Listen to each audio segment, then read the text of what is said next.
Hello and welcome back to my channel. Make sure you like and subscribe to my channel. Let's begin. Chapter 1. Kanto Indigo Plateau Pokémon Stadium. From all over the Kanto region, thousands of people had shown up for the final match of this year's Indigo League. To watch this year's top 2 Pokémon trainers fought for the chance to win the Indigo League and, after that, to challenge Kanto's Elite Four. Currently on the battlefield were 2 Pokémon trainers who were in the midst of their battle against one another. The first was Isamu Akai, a slightly pale-skinned teenager with spiky black hair and red eyes. Isamu was wearing a red shirt, black jeans with a belt and a dark red jacket. To complete his outfit, he had 5 shrunken Pokéball clipped to his belt while holding his 6th and final Pokéball in his hand. The second was Kai Midoriya, a beautiful young woman with shoulder-length brown hair and green eyes. Kai was wearing a vibrant green tank top, a black skirt with a belt, and pretty black shoes. And, like Isamu, she also had 5 Pokéball hanging off her belt. "Gengar, dodge it!" Kai shouted towards her Pokémon. Then, once Gengar had obeyed, she continued on with her order. "Now, use your hypnosis." Gengar nodded as it put its hands together. Gen. The ghost-type Pokémon quickly gathered its energy before it let it loose. Gar. Coming out from Gengar's hands came small black circles that rapidly expanded as they swiftly approached Isamu's Pokémon. Seeing this, Isamu's eyes narrowed before he quickly shouted out an order to his Pokémon. "Nidorino, get out of the way." However, the order came too late, as Nidorino was unable to dodge. Gengar's first hypnosis ring hit it in the face, making it more sluggish and drowsy, before the rest of the attack hit it. Unable to stay awake under this barrage, despite its best efforts, Nidorino collapsed to the ground, asleep. "Your warning came too late, Isamu." Kai smirked. Slightly incensed by the comment, Isamu was about to reply when the referee interrupted him. "Nidorino is no longer able to battle. This round goes to Kai Midoriya of Viridian City." Immediately after this announcement came a roar from the audience that almost deafened the 2 trainers, and the referee, that stood on the battlefield. XXXXXX. Kanto Pallet Town Ketchum residence. Currently watching the battle between Kai and Isamu on his television screen was the young, 10-year-old boy known as Ash Ketchum. Ash had slightly tanned skin, spiky black hair, brown eyes, and what looked like zigzags on his cheeks. He could usually be seen wearing a black shirt, a blue jacket, blue jeans, white sneakers, and a red hat. Right now, however, he was wearing his blue pajamas. The Pokémon Fight channel had held a marathon of all of the Pokémon battles from last year's Indigo League. All day long, Ash had watched these battles, marveling at all of the different skills and techniques the trainers and their Pokémon used. Technically, his bedtime was a few hours ago. He had stayed up to watch. He wanted to see his idol, Isamu, defeat his rival and win. However, he knew that if he wanted to wake up tomorrow at 7:30, he would need to get to bed soon. If he didn't, he wouldn't be on time to get his very own Pokémon, something that he had been dreaming of ever since he was little. Once he had gotten his first Pokémon, he would be able to register as an official Pokémon trainer. He would then on his very own journey and train a powerful team of Pokémon that he would catch. With his team, he would defeat 8 gym leaders and receive their badges. Once he had those badges, he could use them to enter the Indigo League. "And once I beat the Indigo League," Ash thought, eyes burning with determination, "I'll be one step closer to becoming the greatest Pokémon trainer in the world." It was only a few moments after that passionate thought that Ash heard footsteps approaching his room. He panicked, knowing it was his mother, and fumbled for the remote to his TV. He was too late. "Ash, go to Ketchum." Delia Ketchum scolded as she threw open the room to her son's room, hands on her hips. "Do you have any idea what time it is? You should have been in bed, asleep, 3 hours ago." Delia Ketchum was a relatively young-looking woman with chestnut brown hair styled into a ponytail and eyes the color of molten amber.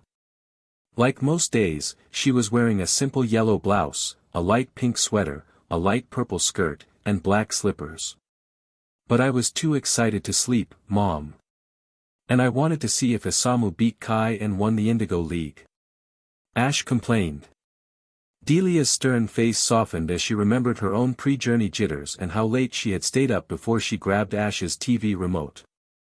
Turning off the TV, she then turned her attention to Ash. You can find out who wins tomorrow, sweetie.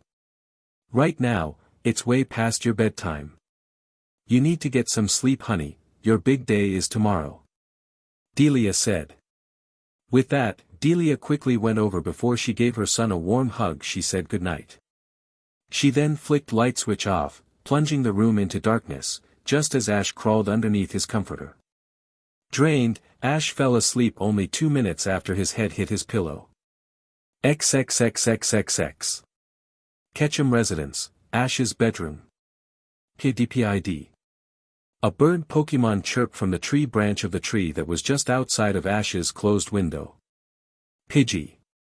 At the sound of the bird Pokémon's somewhat muffled chirps, Ash finally woke up.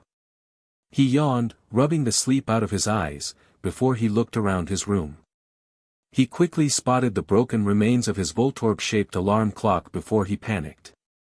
He jumped out of bed, almost tripping on the sheets, before he rushed to his closet. How long did I sleep in? He thought worriedly. I hope I'm not late. After he had gotten dressed, he grabbed his backpack and ran out of his bedroom. He then proceeded to run down the hallway, down the stairs, and out of the house with a speed that would shame any Pokémon's quick attack. It would take him 10.5 minutes to get to Professor Oak's laboratory. Knowing this, Ash cursed before willing his legs to move faster. XXXXXX. Sometime later with Ash. Ash continued his run towards the professor's lab, albeit at a slower pace, sweat beading on the forehead of his red face. Spotting his target, he quickly noticed the crowd that surrounded the entrance to the lab. He ran on, wondering why the crowd had gathered as his feet thudded against the well-beaten dirt pathway. Ash didn't have to wait that long to find out why the crowd was there. His rival, Gary Oak, had just exited his grandfather's laboratory and was now walking down the stairs to greet the crowd. The crowd cheered at his presence while a nearby band began playing. Like Ash, Gary had slightly tanned skin and spiky hair, though his hair was brown and he had brown eyes as opposed to Ash's black. He was wearing a long-sleeved purple shirt, purple pants, black sneakers, and a greenish-yellow sphere attached to a cord around his neck. Gary, Gary, Gary. A team of cheerleaders chanted as they cheered, red and white pom-poms flashing through the air. He's our man, if he can't do it, no one can. Ash finally managed to push through the crowd, inadvertently landing himself directly before his rival. Gary smirked before opening his mouth. Well, well, well. If it isn't little Ashy boy, come to get his first Pokémon. Ash stiffened, flushing, as his cheeks tinted a light pink. Usually, when Gary used that hated nickname, he would lash out. However, this wasn't the time or place for that. Also, he was curious as to which Pokémon Gary had chosen as his starter. Which Pokémon did you choose, Gary? He asked. Gary smirked, removing a Pokéball from his belt, spinning it around on his finger. As it spun, the Pokéball began to enlarge until it was full-sized. If you were here earlier you would know that I chose the last Pokémon. Gary sneered tauntingly. By the time you become a Pokémon trainer, I'll be a Pokémon master. Ash walked forward, his eyes wide in shock, as Gary walked towards the crowd that had gathered for him. He heard the brown-haired boy say something, the crowd cheering, but wasn't really paying attention. His mind was more focused on what Gary had said to him. Had Gary really taken the last Pokémon? He was so lost in his thoughts that he didn't even notice the professor walking down the stairs. Could I help you with something, Ash? Professor Oak asked. Ash was startled at the sudden appearance of the Pokémon professor. He calmed down his beating heart before he smiled, sheepishly, at Professor Oak. Professor Oak was a relatively old man with whitish-gray hair and brown eyes. He was wearing a short-sleeved red shirt, a white lab coat, brown pants with a belt, and black shoes. Yes, Professor, I'm here to get my first Pokémon. Ash nodded before he continued. So I can become a Pokémon trainer. Professor Oak nodded, accepting the information, before he motioned for Ash to follow him. The professor then led him up the staircase before they entered the professor's laboratory. The lab was composed of 2 floors. After entering, Ash and Professor Oak entered a hallway with several doors. To the left of them both was a chest of drawers and the stairway to the second floor, which they began climbing it. Once there, the 2 of them entered into the main lab. The lab possessed several machines that were used for Pokémon testing and a table with various chemicals on it. Nearby is a blue chair with a status screen in front of it, which showed the health and power of a Pokémon, and Professor Oak's computer, which he used to record his research. Beside the computer was the Pokéball transfer machine, for the transportation of Pokémon to their trainers in a Pokémon Center. The room also had a bookshelf, a desk with a lamp, a brown couch, and a drawing board. Hanging from the ceiling was a large lamp. And, right smack dab in the middle of the lab was a layered, circular metal table that currently held 3 Pokéball. Each of these Pokéball had a different sticker on them, which proclaimed the type of the Pokémon that was inside of it. There was a fire sticker for Charmander, a leaf sticker for Bulbasaur and a teardrop symbol for Squirtle. Phew! Ash thought in relief. Gary was just messing with my head, there still are some Pokémon left.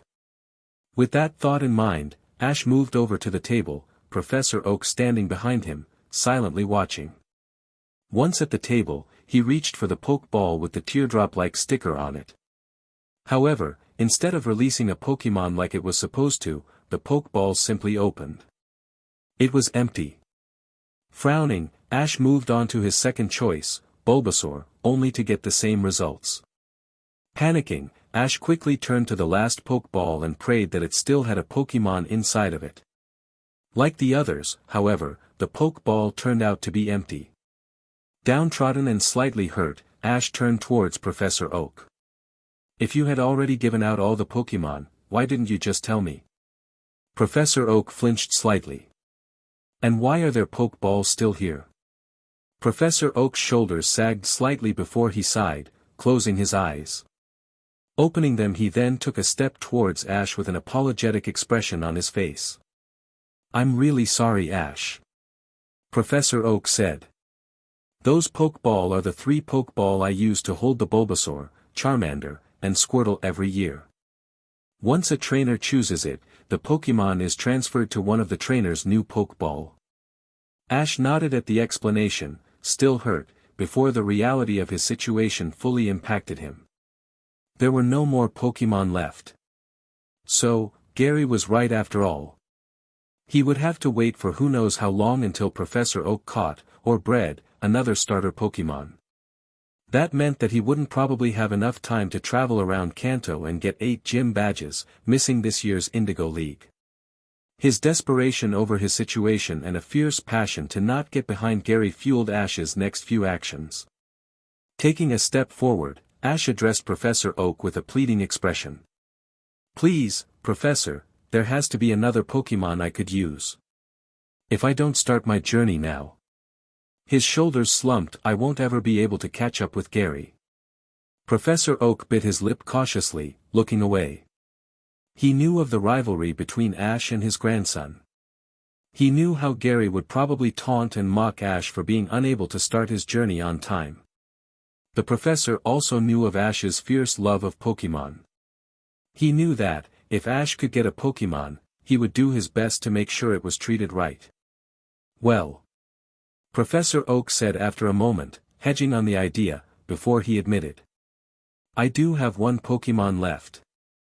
Ash interrupted with a fierce, I'll take it. Are you sure, Ash? I mean, this Pokémon isn't normally given out to new Pokémon trainers.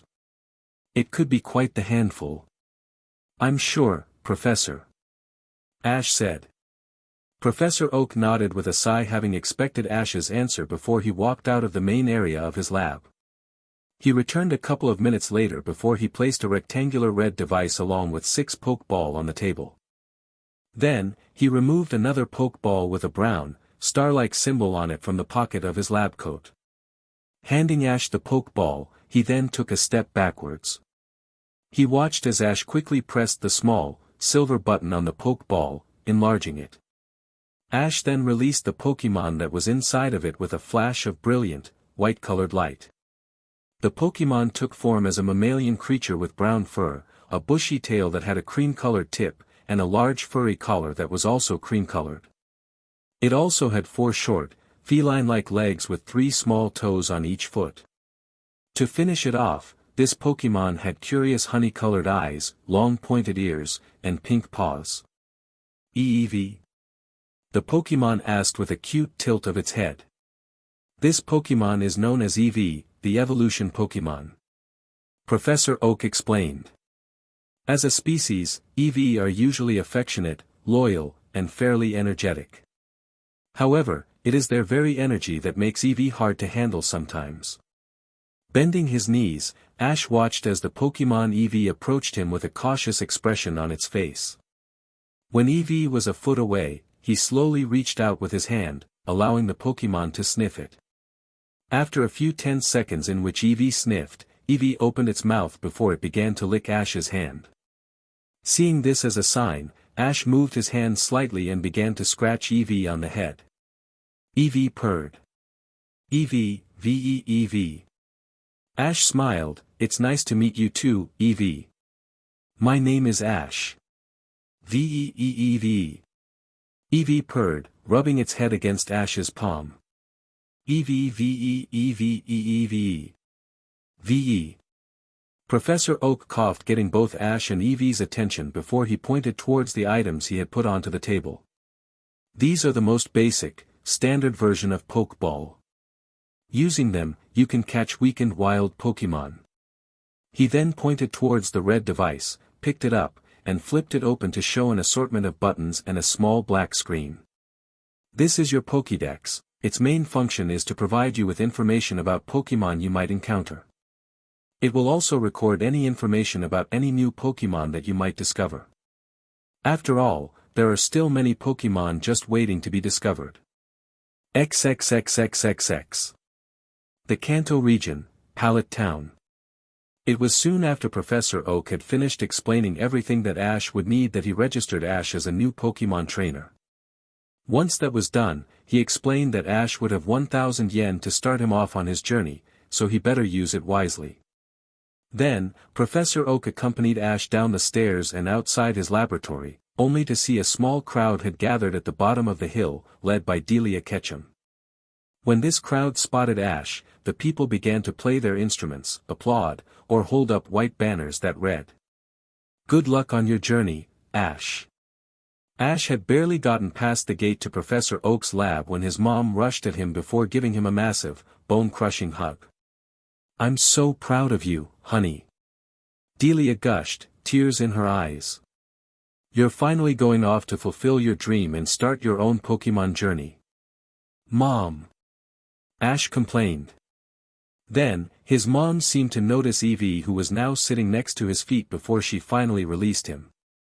Stars appeared in her eyes at the sheer cuteness of Eevee, which was only amplified as Eevee tilted its head and said, "V. Is this your Pokémon, sweetie?" Delia asked. Eevee wagged her tail happily, "Veeve." She rubbed her head against Ash's legs and purred, "Eevee. Yeah." Ash nodded with a smile. "This is my Pokémon, Eevee." Eevee looked up at the mention of her name, eyes bright. "With her by my side, I will catch all of the Pokémon in the world." Eve. Eevee agreed. Delia smiled too, "I know you will, honey. But, just don't forget to call home every once in a while, okay?" Before her son got a chance to respond, Delia quickly leaned in and whispered into his ear. "And don't forget to change your you-know-whats every day." "Mom. Don't mention them. That's embarrassing." Ash complained. After a few moments of not getting a response, he crossed his arms and looked down. "Fine. I promise I'll change them." With that said, the 10-year-old gave his mother a goodbye hug. He then thanked all of the people that had come to support him. Ash and his Eevee then began to walk towards the northern exit of Pallet Town. It was time to finally start their very own Pokémon journey. Chapter 2. Kanto Route 1. It had been about 4 hours since Ash Ketchum and his starter Pokémon Eevee had left Pallet Town to begin their very own Pokémon journey. Since they had left Pallet Town, they had been traveling down the well-trodden, dirt road that made up Route 1. However, about 30 minutes ago, Ash had decided to stop for some lunch, as he was getting pretty hungry. After finding a small clearing to eat lunch, Ash had withdrawn a sandwich and a bottle of water for himself. He had then found a small bag of Pokechow and a small bowl inside. Those hadn't been inside his backpack before. Mom put this stuff in here. Ash thought in realization. He grinned, thanks, Mom. V.E. Ash looked down to where Eevee was now sitting, looking at him with a curious gleam in its eyes and a tilted head.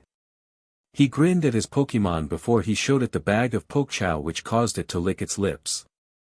You're hungry too, aren't you? Ash stated more than asked. He then ripped open the top of the bag before pouring it into the metal bowl, after seeing Eevee nod. Well, my mom put this into my backpack. I was just thanking her, even if she isn't here. Saying it aloud, Ash realized how odd his actions were. Ears flushed, he reached over to his sandwich and bit into it. Eevee however noticed none of this, chomping, chewing, and then swallowing its mouthful after mouthful of Pokechow. Eventually Ash's embarrassment died out, just as he was finishing his lunch.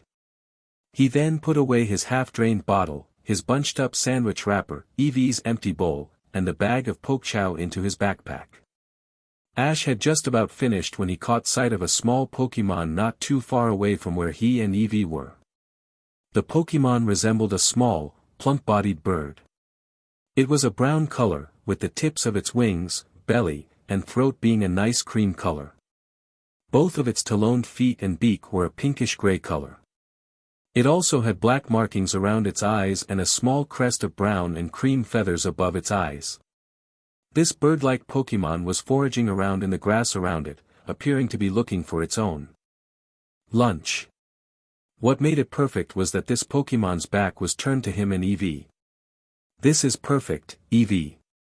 Ash whispered, careful to keep his voice down lest the Pokémon hear him and be startled away. Quickly taking out his Pokédex, he flipped it open before he pointed it towards the bird Pokémon. A moment later the screen flashed before a picture of Pidgey on a blue background appeared. The Pokédex then began to speak, Pidgey, the tiny bird Pokémon. Pidgey are generally docile and prefer to avoid conflict. If disturbed, however, they can ferociously strike back. After taking in this information, Ash put his Pokédex into his right pants pocket before he looked over at Eevee. His Pokémon was looking at the Pidgey with a curious, if eager, expression on its face. Sensing his look, Eevee turned her head. Eevee. We're going to catch that Pokémon, Eevee. Ash answered with a grin.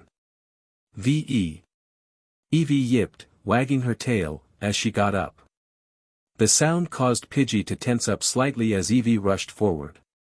Eevee. Hearing Eevee coming, Pidgey was successfully able to jump Eevee's attack by jumping to the side before it looked at Eevee with an angry expression. Eevee rushed forward once again, only for Pidgey to jump into the air, wings outstretched before it began to hover a couple of feet above the ground. Eevee's ears lowered in disappointment. Eevee. GGGI. Pidgey. Pidgey screeched before it dived towards Eevee, a vengeful gleam in its beady little eyes. Eevee. Ash called out, getting his Pokémon's attention. You need to dodge it. Dodge and then use your tackle attack. One of the things that Ash had done before he had left Professor Oak's lab was to use his newfound Pokédex to look up Eevee. He had found out that Eevee was actually a female and could use 3 attacks at the moment: tackle, tail whip, and helping hand. Eevee yipped before she ran to the side, dodging Pidgey's own tackle, before she raced forward. Pidgey didn't have the time to regain altitude before it was struck in the side by the full force of Eevee's body, knocking it out of the air. Pidgey crashed on the ground, ripping up a fair amount of grass, dirt, and a little bit of dust as it skidded over the ground. Eevee yipped happily while Ash grinned. "Nice job, Eevee." Ash cheered. "Now, finish it off with another tackle attack." Eevee nodded before it rushed towards Pidgey's downed form. By the point that Pidgey had managed to regain its footing, Eevee was only a few inches away. Pidgey chirped out in distress as Eevee tackled it again before the force of the attack sent it flying backwards. There was a faint thud as Pidgey's body crashed against the trunk of a nearby tree, causing Pidgey to cry out again before it slowly fell towards the earth. It was easy to see that the two tackles, along with crashing into a tree, were too much for it. Moving quickly, Ash removed a Pokéball from his belt, enlarged it, and threw it towards the unconscious Pidgey. When it struck, the Pokéball converted Pidgey into red-tinted energy that was then absorbed into it. Dropping onto the ground with a dull thunk, the Pokéball then began to rock back and forth.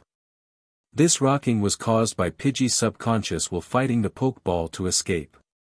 It continued to rock, 3 times a second, for a couple of moments before it glowed red. This was followed with a faint ding as the Pokéball finally stopped rocking. It appeared as if Pidgey's will wasn't strong enough to break free after all. It was only mere seconds after the Pokéball had stopped rocking that Ash had realized what he had just done. He had captured his first Pokémon. He quickly walked over, picked up the Pokéball, turned towards Eevee, and grinned. "We did it, Eevee." Ash cheered, moving the Pokéball into the air. "We did it. We caught our first Pokémon." Eevee yipped, "Eevee, Eevee. Eevee, Eevee, Eevee." Wagging her tail, she padded towards Ash before putting her paws onto Ash's knees. "Vee. Ash laughed. Further celebration was interrupted as both trainer and Pokémon heard something going, rat-a-tat-tat, behind them. Turning, Ash saw another Pokémon which was currently rummaging around through his backpack. This Pokémon was a small, quadruped rodent. Its most notable feature was its large teeth. It had long whiskers and a long, slightly curled tail. This Pokémon also had purple fur on its back, cream-colored fur on its stomach, and crimson-colored eyes. Ash quickly pulled out his Pokédex before he flicked it open. Rattata, the mouse Pokémon. Cautious in the extreme, this Pokémon's hard vitality lets it live in any kind of environment. "Ve?" Eevee asked, looked up towards Ash. "A Rattata, huh?" Ash thought aloud as he quickly put his Pokédex away. Then, looking down, he stared into Eevee's eyes. "Are you up for it, Eevee?" Eevee. Eevee nodded.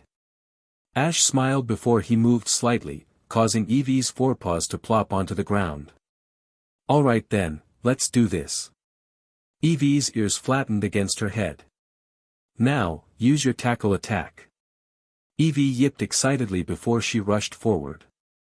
However, like Pidgey had done before, Rattata dodged to the side. Unlike Pidgey, however, it hadn't heard Eevee, it had smelled her. "Rattata." Rattata accused with an angry frown. "Rattata Rattata." With that, Rattata lunged forward as body developed a slight glow around its body. This glow seemed to somehow increase the small Pokémon's speed as it was easily able to catch up to Eevee before slamming into her. Eevee stumbled backwards slightly before she managed to regain her balance. While Rattata's attack had hurt, it didn't pack that much of a punch yet, so she was easily able to shrug off the damage. Rattata's eyes narrowed as it charged forward once again. "Rattata. Dodge it, Eevee." Ash quickly ordered. He waited on virtual eggshells until Eevee had obeyed, sidestepping Rattata before she got behind it. He smiled. "Good. Now, use Growl." Eevee opened her mouth before she let out a loud, piercing yip that quickly began to distort the area around it. This sound caused Rattata to stumble, as it was unable to dodge, before it fell over, wincing from the harsh sound. Ash cheered, "Great job, Eevee. Now finish it off with a tackle." Eevee charged Rattata once more. Now closer than she had been before, and with Rattata only just recovering from her growl, Eevee managed to tackle it. Like what happened with Pidgey, the force behind Eevee's tackle sent Rattata tumbling. Skidding to a stop, Rattata recovered, slowly getting back onto its feet. By then, however, Eevee was already upon it with another tackle.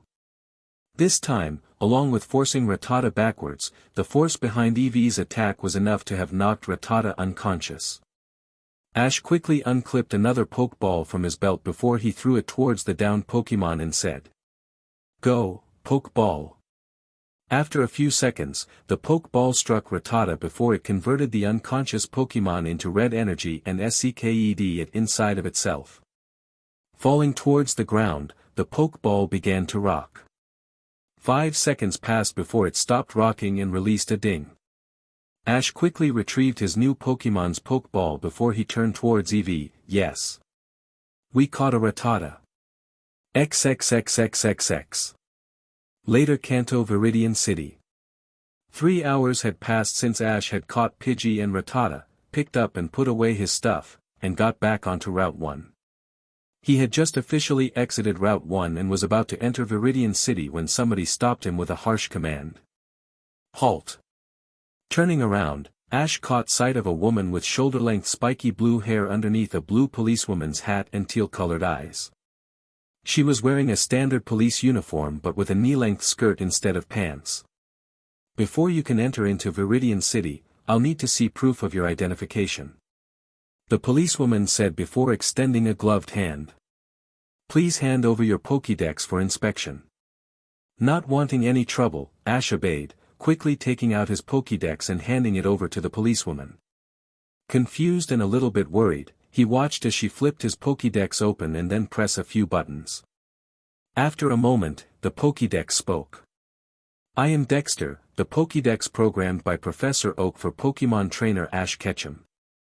I have been programmed to provide Ash with information about Pokémon. If lost or stolen, I cannot be replaced." The policewoman nodded before she sighed, apparently not getting the information that she wanted, and pressed another few buttons. Ash Ketchum has captured a total of 3 Pokémon. He received Eevee as his starter Pokémon while catching a Pidgey and a Rattata in the wild. With that, the policewoman nodded before she gave Ash his Pokédex back. "Sorry about that. It's just that Viridian City has been experiencing a lot of Team Rocket activity as of late. I had to make sure you weren't stealing that Eevee." "That's okay, officer." Ash furrowed his eyebrows. "What is your name again?"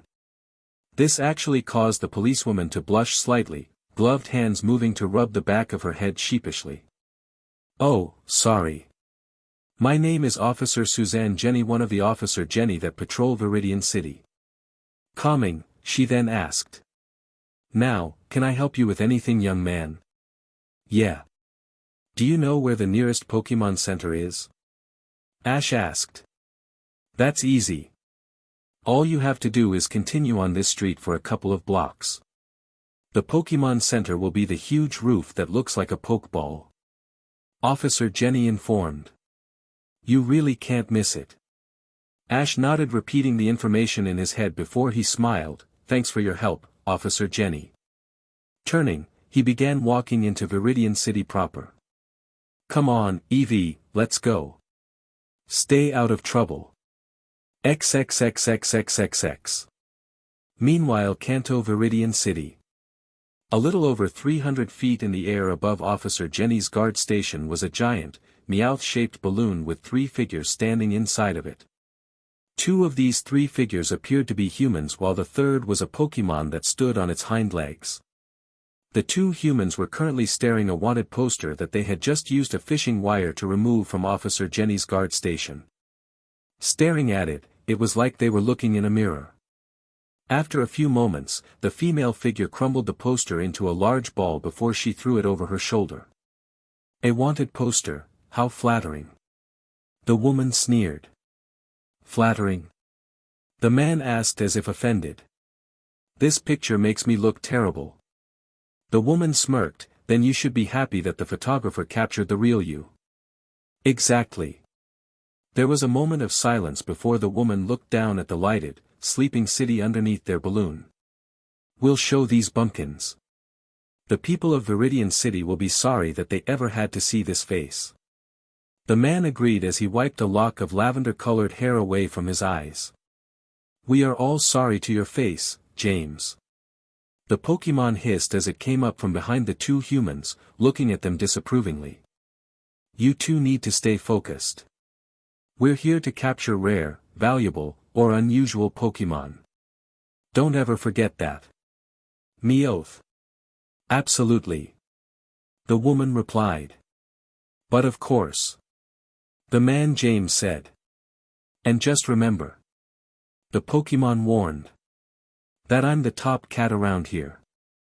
XXXXXX. Later with Ash Ketchum. Following Officer Jenny's directions, it had been really easy to find the Pokémon Center. And, she was right, you couldn't miss it. After all, who would miss the sign reading, Pokémon Center, just below the enormous Pokeball-like roof? Ash walked up to the building through its paved courtyard, watched as the solid glass doors slide open with a brief hiss, and entered the lobby. The lobby itself had polished green tiles as floor and light yellow walls that were supported up by a few yellow columns. In the middle of the lobby was the reception desk with staircases and a small catwalk on either sides of it. Standing behind the reception desk was a woman with pink hair tied into two loops underneath a white nurse's hat and blue eyes. She was wearing a pale pink shirt underneath a white dress and white slippers. Hello, young man. The nurse greeted with a faint, polite smile on her face. My name is Nurse Joy. How may I help you? Could you heal my Pokémon, Nurse Joy? Ash asked. Just hand me your Pokémon honey. Nurse Joy answered. It shouldn't take more than 15 minutes. Ash nodded before he quickly unclipped Pidgey and Rattata's Pokeball from his belt and put them on the counter. He then told Eevee to hold onto the counter, which she did before Nurse Joy retrieved a metal tray from underneath the desk. Nurse Joy enlarged his two Pokeball to their full sizes before she put them into two of the 6 spherical holes in the tray. She then picked up Eevee before putting her on top of a third hole. I'll be back in a few minutes, honey. Nurse Joy stated as she took the tray and walked towards the door near the mural behind her desk. Thank you, Nurse Joy. No need to thank me, honey, it's what I do. Nurse Joy said, waving off his thanks, before she disappeared through the door. XXXXXX. Meanwhile, Kanto Pallet Town Ketchum residence. Ring, ring, ring. Phone call. Phone call. Ring, ring, ring. Phone call. Phone call. Ring, ring. The video phone's annoying little ditty was rudely interrupted when Delia, dressed in a bathrobe with her hair wrapped in a towel, picked up the receiver. Before she did though, she made sure that the phone was on audio only, so the person on the other end wouldn't see her. Hello. This is the Ketchum residence. How may I help you? Delia asked. Hi, Mom. Ash. Delia happily cried as she quickly removed the towel from her hair before flipping her hair behind her ears. Then, she turned on the video feed, coming face to face with her son a few seconds later. Hi honey. Is everything alright with you? Where are you? I'm alright, Mom. And I'm at the Pokémon Center in Viridian City. Ash answered. You're already in Viridian City, Ash? Delia asked, shocked. It took your father and I days to get there when we started our journeys. Oh, your father will be so proud when I tell him the good news. She smiled. You know you're the apple in his eye. Really? I didn't know that. Ash said. Your father had a very unwilling Bulbasaur as his starter Pokémon. You do remember his Venusaur, don't you? Ash nodded. Well, that was his Bulbasaur. Really? What made Bulbasaur listen to him? Ash asked. Delia smiled. Your father saved it from a wild Raticate on the third day of his own journey. After that, they became the best of friends. I wonder why he never told me that. Ash thought. Anyways, your dad will be so happy when I tell him you made it to Viridian in less than a day since you started your own Pokémon journey. Delia continued on. You think so? Ash asked. Delia nodded. I know so, sweetie. And have a good night. She smiled at Ash, tears prickling the edges of her eyes. I love you, honey. I love you too, Mom. And I will. With that, Delia ended their video chat before she began pressing a small sequence of numbers. She needed to make a phone call to a certain someone to tell him of the news. XXXXXX. Unova Striaton City Pokémon Center. Ash already made it to Viridian City?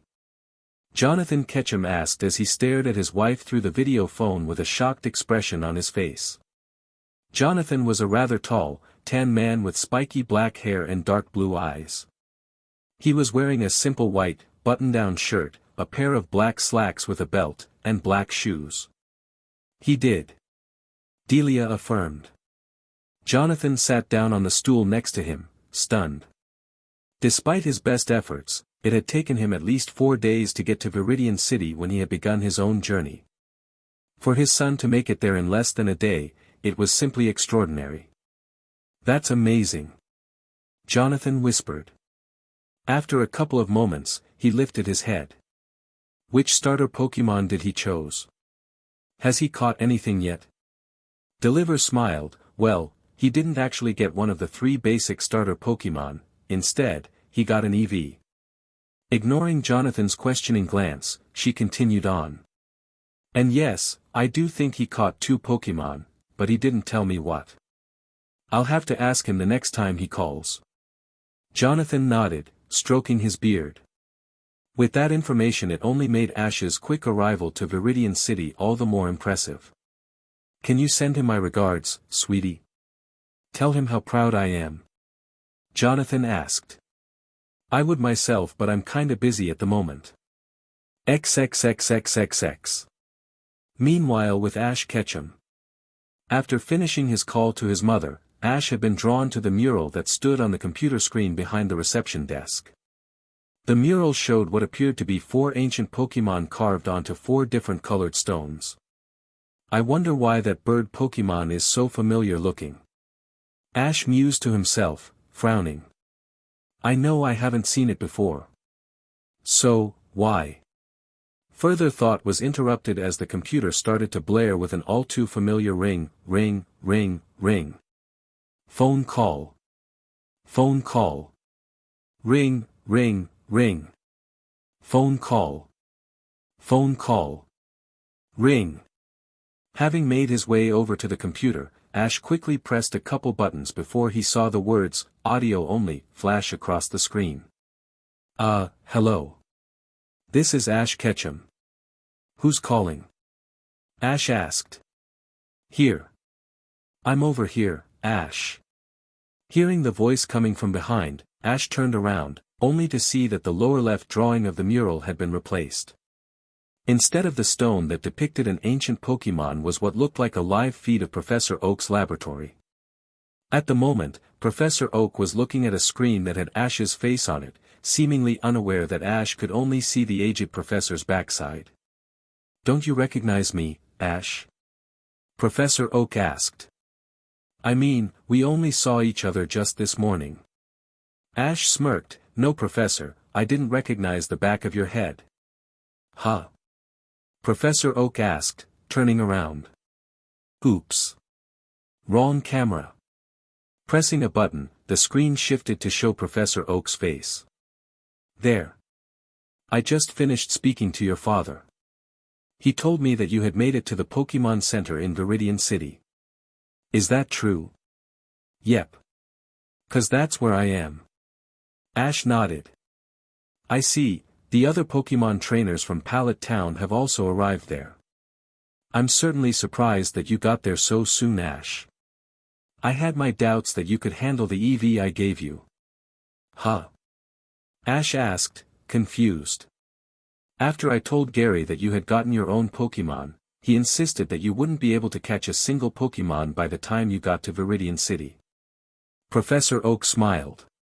So I bet him 1,000,000 that he'd be wrong. Ash's eyes widened, really? Upon seeing the professor nod, Ash allowed a huge grin to spread across his face. Well, Professor, you won your bet, I caught 2 Pokémon. Then, seeing Professor Oak's inquiring expression, he elaborated. A Pidgey and a Rattata. Yes. I knew I was right in giving you that Eevee. Professor Oak cheered happily. I knew you could do it. Further conversation was halted when Professor Oak's doorbell began to ring. Professor Oak quickly said goodbye before he rushed to the stairway and towards his door. That must be my pizza. Professor Oak exclaimed, only for the doorbell to ring again. Just wait a minute, I'm coming. It was only a minute later when Ash heard Professor Oak returning up to his lab admiring the toppings that he had chosen for his pizza. He shivered at the combination just before the screen went blank. Who puts anchovies, spinach, and pineapples on a pizza? Ash asked. Himself. Chapter 3. Viridian City Pokémon Center Lobby. Will Ash Ketchum please report to the reception desk, your Pokémon are ready. Ash looked up from the old copy of Viridian, today only to notice that Nurse Joy had returned to her position behind the reception desk. Quickly getting up, he put the magazine back onto the coffee table before he went over to collect his Pokémon. When he got to the desk, Nurse Joy smiled at him before she handed him the tray that contained his Pokémon. He barely got the chance to reclip Pidgey and Rattata's Pokéball back onto his belt before Eevee lunged at him. Eevee, Eevee. Eevee greeted as she landed on her trainer's shoulder before she began to tell him about her recent experience. Eevee. Eevee. Ash laughed, it's nice to see you too, Eevee. And I'm glad you seem to have a good time. Eevee nodded, yipping. So. Ash said as he looked back at Nurse Joy. Thanks for healing my Pokémon. It wasn't a problem. Nurse Joy responded as she once again waved off his thanks. Now, is there anything else I can help you with, sweetie? Ash thought about it for a moment. Did he need anything else? After a moment it came to him, he still needed to find a place to sleep. Do you know if there was a place nearby where I could check in for the night? A place that doesn't cost too much. He looked down. I don't have a lot of money right now. Nurse Joy's face softened. Pokémon centers aren't just places where people go to get their Pokémon healed. They are also places where Pokémon trainers, like you, can rest between activities. She explained. Each center offers free food and lodging to each and any Pokémon trainer that requests it. Relieved, Ash smiled up at Nurse Joy. Could I please get a room?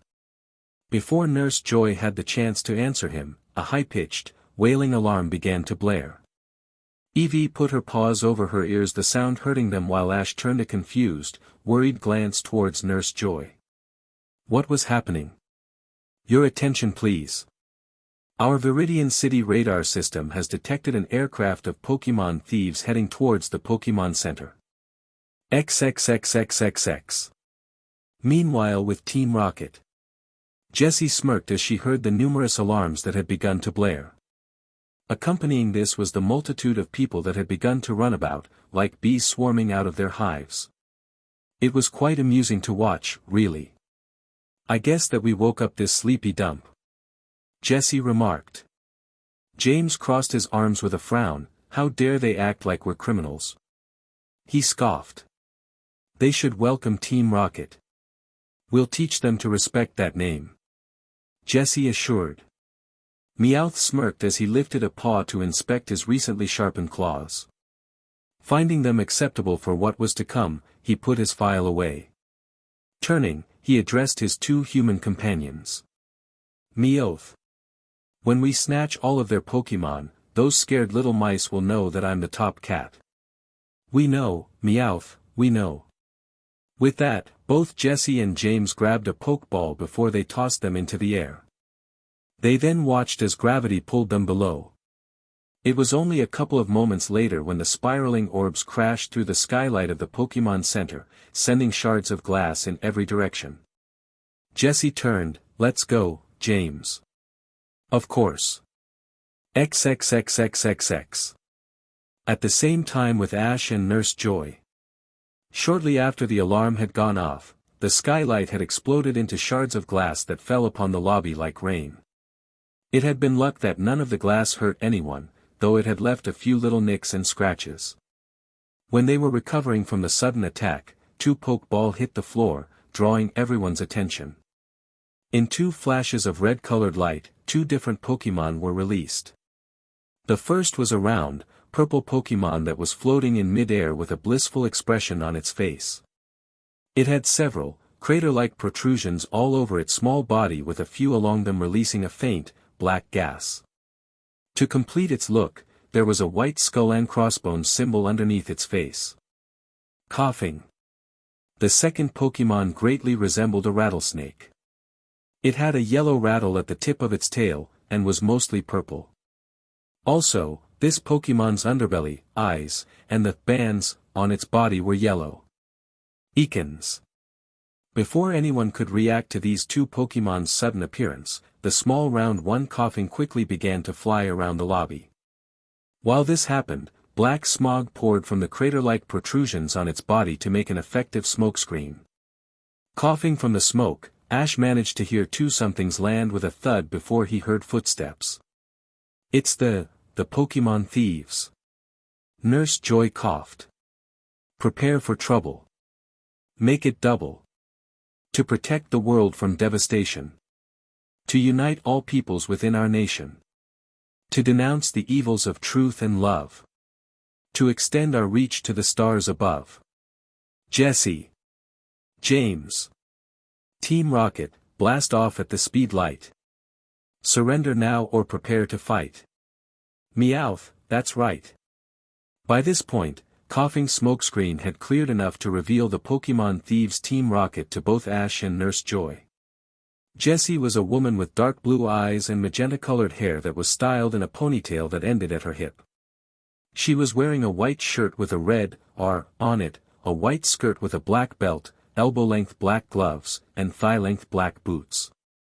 James was a man with short, lavender hair and purple-colored eyes. He was wearing a long-sleeved white shirt with a red R on it, white pants with a black belt, elbow-length black gloves, and black boots. Meowth had a feline appearance and, unlike the others of its kind that Ash had seen, was standing on its hind legs. It had cream-colored fur, which turns brown at its paws and tail tip. Its oval-shaped head features 4 prominent whiskers, no nose, black and brown ears, and a glimmering gold oval coin embedded in its forehead. Coughing floated at James' side while Eekins was at rest near Jessie's heels, though they looked ready to attack at any moment. In fact, all of them appeared ready, eager even to attack. James stepped forward before he extended an arm. "We're not here to cause any trouble, really. We are here for the Pokémon," he said, as if it wasn't a big deal. "Like I said earlier, either surrender the Pokémon or prepare for battle. You're wasting your time here." Nurse Joy exclaimed angrily. "This is a place for sick, weak, or injured Pokémon." Jessie smirked, crossing her arms, as Eekins hissed at Nurse Joy. "Well, that may be so, but I wouldn't be too surprised if we found a few little Pokémon gems amongst all of the trash." Eevee. Eevee's ears flattened against her head. Ash's eyes narrowed, gritting his teeth slightly. "Your guys are starting to bug me." Eevee. Eevee growled as she quickly jumped onto the ground. Eevee. Isn't that cute, James? Jessie cooed as she turned towards her partner, a twisted form of amusement present on her face. The little boys bugged. Meowth brought out his claws. Meowth. Then let's squash M. That was all the warning Ash, Eevee, and Nurse Joy got before coughing flew forward, black smog trailing from its body. This smog quickly overtook the lobby, effectively hiding Team Rocket from sight, causing those within it to start coughing again. Behind Ash, Eevee, and Nurse Joy was Ekans, who was now using its abilities to destroy the reception desk. The computers were smashed, wires ripped out, and the desk smashed into small pieces. Ash felt Nurse Joy grab his hand before she began to tug him away. "Come on, Ash, we need to get out of here," Nurse Joy whispered, looking a bit fearful. "We're no match for them." "All right." Ash reluctantly agreed. However, before either of them could do anything, Jessie and James suddenly leapt out of the smog and landed before them. Identical smirks aligned the faces of both rocket grunts as they stared at the frightened expression on Nurse Joy's face. "And where do you think that you're go?" Jessie began. Before Jessie was able to complete her question, she was suddenly attacked by something that threw her back into coughing smog. She would crash land on a nearby leather couch, winded, but otherwise okay. James was dealt with in a similar way. Despite the fact that he dodged whatever had attacked his partner, he was forced back by a massive gust of wind. He crashed into Jessie, who had just gotten up, which sent stumbling back into the couch. Turning, Ash followed the thing that had saved him and Nurse Joy. It was actually a rather large, bird-like Pokémon. He didn't have to wonder as to where it came from, as the Pokémon landed before a trainer who was only partially hidden by the smog. The Pokémon trainer in question had chin-length brown-colored hair that was tied into a neat ponytail and dark green eyes. He was wearing a dark green shirt, a pair of baggy, black pants with a belt, and brown boots. "Good job, Pidgey," the trainer called out to his Pokémon. The bird Pokémon Pidgey thrilled out in appreciation before it landed before its trainer with a thud, adopting a somewhat intimidating stance. Now, standing with its wings outstretched while it glared at the recovering rocket grunts, Ash was able to get a good look at it. Being the final evolution of Pidgey, Pidgeot bore a striking resemblance to it, though it was far larger than any Pidgey. Another difference was in the fact that Pidgeot's plumage was larger and glossier. Also, the feathers on its head crest were nearly as long as its body, and were yellow and red, while its tail feathers were red. Like its previous evolutions, its underbelly is a tan color, and it has black markings around its eyes. Jessie sneered at Pidgeot's trainer, "You think that overgrown bird scares us, kid? Pidgeot doesn't need to scare you." The brown-haired trainer responded. "Pidgeot and I just need to beat you." Before Jessie or James could react, he was already issuing out an order. "Quick attack, Pidgeot." With that, Pidgeot jumped up into the air, its body starting to glow a faint white. The Pokémon then angled its wings so that it would add on to its temporary speed before it dive-bombed the two rocket grunts. While this was happening, the brown-haired trainer had turned to Ash and Nurse Joy. "Go. Take Nurse Joy and make sure she stays safe." He frowned. "I'll take care of these clowns." Not knowing what to say, Ash simply nodded before he and Eevee quickly followed Nurse Joy out of the lobby. He knew that, despite his feelings to stay and fight, he wasn't currently a match for Jessie and James. Running down a hallway with Nurse Joy, Ash just hoped that the brown-haired Pokémon trainer would be alright. XXXXXX. Later Pokémon Center Pokeball Room. After they had escaped from the lobby, Nurse Joy had quickly led Ash down a small series of hallways before they appeared in what the nurse called the Pokeball Room. It was fitting, considering the contents of the room. The room itself had multiple metal rows, which each row seemingly holding about 50 to 100 Pokeball. In the way back of the room was a long, metal countertop that held a small conveyor belt, a Pokeball transporter machine, and a computer. While Nurse Joy had gone to the back of the room and was now typing on the computer, Ash had been assigned the duty of guarding the entrance. If Jessie and James made it this far, his job would be to stall them as long as he possibly could. However, after a couple of minutes, the lights in the room and the hallway beyond it suddenly turned off. Flicking the light switch a couple of times and getting no change, it was apparent that somebody had cut the power. Team Rocket had cut the power. Nurse Joy frowned. They must have cut the power. There was a very brief pause before she brightened. But, that's okay, we have our own Pika Pika power.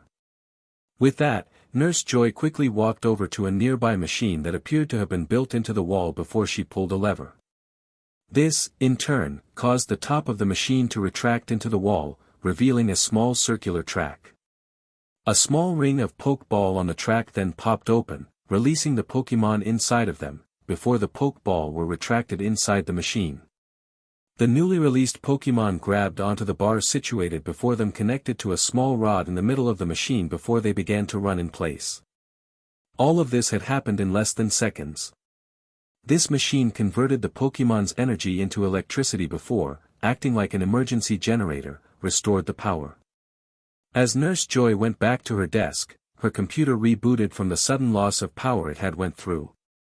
Once Nurse Joy had logged back in, she began typing for another minute before a mechanical voice began to speak. A crisis situation has arisen. Initiating Pokeball transport sequence. Startled by the sudden voice, Ash turned around, only to see a mechanical arm come down from the roof, grab a Pokeball, and then put it on the conveyor belt. Then, after traveling the same distance to the Pokeball transport machine, the Pokeball was sent off in a flash of white light. This is the Viridian City Pokémon Center. We have an emergency situation. Nurse Joy said as she continued to type. Transporting Pokeball. This is the Pewter City Pokémon Center. We are ready to receive your Pokeball. With that, 10 more mechanical arms dropped down from the ceiling and began grabbing Pokeball before putting them on the conveyor belt. These extra arms increased the speed tremendously and, within a couple of minutes, only 30 Pokeball remained in the room. Just when it looked like that all of the Pokeball would be transferred without any interference, smog began to seep in through the entrance. Ash's eyes widened slightly before he turned about to warn Nurse Joy when the doors exploded open. Coughing quickly flew into the room before it crashed into a nearby, empty shelf and knocked it over. This seemed to cause a domino effect as all of the shelves near it began to fall down as well, scattering some of the remaining Pokeball all over the floor. Seconds later, both Jesse and James walked into the room. While their uniforms did look a bit ruffled and they had a few scratches and bruises on them, they didn't look tired in the least. Neither did their Pokémon. Seeing what was going on, James knew he and Jesse had to act quickly. Coughing. Use smog. Coughing nodded before it began releasing a thick, black smog and began to fly around the room. While this was happening, James gave Jesse a curt nod and then ran into the smog to snatch some of the remaining Pokeball. Jesse would need to assure their escape. To do that, she knew that she was expected to somehow knock out the power, again. She would also be responsible for dealing with the black-haired pest in front of her. Ekans, attack. Scatter those Pikachu. Jesse ordered, having spotted the furry yellow rodents and correctly deducing that they had brought the power back on. Ekans hissed obligingly before it began to slither towards the Pikachu. Stop it, Eevee. Ash ordered quickly. Use your tackle attack. However, before Ekans had made it that far, it was intercepted by Eevee, whom tackled the snake-like Pokémon into a nearby wall. Jessie frowned before her eyebrow twitched slightly. Normally Ekans could have easily twisted out of the way of such an attack. It appeared that Ekans had wasted more energy against that boy's Pidgeot than she had originally thought it had. Ash grinned, good job, Eevee. Now, use your scratch attack. Dodge it and then use wrap. Jessie countered. Hissing, Ekans sluggishly twisted out of the way of Eevee's claws before it lunged forward and began to wrap its body around Eevee. Then, having immobilized Eevee, Ekans constricted, beginning to suffocate Eevee. Ash's eyes widened, Eevee. What are you going to do now, boy? Jessie taunted with a triumphant sneer. Face the facts, you've lost. Ash looked down at the floor, gritting his teeth as he wondered what he could do. If he withdrew Eevee back into her Pokeball, then Ekans would be able to go after those Pikachu. He shut his prickling eyes when he heard Eevee whimper, the sound sending little needles stabbing into his heart. What do I do? I can't let them knock out the power, but I can't let Ekans hurt Eevee either. Ash thought. Pikachu. With that shout, an enormous bolt of pure electricity pierced through coughing smog before it struck Ekans and Eevee's immobile forms. The power within the attack was such that it knocked out both Pokémon in a single go. Ash quickly took out Eevee's Pokéball, Eevee, return, before he watched as his unconscious Pokémon was drawn into the safety of her Pokéball. Frowning, Jessie recalled her own Pokémon before she turned around to see a small group of Pikachu emerge from the smog. Beady, black eyes narrowed as their red cheek sacs sparked at the very sight of Jessie. Pikachu. Pi Pikachu. Chew. Jessie scoffed, "You think that you little rodents scare me? Please, I've seen scarier things inside a daycare." Ash took the opportunity to quickly release his Pidgey as the Pikachu advanced on Jessie. He then ordered for Pidgey to clear the room of smog. Pidgey obliged dutifully his order by flying around the room, dispelling the smog, before it came to rest on the ground before him. With the smog gone, James was revealed to be standing in the back of the room with a bulging, white cloth sack over one shoulder. Nurse Joy's prone body lay on the floor next to her computer chair, unconscious, with a growing purple bruise on her forehead. "So, it appears as if I've been discovered," James muttered to himself before looking up. "What are you going to do now, kid?" he asked curiously. "Are you going to try and stop me or are you going to check on the Pokémon nurse?" Pidgey made that choice easily as it angrily flew towards James. James barely got the chance to back up half a step before Pidgey was upon him, scratching James with its talons. So, while Pidgey distracted James, Ash quickly navigated his way through the room to check on Nurse Joy. He managed to get her back into her chair before he shook her slightly, trying to get her to wake up as he called her name out worriedly. After a couple of moments, Nurse Joy's eyes fluttered, opened slightly, before she groaned. Her arms snaked up and then her hands clutched her head, taking in the room with blurred vision. "Wah!" she muttered weakly. "What happened?" "I think that James hit you in the head." By this point, Jessie and James knew that they had been beat. So, knowing this, they quickly fled the room. To make her escape, Jessie picked up a small metal pipe before she lashed out, sending one Pikachu towards its companions and then rushed out the door. On his way towards the door, James was forced to drop his ripped bag of stolen Pokéball, which severely irritated him. XXXXXX. Meanwhile in the lobby, Meowth was currently sitting on the counter of the reception desk, absently filing his claws as he awaited the return of Jessie and James. Hearing a groan, he looked down at a bound and gagged Pokémon trainer, and sighed. It was lucky that the brat was so inexperienced with his Pidgeot. If he wasn't, then we could have been forced to retreat. Meowth thought to himself with a frown. Still, we wasted valuable time dealing with him. Meowth was interrupted from his thoughts when he heard footsteps. Turning, he saw Jessie and James emerge from a nearby doorway followed by a small horde of angry Pikachu. Eyes narrowing, Meowth got up. "What's going on here?" Without responding, James rushed by and picked Meowth off the counter and then, holding Meowth close, jumped to avoid a thunderbolt attack. "This operation is a failure." "What happened?" Meowth demanded to know. "The nurse managed to transport the majority of the Pokéball before we got there. Once I got her, Jessie distracted the kid for a bit while I knocked her out and collected the remaining Pokéball," James reported dutifully. "Jessie beat the kid but then these Pikachu detained her. He dodged to avoid another thunderbolt. The kid then released a Pidgey before it attacked me and ripped the bag open. I had to leave it behind." Pikachu. Running out of the Pokémon Center, Team Rocket barely managed to avoid the numerous thunderbolts from the Pikachu that were pursuing them. Stupid electric rats. Ash's Pokémon team. Eevee, female level 6. Attacks, Scratch, Normal, Tail Whip, Normal, Tackle, Normal, Growl, Normal, and Helping Hand, Normal. Pidgey, male level 5. Attacks, Tackle, Normal, and sand attack, ground. Rattata, male level 4. Attacks, tackle, normal, tail whip, normal, and quick attack, normal. Jesse's Pokemon team. Ekans, male level 20. Attacks, wrap, normal, leer, normal, and poison sting, poison. James Pokemon team. Coughing, male level 20.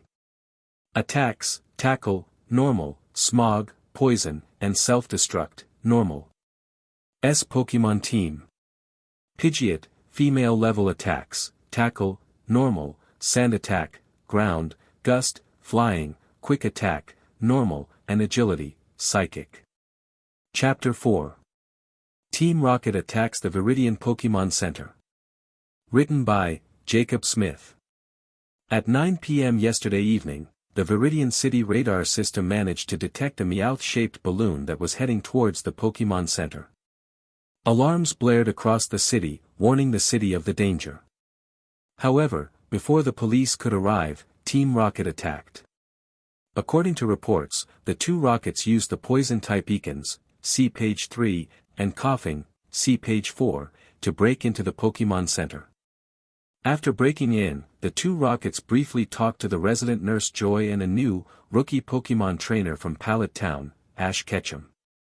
Soon after, the two rockets ordered their Pokemon to attack, who then began to destroy the lobby. Nurse Joy attempted to lead Ash Ketchum to safety, only for the rockets to get in their way. However, before the rockets could hurt them, a Pokemon trainer from Cerulean City, Jimmy Sanders stepped in with a Pidgeot, see page 5. Nurse Joy and Ash Ketchum fled to the Pokeball room, where the nurse began to transport Pokeball to the Pewter City Pokemon Center. Ash Ketchum stood guard with his Eevee, see page 6, to stall for time in case Team Rocket found them. In the end, Officer Jenny found Jimmy Sanders in the lobby of the Pokemon Center. She quickly freed him from his bindings, made sure that he was okay, before she asked what happened. Ash Ketchum and Nurse Joy were later found, in the Pokeball room, and given the same treatment. Nurse Joy has reported that Team Rocket did not steal any Pokeball. Most of the Pokeball had been transferred before Team Rocket found them, and Ash Ketchum stopped the thieves from getting away with some Pokeball with his Pidgey, see page 7. Viridian City Pokemon Center Lobby. I told you already. Nurse Joy began with an uncharacteristically annoyed expression on her face. Jimmy Sanders and Ash Ketchum are not here. And, seeing that a journalist was about to speak up, she continued. I will not tell you all where they went either. Piers Tomo, reporter for the National Enquirer, took a step forward. How do we know that you aren't lying to us about the whereabouts of the two Pokemon trainers, Ms. Joy? Nurse Joy actually scowled at this question. She really disliked dealing with the press, especially when she had sick Pokemon that were in need of her attention. Why would I lie to you? Nurse Joy asked, hands on her hips. Ash Ketchum left just this morning while Jimmy Sanders checked out last night. Now, I have answered enough questions. There are sick Pokemon that I need to attend to. She turned. Good day to you. Ms. Joy. Ms. Joy, please. Could you give us some more details? Piers begged. Like what they look like. Or what other Pokemon they have. No. XXXXXX. Meanwhile, Kanto Viridian Forest. It was the morning after Team Rocket had withdrawn that Ash had left Viridian City. One could now find him in the Viridian Forest, looking at a map of the area that brown-haired Pokemon trainer Jimmy Sanders had given him. It was that map, alongside a compass that Nurse Joy had been kind enough to give him, that was allowing him to cut through the forest relatively quickly. Eevee, sitting on Ash's shoulder, sniffed the air. Eevee. Eevee. Hearing this, Ash looked up from his map before looking around, attempting to see what Eevee was trying to show him. After a moment, he turned back to his Pokemon. I don't see anything, Eevee. Eevee's nose scrunched up before she jerked her head forward, VE. She demanded, lifting a paw to point at something. VE. Following her paw, Ash looked again, eyes squinting before he saw what Eevee was talking about. A little bit away from them was a bush that rustled softly. After a moment, a small bug-like Pokémon crawled out of the brush. The Pokémon was a small, brown, and serpentine-like larva with a segmented body. It had dark, circular eyes, numerous little feet and a large pink, round nose. It also had a poisonous stinger on both its tail and head. Curious as to what the Pokémon was, Ash took out his Pokédex. Weedle, the hairy bug Pokémon. It eats its weight in leaves every day. It fends off attackers with the needle on its head. Let's do it, Eevee. Ash said as he quickly put away his Pokédex. Eevee jumped off his shoulder with a yip, scattering and crunching the leaves underneath it. At this noise, Weedle's beady little eyes narrowed before it turned around to face Eevee. Weedlee. Start off with a scratch attack. Ash ordered. Eevee nodded and then rushed forward, claws extending from her forepaws. Weedle dodged to the side to avoid Eevee's first strike before it brought up its tail and attempted to drive the poisonous bard into Eevee's head. Dodge it, Eevee. Ash cried out. He watched as Eevee just barely managed to avoid to the side, getting out of Weedle's ring, before making his move. Now, use tackle. Eevee obliged, with the force behind her attack easily sending Weedle stumbling across the leaf-strewn clearing. Crashing against a rock, it stilled for a moment, before shaking it off. Then, growling, Weedle opened its mouth before it began shooting a white, string-like material from its mouth. Dodge it, Eevee. Eevee tried to dodge but, unfortunately, she wasn't fast enough to avoid it. The white material stuck to Eevee's right forepaw, preventing her escape. Weedle stopped spewing the material for a moment and, with a mighty tug, pulled its head hauling Eevee towards it with a mighty snap. Watching as Eevee went flying towards Weedle, who put up its stinger in an attempt to make Eevee's landing extra painful, caused Ash's eyes to narrow. That clenched it, he had to capture that Weedle now. Ash quickly pulled out Eevee's Pokéball, Eevee, return. Moments before impact, Eevee was absorbed into her Pokéball, leaving an empty rope of the material lying around Weedle. Weedle looked up at Ash angrily as he pulled out another Pokéball before he released the Pokémon inside. Go, Pidgey. Materializing in a flash of white light, Pidgey quickly jumped into the air where he stayed, flapping his wings to stay afloat. Weedle glared at him before it prepared another string shot. Ash frowned, that won't work this time. Pidgey, dodge it. GG, Pidgey. Pidgey cried as it banked to the left, dodging Weedle's attack. Alright. Ash cheered. He then ordered, now, use your sand attack. With that, Pidgey stopped before it began to flap its wings at a furious speed with the wind sending loose dirt and leaves all over the clearing. Coughing, Ash covered his mouth with his jacket, watching as Pidgey flew above the dirt cloud with squinted eyes. Good. Now. Tackle it. Ash ordered. Pidgey nodded, Pidgey. Only seconds later, Pidgey dived down towards Weedle headfirst while Weedle was still blinded by his makeshift smokescreen. The force behind Pidgey's tackle, while not as powerful as Eevee's, was enough to send Weedle flying. 10 seconds later, Weedle hit the ground with a thud. Unlike last time however, this time Weedle was unable to get back up, as it was exhausted. After a moment, it slumped to the ground, swirls in its eyes. Ash smiled, pulling out a Pokéball. Great job, Pidgey. Without any further ado, Ash threw the Pokéball at Weedle before he watched as Weedle was absorbed into it. Falling to the ground, the Pokéball began to rock back and forth. 2 minutes passed. The Pokéball rocked a few more times, slowing, before it stilled. Finally, a faint ding was heard, signifying that Weedle had been successfully captured. Ash quickly walked over to Weedle's new Pokéball, grabbed it off the ground, before facing Pidgey. Pidgey was standing on the ground, looking at him with a tilted head. We did it, Pidgey. Ash cheered happily, pumping his fist. We caught a Weedle. XXXXXX. Meanwhile, Unova Region Striaton City Pokemon Center. Jonathan was currently sitting before a video phone, waiting for Professor Oak to pick up on the other end. After a minute though, Professor Oak answered, face appearing on the small video phone screen. Hello. Oh, it's you, Jonathan. Professor Oak exclaimed. How can I help you? Smiling, Jonathan unclipped a Pokeball from his belt before he showed it to Professor Oak. Then, releasing the Pokemon inside, he allowed Professor Oak to look at it for a moment before he returned it. Professor, I need your help in delivering this Pokemon to Delia. You see, it's her birthday next week and I want to surprise her with this little guy. He smiled, imagining his wife's reaction to it. You know how much she adores grass-type Pokemon. Alright, I'll help. Just send it to my lab and I'll call Delia over. Professor Oak said. Jonathan smiled before doing as instructed. He then watched as his Pokeball vanished in a small flash of light, saw it appear under Professor Oak's Pokeball transport machine, and then as Professor Oak grabbed it. Thank you, Professor. Jonathan said. XXXXXX. Later with Ash.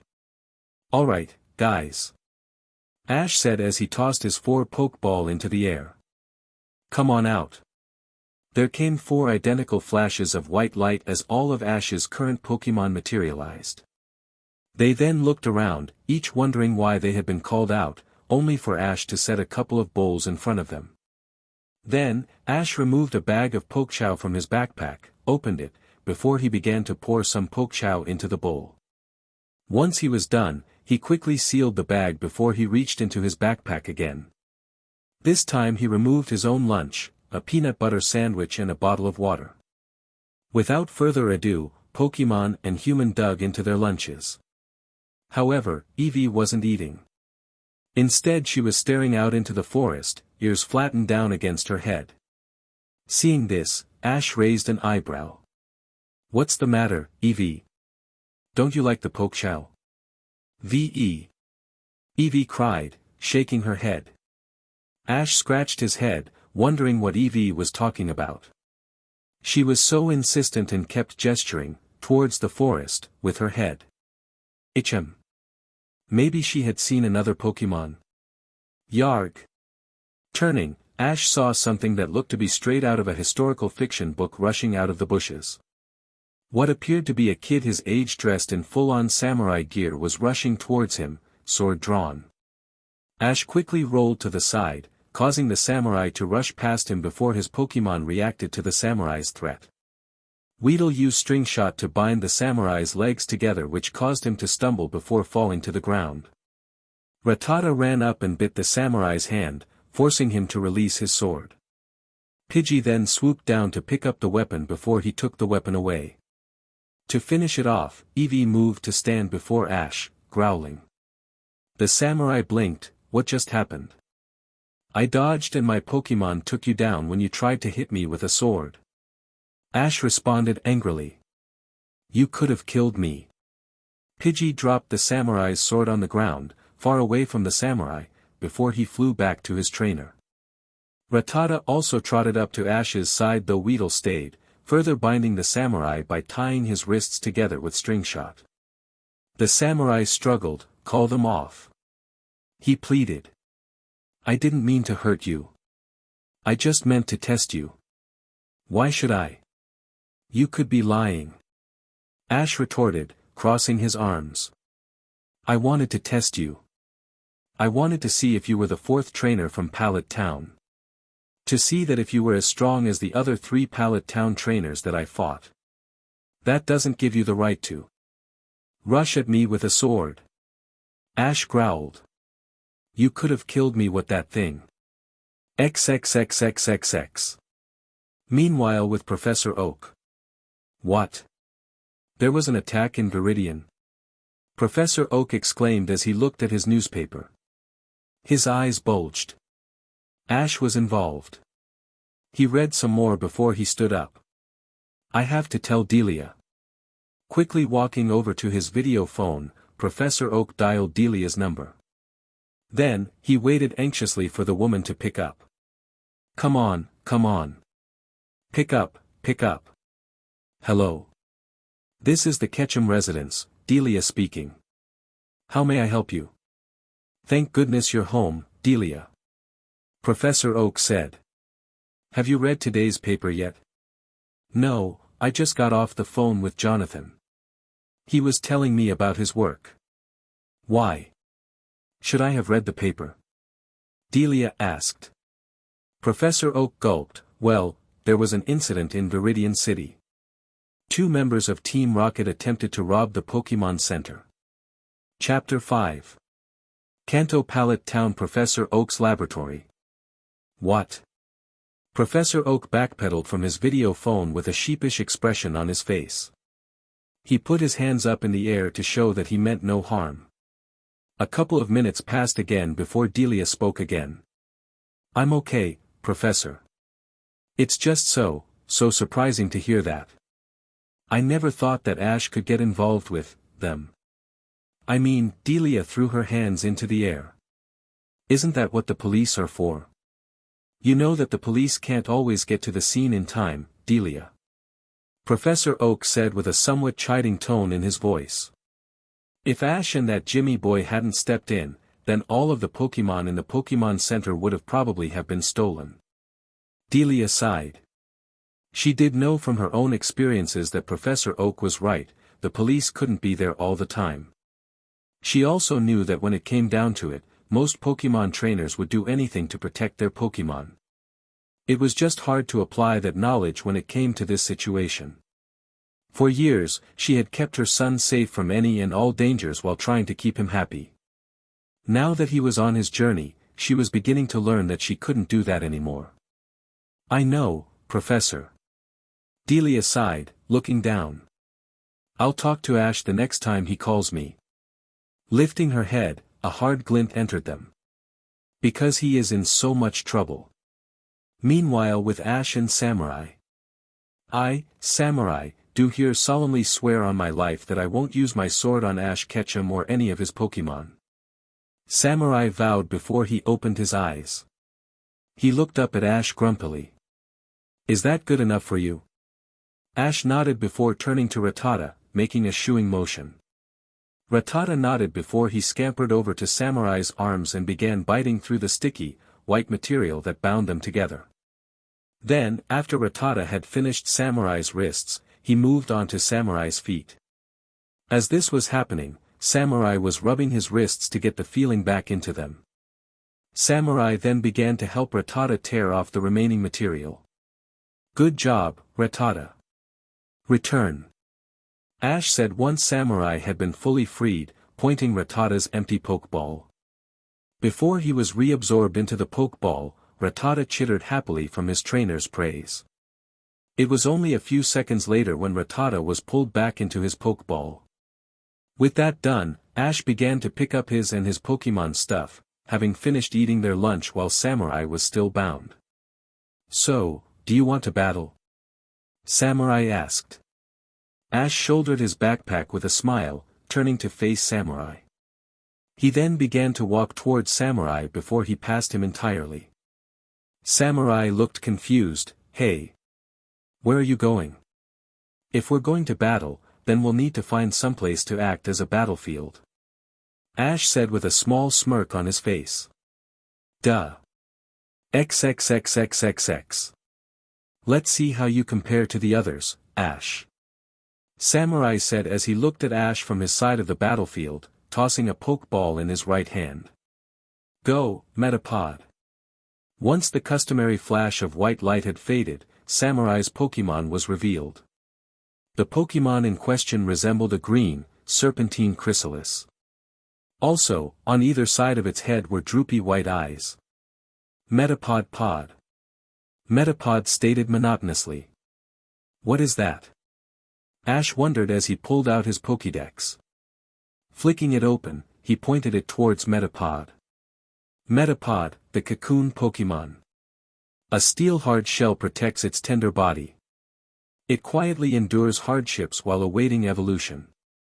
Ash nodded to himself as he put away his Pokédex before he thought of which of his 4 Pokémon to use. He turned to Eevee, having decided on using her before he nodded. Eevee yipped excitedly. She jumped off his shoulder and onto the ground. Then, she looked up and stared at Metapod, her bushy tail wagging back and forth. Metapod just sat there, unmoving, while it stared ahead of itself blankly. Both Pokémon trainers looked at each other, determination burning in both their eyes. After a moment they both nodded at each other and the battle was on. Eevee, use your tackle. Harden, Metapod. Following their orders, Eevee began to run towards Metapod while Metapod simply began to glow greenish-white. Soon after, Eevee tackled Metapod, sending it back a couple of feet with little damage to its body. Ash's eyes widened in confusion. What? Samurai crossed his arms, smirking. He then watched as Ash ordered his Pokémon to attack and saw the all-too-familiar results. No matter how many times Eevee managed to tackle or scratch Metapod, it didn't do much damage because of Metapod's harden. Tisk, TSK, TSK. Can't you beat a little Metapod, Ash? Samurai taunted. Ash frowned. While he could see that all of Eevee's attacks were connecting, he could also see they weren't causing Metapod much damage. Plus, Eevee was starting to get exhausted. If he didn't find some way to get through Metapod's defense, then she would probably be too exhausted to move. Once that happened, he was sure that Samurai would go on the offensive.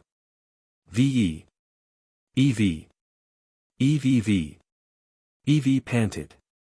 Ash racked his brain trying to think of some way he could defeat Metapod when a sudden memory assaulted him. The memory was of when Weedle had used its string shot to capture Eevee's paw before he had pulled Eevee towards him. Thinking about it, Ash wondered if Eevee could do something like that. Samurai certainly wouldn't be expecting that. But, how would he imitate that feat? After a few seconds, a metaphorical light bulb bloomed to being over his head. Eevee. Grab Metapod with your tail. Ash ordered quickly. Then use all of your remaining strength and threw Metapod against that tree. Eevee nodded before she wrapped her tail around Metapod, as she had been beside the unmoving Pokémon for most of the match. She then began to twirl her tail, gaining momentum, before she used every last drop of strength she had to throw Metapod into the tree her trainer had pointed out. What? No! Samurai shouted. Wooden debris mixed in within a fair amount of tree sap flew into the air as Metapod crashed into the tree. After a couple seconds, Metapod was revealed to be stuck within a Metapod-shaped hole on the tree. Return, Metapod. Samurai said as he withdrew his Pokémon. Once finished, he turned to Ash. You did well. However, will you be good enough to defeat my next Pokémon? Before Ash could answer, Samurai threw a Pokéball into the air. Go, Pinsir. Eevee recoiled at the sight of Samurai's Pinsir, a faint whine escaping her mouth. VE. Pinsir was a bipedal Pokémon that had a brown body with a large pair of white horns, or pincers, that were dotted with small spikes. It had short legs with 3 toes each and skinny, 3-clawed arms. Its mouth also had long, flat teeth that were arranged vertically rather than horizontally. As Pinsir clacked its horns together aggressively waiting to attack, Ash withdrew his Pokédex. While he did this, his eyes were wide, his hands shook, and small beads of sweat broke out along his forehead. Pinsir, the stag beetle Pokémon. It grips prey with its pincers until the prey is torn in half. What it can't tear, it tosses far. It was only seconds later that Samurai went on the offensive, no wanting to allow Ash the time to come up with a decent strategy. Pinsir, use Vice Grip. Dodge it, Eevee. Ash ordered. Pinsir roared as it lurched forward, its great horns outstretched, just as Eevee sidestepped to the left to avoid it. Not one to be so easily evaded, Pinsir lumbered after Eevee, quickly closing the distance between them before it plucked Eevee off the ground with its horns. Then, with Eevee trapped within its grasp, Pinsir began to squeeze its horns together, suffocating the smaller Pokémon. Ash could only watch on as Eevee was slowly knocked unconscious, reminded of his unpleasant encounter with Jessie yesterday night. Moments later, an unconscious Eevee was released from Pinsir's horns and thrown to the ground before Ash. Pinsir roared triumphantly as Ash withdrew his fallen Pokémon, scowling at the massive bug-type Pokémon. Who should I use next? Pidgey isn't fast enough to avoid its horns. Rattata is fast but, his teeth probably wouldn't be able to pierce Pinsir's thick hide. Ash thought to himself. I guess that leave you, Weedle. Come on already. Samurai called out, getting impatient. Alright. Ash said before he unclipped and threw Weedle's Pokéball. I choose you, Weedle. As soon as Weedle's Pokéball hit the ground, a semi-sleepy Weedle appeared within a flash of white light. Weedle looked around for a moment, wondering why it had been called out, before it spotted Pinsir clacking its horns together.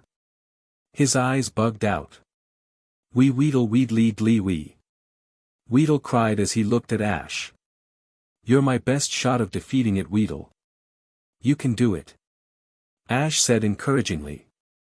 I know you can do it, you are my Pokémon after all. Touched, Weedle nodded before it straightened out and turned to face Pinsir.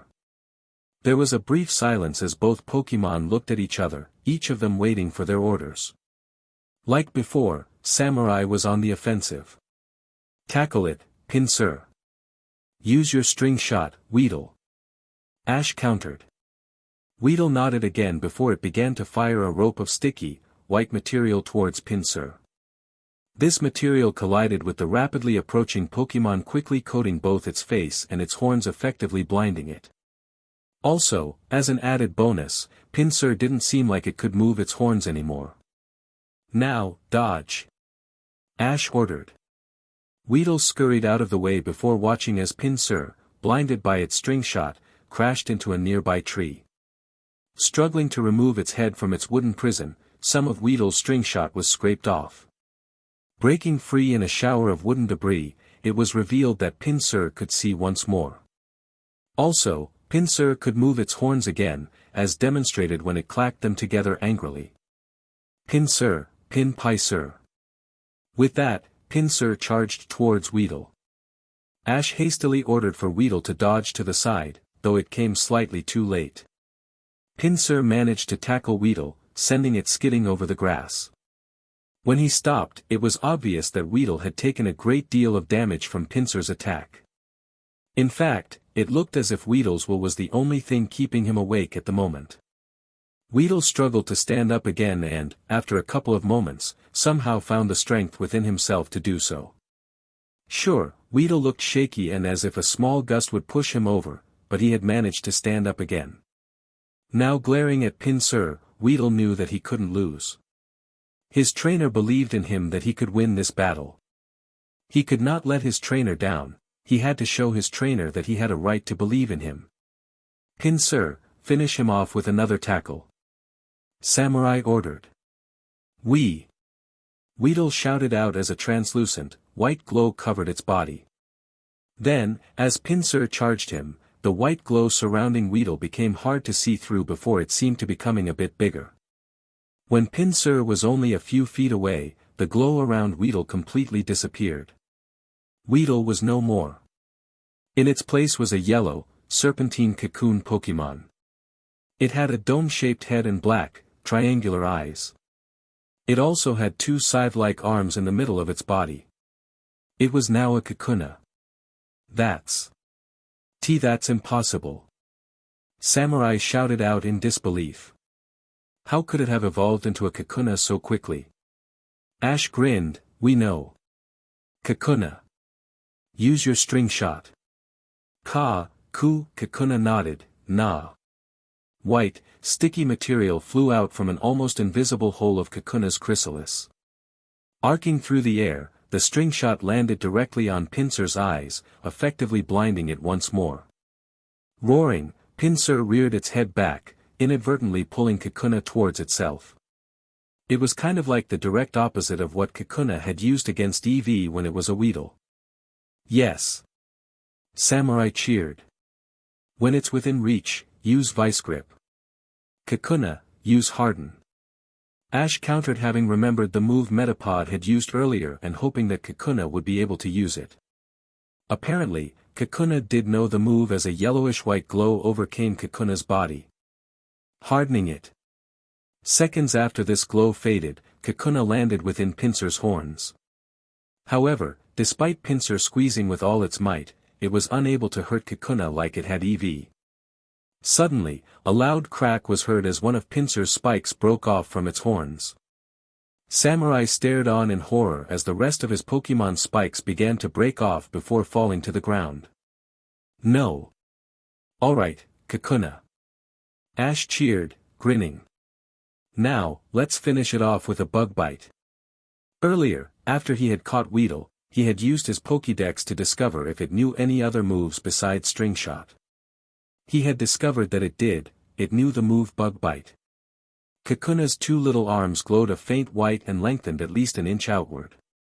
These arms then began stabbing at Pinsir's head repeatedly, trying to pierce the Pokémon's hard skin. The number of times Kakuna hit were too numerous, and too fast, to count. Once Kakuna was finished, he retracted his arms back into his outer shell. It was only a couple of seconds after this that Pinsir groaned, its eyes closed, before it started to fall forward. The force of its impact caused the ground to shake slightly. Sighing, Samurai took out Pinsir's Pokéball before pointing it at his fallen Pokémon. Return, Pinsir. As Pinsir was withdrawn back into its Pokéball, Ash walked towards his newly evolved Pokémon. Once there, he picked Kakuna off of the ground before he sat down on the grass, scratching it affectionately. You were really awesome out there, Kakuna. Ash praised as scratched his Pokémon. I knew you could do it. Kakuna relaxed into his embrace. Nah. Kakuna. Hearing footsteps, Ash looked up, only to see Samurai holding out his hand.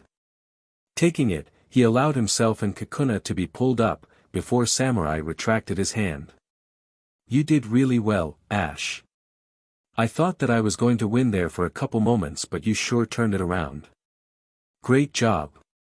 Samurai said, smiling. You did pretty well yourself, Samurai. That Pinsir of yours is really strong. Ash responded. Then, he loomed up to the other boy with a curious expression. By the way, where did you get him? Oh. I got him in a bug-catching contest over in Johto. I did try to find one within the safari here in Kanto, but I couldn't. Oh, I found some Pinsir, but I couldn't catch any with the Pokeball they gave me. XXXXXX. Meanwhile, Pallet Town, Professor Oak's laboratory. Not to be rude or anything, Professor, but why did you ask me to come here? Delia asked with a curious expression. Is something the matter? Professor Oak shook his head. No, nothing is the matter. I simply forgot to tell you to come earlier because of my surprise over what had occurred in Viridian. You don't need to remind me about that, Professor. The reason I called you here was because Jonathan called me yesterday night. He told me to tell you that, unfortunately, he won't be able to make it back in time for your birthday. Professor Oak said. Delia looked down, a tad disappointed and hurt. While she had known that Jonathan was busy because of his work, she had hoped that he would be able to come home for her birthday. Especially since Ash had left on his own journey. Don't worry, Delia, Jonathan hasn't forgotten about your birthday. Professor Oak said before he walked over to his closest and removed a brightly wrapped box. Taking the box, Delia hesitated for a moment before she slowly began to peel off the green wrapping paper. Once that was done, she opened the box, only to find a simple Pokeball and a handwritten note. Delia. I am very sorry that I am going to be unable to get home this year for your birthday in time. I hope that you are able to forgive me and wait until I get back. When I do, I'll be home for a couple of weeks so that we'll be able to do anything that you want to do. Until that time, I have captured this Pokémon. I know how much you love grass-type Pokémon, Anne. I thought you could use the company until I returned. With all my heart. Jonathan. Teary-eyed, Delia lowered the note. While she did support her husband in his job, it was very hard for her to be separated from him for long lengths of time. To know that he was coming home for a couple of weeks at that well, it made her day seem much brighter than it had a few minutes ago. "Delia?" Professor Oak asked in concern. "Are you okay?" Delia nodded before she removed a handkerchief from her pocket and patted her eyes. "Yes. I'm all right, Professor. She smiled weakly. "I just can't wait for Jonathan to get home." "Ah, I see," Professor Oak said. "Now, I'm curious. What Pokémon did Jonathan send you?" Startled, Delia looked down to see the Pokéball still within the box. Grabbing it, she held it in her hand for a moment before she released the Pokémon inside. The Pokémon that Jonathan had caught for her greatly resembled a mushroom. Its cap looked quite similar to a Pokéball, and its white, stem-like body sports stubby, digitless arms, a large pink mouth, and pinprick-like dark eyes. "Gus?" it asked with a cute little tilt of its head. "Oh!" Delia exclaimed before she quickly picked up the small Pokémon and hugged it close. "You're so adorable, aren't you?" "Yes you are. XXXXXX. Later with Ash and Samurai." "Thanks for all your help, Samurai." Eevee, now fully healed, yipped happily. "Eevee." Samurai nodded with a smile before he took Ash's hand and gave it a firm shake.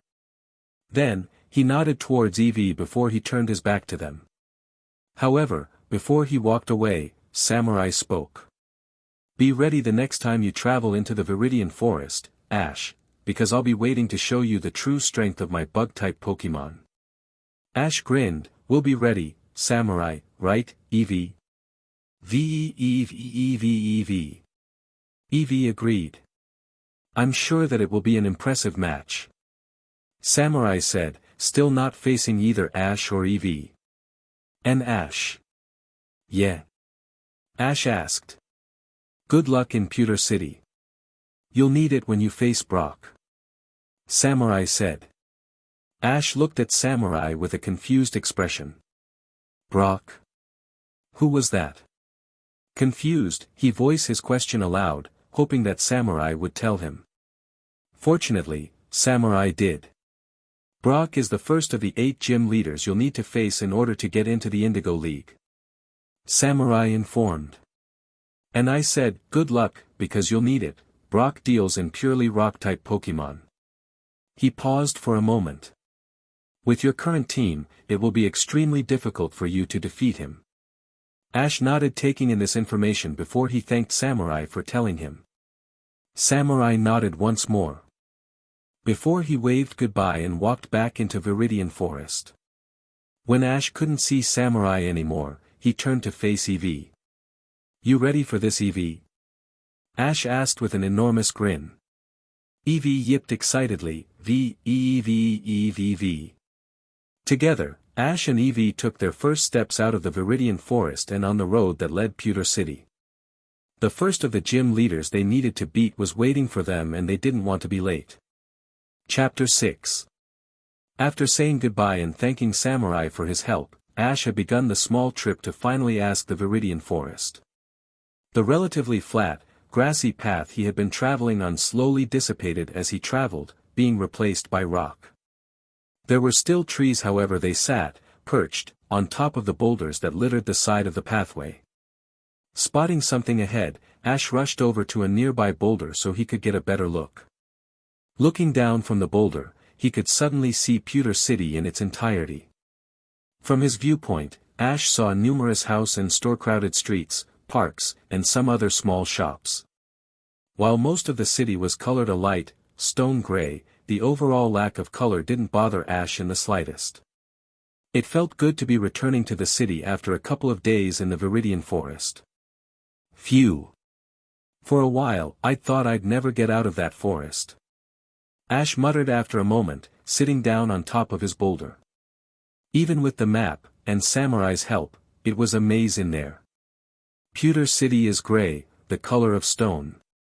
This town has always been famous for its stone. Startled, Ash jumped backwards, eyed widening as his head turned about only to see that no one was around. Before Ash could do anything else, he felt Eevee prepare herself for a jump before she hopped off of his shoulder. Eevee then quickly bounded over to where Ash had been standing only moments ago before she jumped onto the small ridge underneath it. Eevee. Eevee called.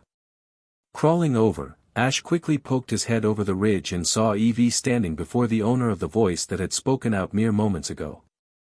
The man in question had short, spiky black hair underneath a green beanie, squinted brown eyes, and dark-colored skin. He was wearing a pair of green, baggy pants, a yellow shirt, brown boots, and white gloves. This man was currently sitting in a crisscross position with his head lowered to the ground.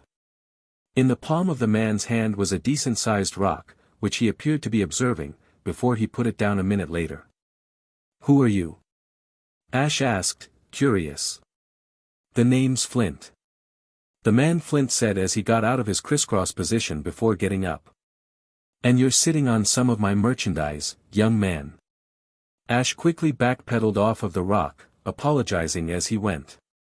Getting up, he then noticed the rack only a few feet away from Flint, which carried an assortment of price tag-carrying rocks. Looking down, Ash noticed that the rock he had been on moments had a small sticker displaying its price. Apparently, it was worth about, "You sell rocks?" Ash asked with an incredulous expression. Flint nodded, "They're Pewter City souvenirs." He turned slightly, "Do you want to buy some?" "No thanks, Flint." Ash replied with a brief shake of his head. "I really don't have room in my backpack to carry a souvenir right now." "Sorry." Flint sighed disappointedly, though he did accept Ash's answer. "I'll take you to the Pokémon Center then. It's the least that I can do. Oh, and by the way, you owe me $2. It's the standard charge for sitting on one of my rocks. XXXXXX. Later, Pewter City Pokémon Center. After paying Flint for sitting on one of his rocks, Flint had led Ash to his city's Pokémon Center. He left a few minutes later, saying he had to get back to his store. Now alone, Ash walked into the Pokémon Center and entered the lobby. Unlike the Pokémon Center's lobby in Viridian City, this lobby a tad bit smaller. Off to the side of the door was a staircase possibly leading up to the rooms, while on the other side was the door to the cafeteria. Scattered around the room were a few plush couches, armchairs, and coffee tables which made up two smaller, lounge areas. By these areas were a rack of magazines, a bookshelf, and near the lounge on the right was a small row of video phones. Walking up to the reception desk, Ash picked up an available tray before he moved to place all of his Pokémon's Pokéball in it. He then had to wait for a couple of minutes before an all-too-familiar person walked up to the other side of the desk. "Hello, Ash." Ash's eyes widened. "And Nurse Joy, how did you get here so fast?" I thought you worked back in Viridian City." "The Joy in Viridian is my little sister, I'm the older Joy." Nurse Joy responded. "I know who you are because of your actions that were reported in the paper." She paused before leaning towards Ash slightly. "I can't tell you how grateful I am for helping my sister." Ash turned away, face reddening in a blush. "It's nothing. Anybody would have done the same thing if they had been in my position." "Well, it wasn't anybody, it was you. You helped stop Team Rocket and did your best to make sure my sister was okay. Me and my sister owe you a great debt." Before Ash could think to say anything in response, Nurse Joy took his tray before she walked out of the lobby. He stood there for a moment trying to comprehend what just happened before he sighed. Well, he could talk to Nurse Joy later. In the meantime, he could call home to see how his mom was doing. XXXXXX. Meanwhile, with Delia Ketchum. Ring, ring, ring. Phone call. Phone call. Ring, ring, ring. Phone call. Phone. Having finally picked up the phone, Delia absently wondered just who would be calling her. Fungus also seemed to share in her curiosity, though it was probably just wondering what she was doing. Being a baby, Fungus required a lot of care and love, which Delia was all too happy to give. However, like any other baby, Fungus required supervision lest it got into trouble. It was because of that fact that she would need to end this call quickly before Fungus could wander off and get into trouble before she could stop it. Hello. This is the Ketchum residence. Hi, Mom. At the sound of this voice, her son's voice, Delia's eyes widened in surprise. A few moments later, her surprised expression was replaced with a small, somewhat creepy smile. She could deal with whatever Fungus got into later. Right now, however, her child was in need of a proper tongue lashing. Ash Ketchum. You are in so much trouble. Delia began as she stared at the image of her son reprovingly. If I was there, I would give you a good spanking, young man. How dare you do such a thing? You could have gotten hurt, or Delia paused, tears prickling in the edges of her eyes, or worse. Ash didn't know what to say, too stunned at the sudden onslaught. Fungus. Didn't I teach you better than that? Well, I certainly didn't teach you to go rushing off into danger, young man. Delia said before her eyes narrowed. And why didn't I hear this from you? I had to hear from Professor Oak about what happened in Viridian. Well, I'm waiting. In Pewter City, Ash silently vowed to kill Professor Oak. If the old man hadn't told his mom about the incident before he was ready to tell her, then he wouldn't be in this position. All of the video phones had been broken, Mom. Ash began explaining. Team Rocket broke them when they took over the Pokémon Center. Nurse Joy said it would take a week to get them fixed. Well, that doesn't mean you couldn't have asked to borrow a phone. She hadn't known that the video phones had been broken, only assumed that Ash hadn't called because he didn't want to get into trouble. This piece of information slowly soothed her. By the time that Ash had finished explaining what had happened that night from his point of view, Delia wasn't angry anymore. However, she was still a little miffed. Even though she had understood what happened, didn't mean she had to like it. All right, honey. I understand. Delia sighed, looking away. I don't like it, but you did the right thing. She turned back to Ash with a pleading expression on her face. Just promise me you'll try to avoid things like this in the future. Ash nodded, I promise. XXXXXX. Pewter City Pokémon Center Lobby. Ash Ketchum, please report to the reception desk, your Pokémon are ready. Having just finished his call only moments ago, Ash turned away from the video phone he was at and looked towards the reception desk. He saw that Nurse Joy had returned and was now putting away a microphone. Ash quickly put the phone back on the receiver before he walked over to the reception desk. When he got there, Nurse Joy handed him his tray. Thanking her, Ash began clipping his Pokéball onto his belt as Eevee waited. It wasn't a problem, sweetie. After all, it's the least I could do for you. Nurse Joy said before she leaned forward and folded her hands on the desk. Now, is there anything else I can do for you? Ash nodded, yeah. I would like to get a room, as I think I'll be staying in Pewter for a little while. Nurse Joy smiled before telling him to wait a minute before she walked off. Apparently, Eevee had enough of waiting as she had just jumped onto his shoulder and was now happily telling him about her experience. Eevee, Eevee, Eevee. Was it any different this time, Eevee? Ash asked, curious. When Eevee shook her head, Ash sighed. He had wanted to see if this Nurse Joy was any different than the other Nurse Joy back in Viridian City. They were the same height, wore the same clothes, looked the same, and even had the same voice. Now he found that they even treated Pokémon the same way. How was that even possible? Here you go, Ash. Ash turned to see the subject of his current frustration had returned, holding a room key. He forced a smile before taking the key and turned around to walk away. However, a sudden thought stopped him. He could ask Nurse Joy how to tell her and her sister apart. Nurse Joy? Ash asked, turning around. Yes. How do people tell you and your sister apart? Ash asked, curious. I mean, you two look a lot like each other, have the same voice, and even act like each other. It's so confusing. Nurse Joy laughed, oh, Ash, I can't tell you how many Pokémon trainers have asked me how all of us Joys can look alike. Wait a minute. All of us Joys. Ash, there aren't just one or two Nurse Joys. Rather, I have countless family members all over the world that have the title of Nurse Joy. Nurse Joy explained. However, we're not entirely identical. She pointed to the cross on her nurse's hat. We each have different colored crosses on our hats that indicate where we work. Ash stood there, dumbfounded by this revelation.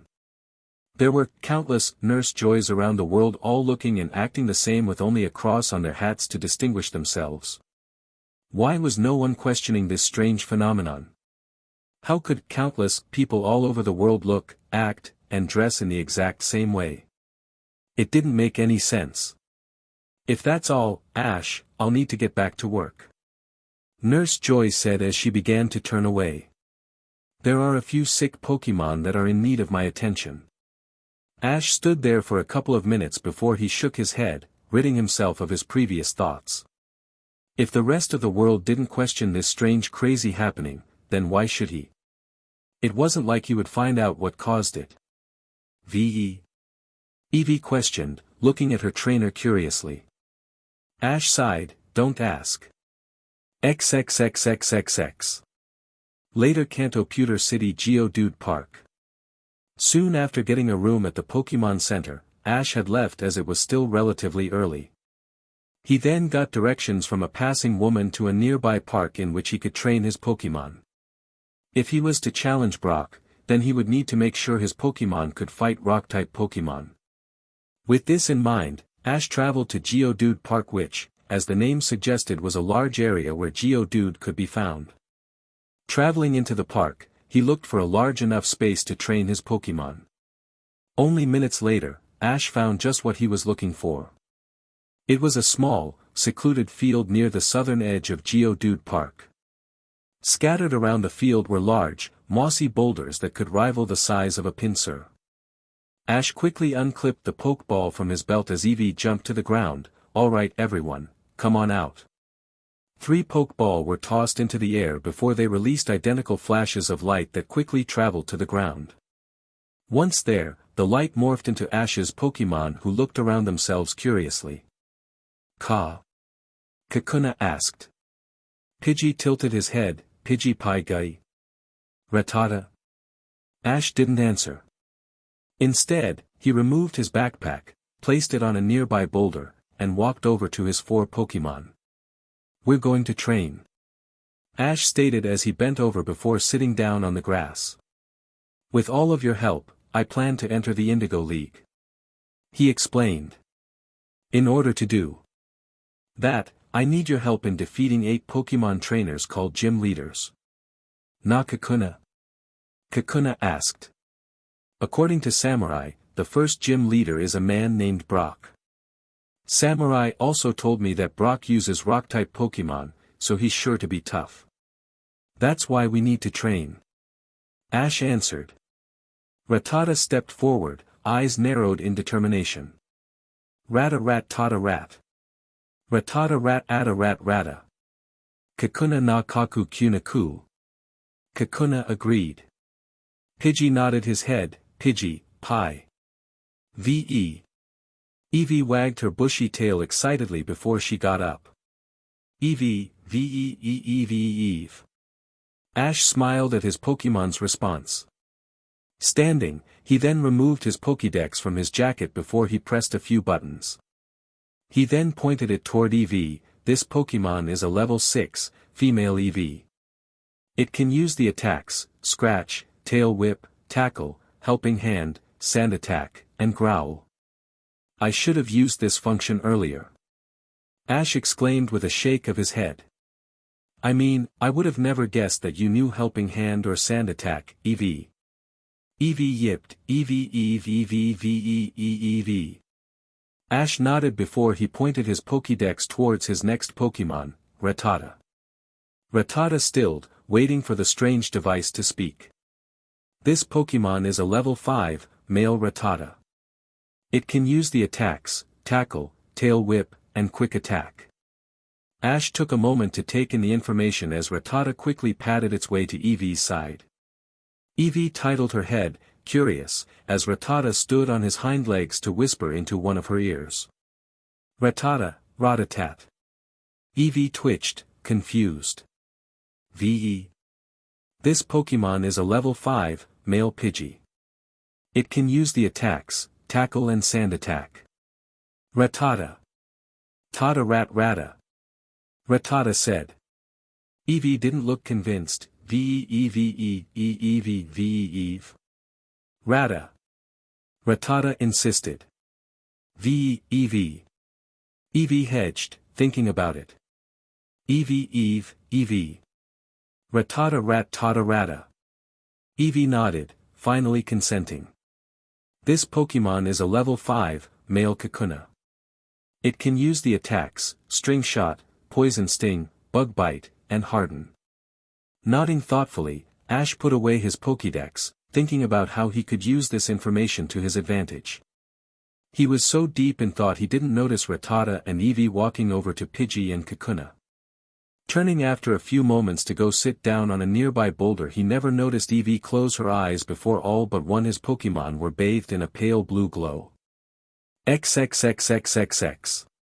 Now knowing where his Pokémon stood, Ash was thinking about how to train them.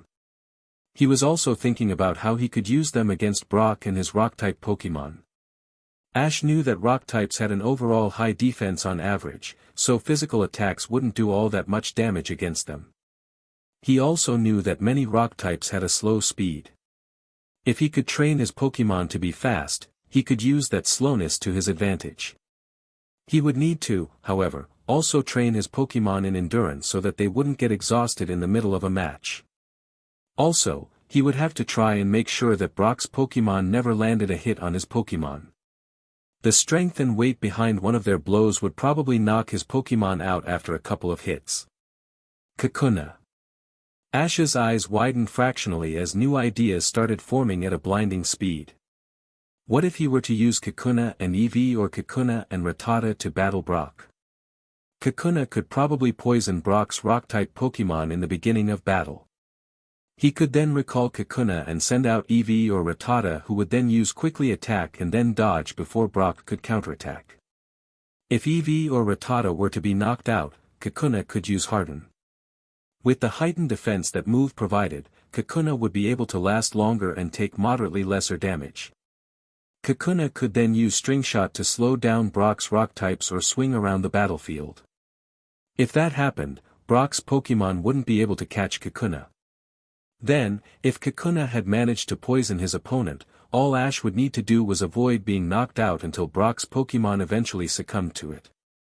Eevee. Snapped out of his thoughts, Ash saw all four of his Pokémon looking at him, as if wondering why he was sitting down. He rubbed the back of his head sheepishly, realizing that they had probably been trying to get his attention for a while. Sorry guys. I was just thinking of a way to defeat Brock. Ash said. Kakuna kaku na. Kakuna responded forgivingly. Rattata stepped forward eagerly. Rattata rat. You're right, Rattata. Let's train. Chapter 7. Kanto Pewter City Geodude Park. Ash Ketchum was currently sitting on a boulder beside his backpack, watching his Pokémon as they trained. Each of his Pokémon were training through an assigned task that he had given them. These tasks were given to them in the hopes it would help them in the long run. Pidgey was tasked with flying laps around the clearing they were in, with a small rock strapped onto his back. Pidgey had been assigned this task to increase his strength, endurance, and speed. So far, it appeared to be working as Pidgey was tiring less often, flying faster, and getting stronger bit by bit as the days went by. Kakuna and Rattata were training together. Rattata was trying to hit Kakuna with physical moves, like Bite, to try and knock Kakuna out. It would be hard for Rattata as Kakuna had used Harden, making its outer shell akin to steel. Ash was hoping that this would help Rattata to learn how to deal damage against hard-bodied Pokémon. Kakuna was tasked with dodging Rattata's attacks. If his plan was to work, Kakuna would have to learn how to dodge much faster than it had been before. In the beginning, this plan hadn't worked. However, when Kakuna began to use String Shot, everything changed. Kakuna became very hard to hit as he used his String Shot like a grappling hook, attaching it against boulders. He then flew towards the boulder he had attached his String Shot to before repeating the process over and over again. Eevee herself was training to deal damage against rock-type Pokémon. To do this, she was using physical moves, like Tackle, against boulders of different sizes. This training was slowly teaching her how much energy she needed to put behind an attack to deal damage to a boulder, though it caused many bruises. Seeing that it was getting late, Ash called out towards his exhausted Pokémon, telling them that they were done for the day. As soon as they heard this, each and every one of Ash's Pokémon dropped what they were doing before walking over to their trainer. It hurt Ash to see the fresh bruises and scrapes on his Pokémon's bodies, knowing that he was responsible for them. However, Ash also knew that this was the only way for his team to get stronger.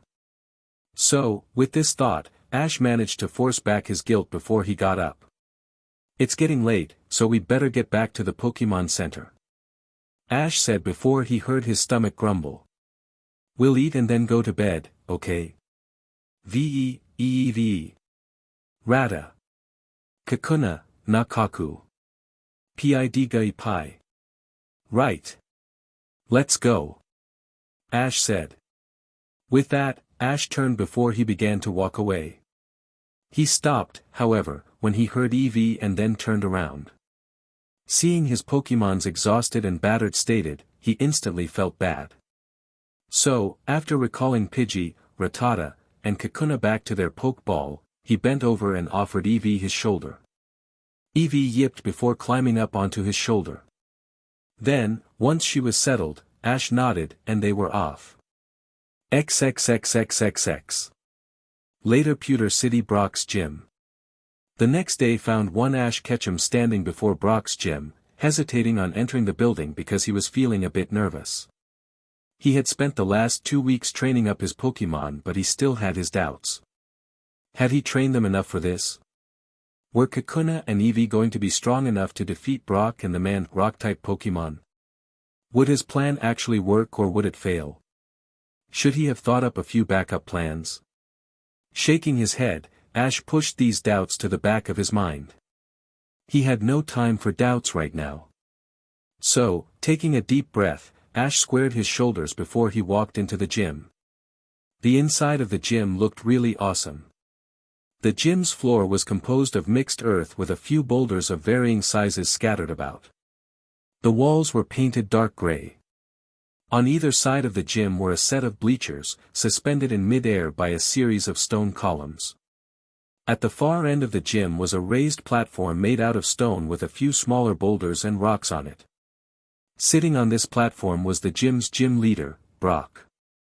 Brock was a dark-skinned male with short, dark brown hair and squinting brown eyes. He was wearing a pair of green cargo pants with a long-sleeved, orange t-shirt over a black undershirt.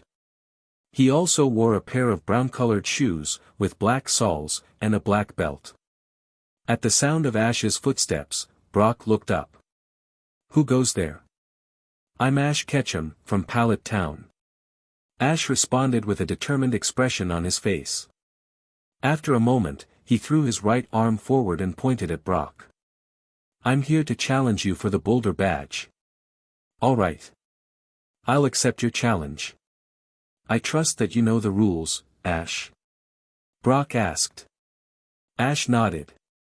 When he had been young, his dad had told him stories of his previous exploits as a Pokémon trainer. Through this, Ash had learned how the gyms in the Kanto, Johto, and Hoenn regions worked.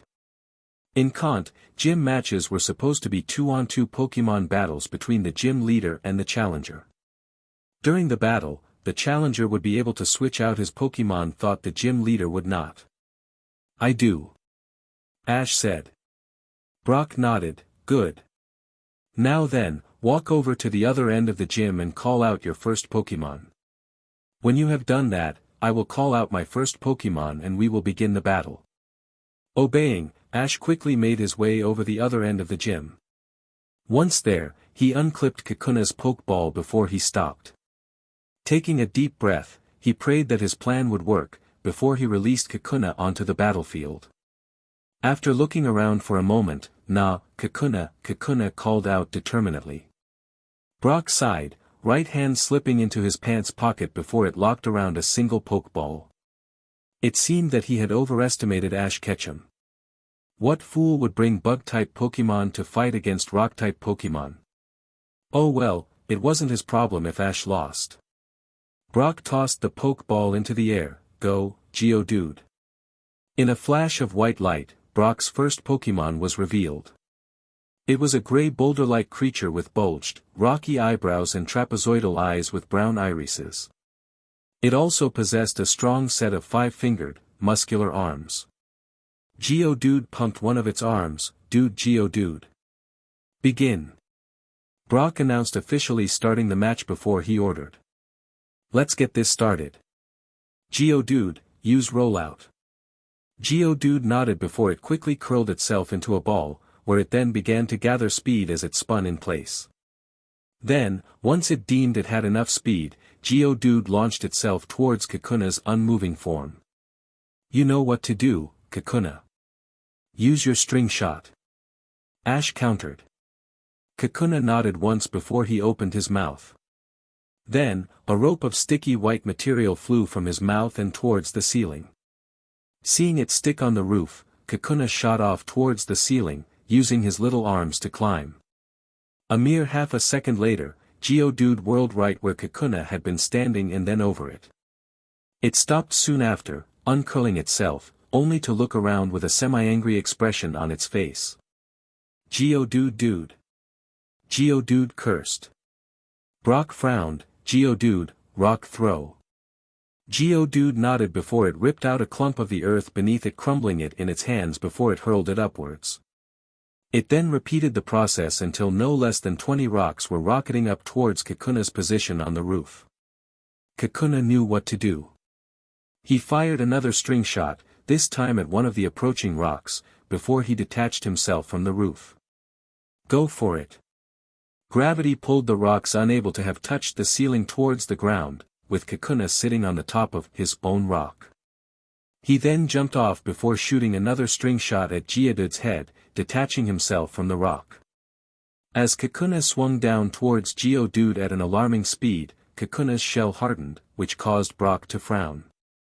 "Geodude, defense curl." Brock ordered. Ash countered with a poison sting. As Geodude quickly curled itself into a ball before becoming outlined in a yellow glow, Kakuna's arms began to glow purple. It was only a couple of seconds later that Kakuna landed on top of Geodude's head. Kakuna wasted no time. In an instant, he began to lash out at Geodude's head with his arms. After a couple moments, Geodude groaned, coming out of its defensive position, and stumbled slightly. It was almost enough to knock Kakuna off its head, but not quite. "Rip it off your head, Geodude," Brock demanded. "Kakuna, return." Ash countered with a small grin, recalling Kakuna within a flash of light. "I choose you, Eevee." Eevee nodded before she jumped off of Ash's shoulder and landed on the ground. She didn't have much time as the match began anew, Geodude rushing forward to attack. Once Geodude was close enough, both Pokémon began a deadly dance of offensive and defensive maneuvering. Eevee was mostly on defense while Geodude was on offense. "Geodude, tackle." Brock ordered. "Dodge it, Eevee." Both Ash and Brock watched as their individual Pokémon obeyed Eevee, dodging Geodude at the last second before both began barking out orders. "Use your rollout," Brock shouted. Ash was quick to counter with a, "Dodge it. Then use helping hand." Eevee didn't have enough time to dodge, though she didn't get hit. Geodude's rolling form rocketed by within an inch of Eevee's body before it rolled past, straight into a nearby boulder. Geodude uncurled groaning as a light blue glow surrounded Eevee's body. After a few seconds, this glow flew from Eevee and, looking quite like a thunderbolt, struck Geodude before it could fully recover. All then watched as the minute scratches from Kakuna's poison sting began to glow a sickly purple. Geodude then groaned and grabbed its head with its muscular arms, gritting its teeth from the pain. As this was happening, Brock's eyes widened in surprise.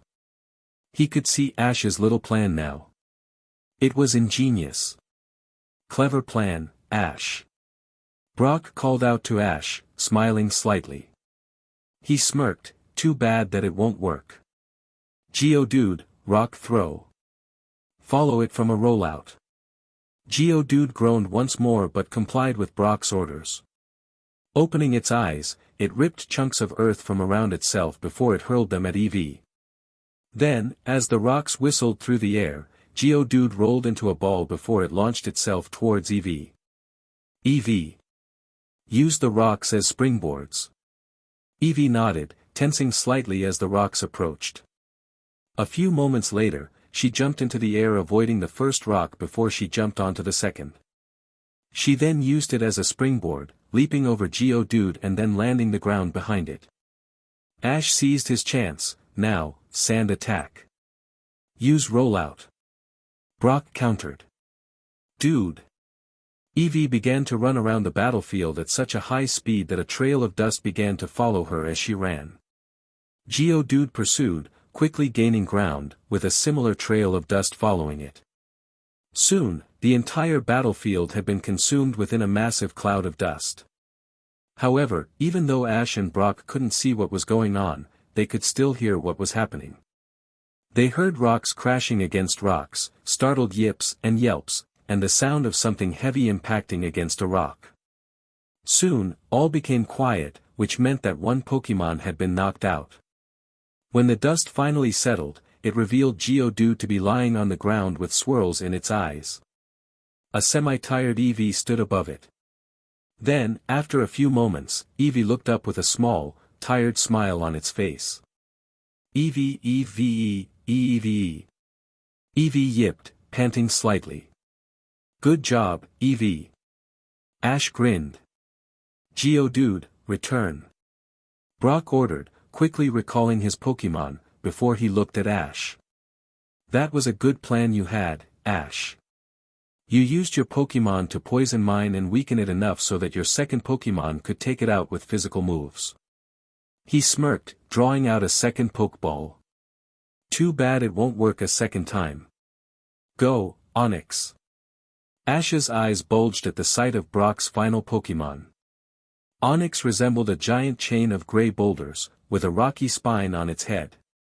It appeared to be fully grown, as it measured at an enormous 28 feet 10 inches, the standard height for both male and female Onix. Eevee, return. Ash called before he waited for Eevee to come back to him. Once she had, he pulled of Kakuna's Pokéball. I choose you, Kakuna. As soon as Kakuna saw Brock's Onix, his eyes widened as much as Ash's had. He then turned to Ash with a worried look in his eyes, getting a nod in return, before he nodded to himself. He had to face this behemoth, if only to weaken it. Alright, let's finish this, Onix. Use rock throw. Brock ordered. Onix's nodded with a roar, Nix. Dodge it with a string shot. Onix's tail slammed into the earth, splintering it before it used its tail to start hitting rocks in Kakuna's direction. As this happened, Kakuna was using its string shot to swing around the battlefield. To do so, Kakuna would release one string when he was in danger of being hit while spitting out another string to escape. Soon, numerous strings hung from the ceiling, looking like white streamers. Onix was getting annoyed. It kept using its tail to uproot rocks and then send them at that annoying bug, but none of them hit it. The bug was using some sort of string to avoid it. The coward. Na, Kaku Kakuna ka. Kakuna shouted as it dodged another of Onix's rocks, swinging away from Onix's massive form. Ash's eyes widened, looking up. Why hadn't he seen that row of sprinklers earlier? He could have used them. No, he didn't need to use them earlier. His plan had worked against Geodude perfectly. Now, however, he could use those sprinklers to his advantage. If he didn't, he might not get a chance to weaken Onix enough so that his Pokémon could take it down. He had to act now. Kakuna. Poison sting that row of sprinklers. What? Brock shouted out, alarmed, as he quickly realized what Ash was planning. Onix. Stop that, Kakuna. At this order, Onix's rain of rocks began even more intense, which caused Ash to sweat. If even one of those rocks hit Kakuna before he could set those sprinklers off, then it could be disastrous. Onix's eyes narrowed as it sent another couple of rocks hurling towards Kakuna. Onax. Kaku. Kakuna swung upwards, swerving around two rocks. Nah. Only seconds later, Kakuna reached the ceiling. His little arms began glowing purple again before it slammed them both into the nearest sprinkler. Sparks flew in the air as the sprinkler discharged, electrocuting Kakuna. Kakuna then fell towards the ground, burnt and smoking, where he landed on one of Onix's rocks. Then, as gravity pulled the rock back towards the ground, Kakuna fell off. It was only seconds later that Kakuna crashed into the ground, sending a miniature mushroom cloud of dust into the air. No! Ash shouted, alarmed. Kakuna. Just then, the sprinklers went off, sending thousands of water droplets towards the ground. Onix groaned at this assault before it began to thrash about. Ash's plan had worked. Thank you, Kakuna. He whispered as he recalled Kakuna before he sent out Eevee again. Let's end this. On 9. Onix. Complained. Just hold on there, Onix. We just have to beat one more Pokémon. Brock shouted. Use your tackle attack. Ash ordered. Eevee nodded with a yip before she charged towards her foe. A slight glow surrounded her body as all sound seemed to suddenly vanish. It was because of this that she never heard Brock ordered Onix to dodge. Onix raised its head slightly, still weak from the water, only seconds before Eevee tackled it. The force of the blow sent Onix's head back a few feet before it fell towards the ground. Are you alright, Onix? Brock called out, concerned. On 9. Onix groaned as it slowly began to get up. Onix nix. Onix. Onix had barely gotten up when Eevee tackled it again, this time in the back of its head. The force of the attack sent Onix falling onto the ground again. Onix struggled for a moment before it closed its eyes with a groan. Brock looked concerned. Onix. 10 seconds passed but Onix didn't get up or respond to Brock. Eevee had taken this time to pad over to Ash's side where she plopped herself to the ground. It was obvious by this point that Eevee was completely exhausted and was only barely conscious. Finally, Brock sighed, withdrawing Onix's Pokéball. Take a good, long rest, buddy. Onix, return. Onix was then consumed in red-colored light before it was recalled back into its Pokéball. Brock sighed again before he put Onix's Pokéball away. He then walked over to where Ash and Eevee were, a small smile on his face. That was an excellent match. I'll never forget you for your creativeness, if nothing else, Ash Ketchum. Brock stated before he grabbed something from his right pocket. And because you beat me I can present you with the Boulder Badge. Shakily, Ash took the offered badge from Brock's hand. He felt a warm sensation of pride spread through his chest even as a sense of euphoria overtook him. He had done it. His plan had worked. He had beaten Brock. With a bug-type and a normal-type Pokémon. Ash took a deep breath, trying to relax, before he put the Boulder Badge in his pocket. It wasn't an ideal place to keep it but, as he had no other place to put it at the moment, it would have to do. I also am proud to present you with the standard reward for defeating me, 1,386 yen. Brock said, holding the aforementioned stack of money in his hands. Ash took it, causing Brock to smile. Good luck with the other gyms, Ash. Thank you. XXXXXX. Later. After Ash had received the Boulder Badge and money, Brock offered to take him back to the Pokémon Center. They both had Pokémon that were in need of healing, so why not? Wanting to know a little bit more about Brock, Ash had accepted. They were off towards the center after Brock turned off the lights off his gym and locked the doors. On the way to the center, Ash learned that Brock had and took care of 9 siblings by himself. He described each of them in immaculate detail, how they looked, what they acted like, and what hobbies they had. In return, Ash had told Brock a little bit about his life in Pallet Town. He told Brock of his dad who was away because of his work, his mom, and of Professor Oak. He also told of the farm work that most citizens in Pallet Town did, surprising Brock when he told him that Pallet Town supplied Viridian City and Pewter City with their crops. At the moment, Ash and Brock were just nearing the Pokémon Center. Hearing shouting from inside the center and, worried, they rushed into the building. Inside, they found Nurse Joy being verbally assaulted by a pale-skinned boy with dark blue hair and black eyes. The boy was wearing brown-colored vest over a long-sleeved, pink t-shirt and brown pants. Brown shoes covered his feet while a pair of sunglasses hung on his head. "What do you mean I can't have my Pokémon back?" the blue-haired boy demanded angrily, slamming his fist into Nurse Joy's desk. "I need to get back to training them. I've wasted enough time getting them healed." Nurse Joy frowned. "I can't give them back to you because Officer Jenny is examining them at the moment, Mr. Flats." Her eyes narrowed, actually appearing angry. "I called her when I found those horrible markings and bruises on their bodies." Before the blue-haired boy could respond to Nurse Joy, Officer Jenny walked into the room. Her eyes narrowed at the sight of the boy before she walked over, pulling out a pair of handcuffs from her skirt. "Damian Flats, you are hereby under arrest," Officer Jenny announced. "Now, you." "What? How can I be under arrest? I haven't done a thing," Damian demanded, cutting Officer Jenny off with a scowl. "You're under arrest for numerous counts of Pokémon abuse," Officer Jenny answered. Then, before Damian could try and refute her statement, she said, "Don't try to deny it, Damian. I have confirmed the abuse myself." Chapter 8.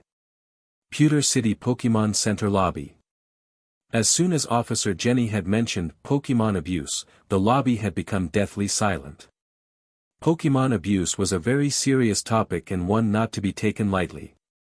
Pokémon abuse was the infliction of suffering or harm upon Pokémon, for purposes other than self-defense.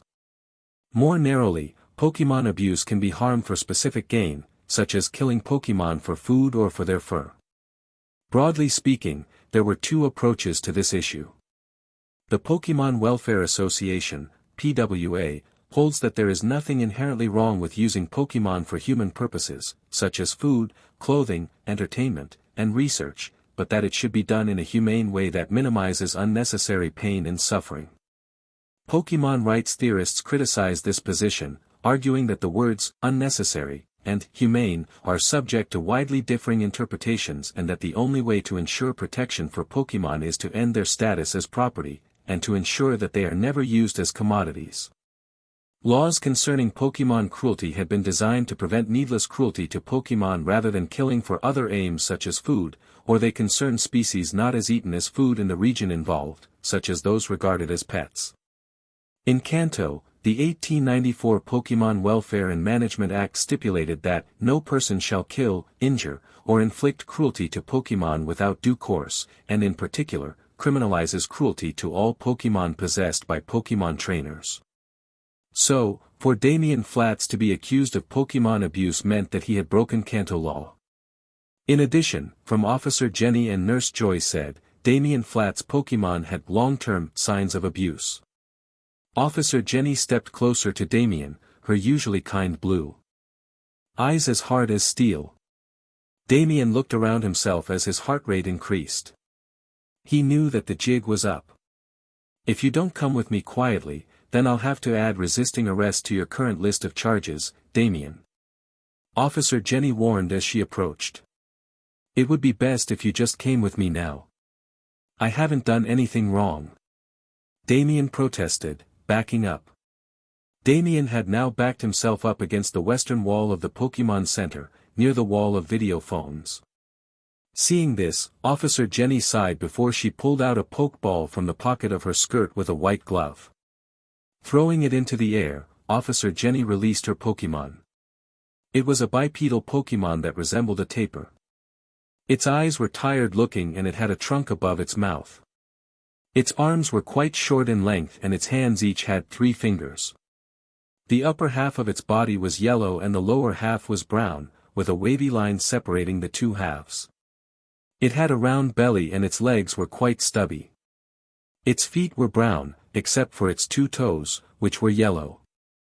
The bottom of each foot had a small, round, pink-colored pad in the middle of it. The Pokémon yawned tiredly, drowsy. Damien suddenly froze, looking at the Pokémon Drowsy as it began to wave its arms around, eyes glazing over slightly. Unaware of what was going on, Drowsy used its control over Damien to make the boy walk over to Officer Jenny before extending his arms out. Officer Jenny quickly cuffed one of Damien's wrists before she pulled the arm behind Damien, followed by the boy's second arm. This was followed by a faint series of clicks as she cuffed his other wrist before tightening them to make sure Damien wouldn't escape. Only a moment later, Damien's eyes cleared up before he began to look around himself confusedly. He soon realized his predicament as Officer Jenny recalled her Pokémon. What? No! Damien shouted angrily, shaking his head as he tried in vain to remove the handcuffs binding his hands behind his back. This can't be happening. Officer Jenny grabbed hold of Damien's bound hands before she spoke. Damien Flats, you have the right to remain silent. Anything that you say can and will be used against you in a court of law. By now she had forced the struggling boy near the lobby's entrance. You have the right to an attorney, and to have an attorney present during any questioning. If you cannot afford a lawyer, one will be provided for you at the government's expense. XXXXXX. Later Pokémon Center lobby. After Officer Jenny had arrested Damien, it had taken Nurse Joy 30 minutes to sufficiently calm everyone down. She had to do this because of the numerous questions that exploded out of people's mouths. How could this have happened? What will happen now? How long has this been going on? Nurse Joy had answered all of these questions to the best of her abilities and as calmly as the situation allowed. Soon, however, Nurse Joy had managed to answer everyone's questions before sending them on their ways. At the moment, both Ash and Brock were approaching Nurse Joy, each holding a tray containing their Pokémon's Pokéball as they each needed to get their Pokémon healed. Hearing their footsteps, Nurse Joy looked upwards and forced a smile onto her face. What can I do for you today? Could you heal our Pokémon, Joy? Brock asked. Of course I can. Just hand me your trays and I'll be right on it. Without any further ado, both Ash and Brock handed their trays to Nurse Joy. Taking them, Nurse Joy placed Brock's tray underneath Ash's as Eevee was sitting on top of Ash's tray before she began walking away. Brock sighed. I hope that Joy will be okay. Huh? Ash asked, turning to the older male. What do you mean, Brock? Usually, when I come here, me and Joy will engage in some idle chit-chat. However, as you saw, she didn't seem in the mood to talk. Brock answered with a frown. She only never wants to talk when she's not feeling well. Frowning, Ash nodded. He hadn't quite noticed anything was wrong, but if Brock, somebody that knew this Nurse Joy, could tell something was up, then it could be. Ash wondered if he could owe something to make Nurse Joy feel better, if only a little bit. XXXXXX. Sometime later with Nurse Joy. After she had given Ash and Brock their recently healed Pokémon back to them, Nurse Joy had left to go check on Damien Flat's former Pokémon. Walking through the halls, she passed a couple of her Chansey before she had reached the observation room. Opening the door, Nurse Joy silently walked into the room. The first sight she glimpsed was of the poor, emaciated, and abused Pokémon sleeping on beds. Around each bed was an array of medical equipment that was monitoring their health. Looking at all of them, Nurse Joy felt like she could cry. It wasn't fair for these Pokémon to have suffered as they had. In addition, what made this worse was that all of these Pokémon were children. Fairy. Spinning around, Nurse Joy's eyes widened as she saw that despite having been sedated, one of the Pokémon was getting up. It was a small pink creature that was slightly rounded in appearance with dark brown ears. It had 2 small black eyes, a small mouth with an elongated left canine. It had stocky arms with 3 digits on each of its hands. Each of its feet had a single clawed toe. This Pokémon also had a large curl on its forehead, just above its small black eyes. It also had small wings on its back, which were incapable of flight but would allow it to jump higher than it normally would. Nurse Joy watched as the poor thing looked around the room, a mixture of confusion and fear in its eyes. When it spotted her, the Pokémon's eyes widened in fright before it backed up on the bed, repeating its name over and over again in pure terror. It broke Nurse Joy's heart to see such a young Pokémon react like this. "It's okay, Clefairy," Nurse Joy said with a soft, tender tone in her voice as she slowly approached the abused Pokémon. "I'm not going to hurt you." Clefairy's back hit the edge of its headboard, shaking its head from side to side. "Clefairy. CLE Fairy, CLE Fairy Fairy." Nurse Joy closed the distance separating her from Clefairy before easing herself onto its bed, whispering sweet nothings to the terrified Pokémon. Then, she carefully reached out and grabbed Clefairy before pulling it close to her chest. She ignored the pain that Clefairy's little fists caused her as it tried to escape her grasp, instead beginning to rock it in her arms. "CLE. Clefairy." Clefairy cried as she raked her nails against the arms that held her desperately, slowly tiring herself out. "Clefairy CLE. Clefairy Fairy. Clefairy. Hush, little one. Everything is going to be okay." Nurse Joy continued to sit there rocking Clefairy until sleep had taken hold of it. Careful not to disturb Clefairy, Nurse Joy got up before she walked out of the observation. She had thought about leaving Clefairy with her sleeping, sedated companions but had dismissed the thought soon afterwards. Now that she had fallen asleep, Nurse Joy didn't know how Clefairy would react if she wasn't there when it woke up. Nurse Joy made her rounds checking in on all of the other sick Pokémon in her care, smiling as she passed one of her Chansey. Then, exhausted, she made her way back to the lobby, once to be met with a blinding, bright flash as she opened the door. Surprise! Blinking the dark spots out of her vision, Nurse Joy looked around, only to see that her lobby had been transformed. A multitude of streamers and balloons hung near the ceiling while beautiful pink sheets covered tables that had been moved into the room. Littered on the tables were small party favors, refreshments, and hors d'oeuvres. There was even a banner that read, "Thank you, Nurse Joy.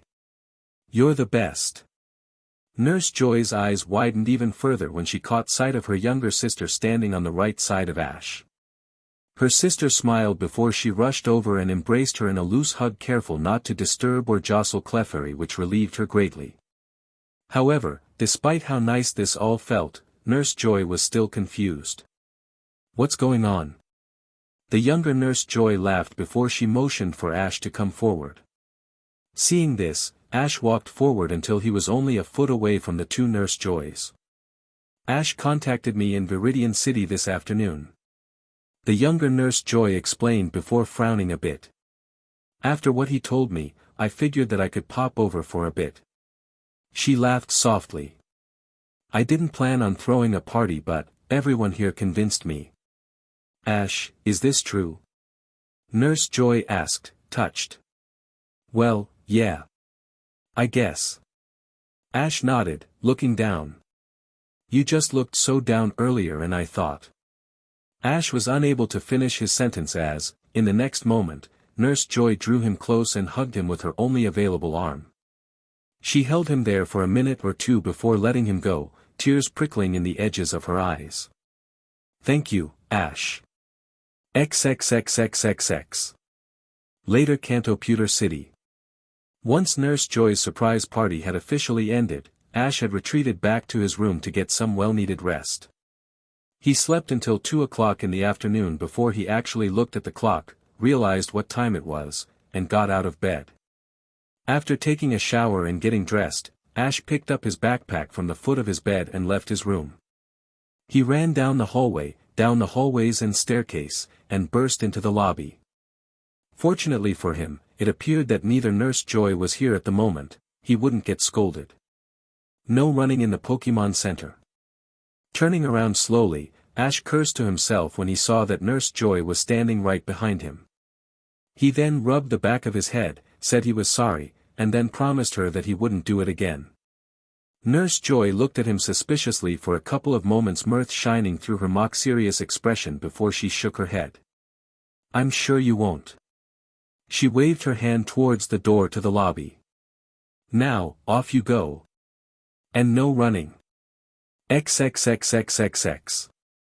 20 minutes later found Ash standing before the entrance to Pewter City's Museum of Science. He had heard about how cool the museum was supposed to be last night and intrigued, he wanted to experience it himself. Walking into the museum, Ash was stopped by a brown-haired man sitting behind a desk on the left side of the entryway. "If you want to see the museum, it'll cost you 50 yen. The man stated. Nodding, Ash reached into his pocket as he walked over before he gave the needed money to the brown-haired man. The man took the money, put it into the nearby register, and then handed Ash a blue ticket. "The museum closes in an hour. So, until then, enjoy yourself." Ash grinned, "Thanks. I will." Walking away from the desk, Ash wondered why it was right next to the entrance of the museum before he turned around a corner. There, he came face to face with the first exhibit, a large glass case in which fossilized remains of Kabuto and Kabutops stood. At least, that is what the plague to the case said. Either way, it was still pretty cool. Ash stared at the two fossilized Pokémon for a few minutes before the wonder wore off and turned to leave. It was then that a seemingly random thought struck him. Unclipping his Pokéball from his belt, Ash then released his 4 Pokémon. Ordinarily, Eevee would have been on his shoulder, though he had recalled her back to her Pokéball last night when it was getting late. Ash then watched as his Pokémon looked around the room they were in wonder, eyes darting to the exhibits that caught their eyes. He looked down when Eevee looked up at him with somewhat begging expression on her face before he offered her his shoulder. That done, Ash then addressed his other Pokémon. "We're in the Pewter City Museum of Science." He pointed to the Kabuto Kabutops exhibit behind him. "This is a display holding the fossils of Kabuto and Kabutops, Pokémon that became extinct hundreds of years ago. Pidgey. Rattata. Na. Eevee, Veev. Soon after, Ash led his Pokémon away from the Kabuto Kabutops exhibit. He didn't know where the other exhibits were, but finding them was half the fun. "Hey, look at this, guys!" Ash called out as he stood before yet another display. This fossil is supposed to be that of an Eodactyl. He grinned. "It looks so cool." Eevee. Eevee yipped in agreement. Pidgey recoiled in fear. Pidgey. Pidgey turned before he ran behind Ash's legs, shaking. Pidgey. "Don't be silly, Pidgey." Ash laughed. Aerodactyl went extinct hundreds of years ago. Rattata looked awed as he sat before the glass, looking up at the fossil of the Aerodactyl. Rattata. Rattata. Kakuna na. Kakuna. 5 minutes later, Ash left the Aerodactyl exhibit after he had finally convinced that the Aerodactyl wouldn't eat it as they were all extinct. He then led his Pokémon up the stairs and onto the second floor. There, they saw something that instantly captured everyone's attention. There was a gigantic spaceship in the middle of the room. In fact, it looked like the ship that humans had first used to travel to the moon. Ash grinned, "Awesome. I should have brought a camera. Mom would love to see this." Eevee yipped. Pidgey chirped excitedly, "Pidge. Rattata. Na Kakuna. Oh, look.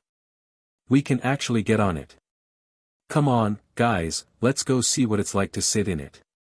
Ash said as he raced towards the spaceship. I bet it'll be awesome. Chapter 9. Kanto Pewter City. After the museum had closed down for the day, Ash had taken his Pokémon out to Geodude Park to train. Then, a few hours later, he recalled his exhausted team back to their Pokéball and was off towards the Pokémon Center. Once Nurse Joy had healed them and he had thanked her, Ash went towards the Pokémon Center's cafeteria before he had a late lunch with his Pokémon. He then recalled all but Eevee to their Pokéball and left to go find a nearby Pokemart. If he was going to leave tomorrow morning, then he would need to get some new supplies. 20 minutes later, Ash entered the Pokemart after having asked several people on the street for directions. He then grabbed a small basket from a nearby stack and began walking around the store, looking for stuff he thought he would need. Eevee looked at the store in odd curiosity, having never seen a place like this before in her life. VE. Looking up, Ash saw that Eevee was looking towards a shelf that contained small, medium, and large bottles of Awakening, a special medicine that could wake up sleeping Pokémon. Ash picked up a bottle, bit his lip, and debated over whether or not he should get it. It would help him if any of his Pokémon fell asleep in battle. Especially if the Pokémon his team was battling knew Sing, Sleep Powder, or Hypnosis. However, if he did get a bottle, it could put a dent in his meager funds. Finally, Ash decided. Yeah. I'll get it. He put a medium-sized bottle of Awakening inside his basket, near the other items he had gotten. But this is the last thing, okay Eevee? Eevee, Eevee. Eevee yipped. With that, Ash walked over to the cashier, a tall black-haired man in a red uniform, before he pulled his items out of his basket and onto the counter. Alongside the Awakening, he would be getting some canned goods, 5 Pokéball, and 2 potions. That'll be 2,100 yen, kid. Ash winced at the price but nodded anyway, pulling out his wallet.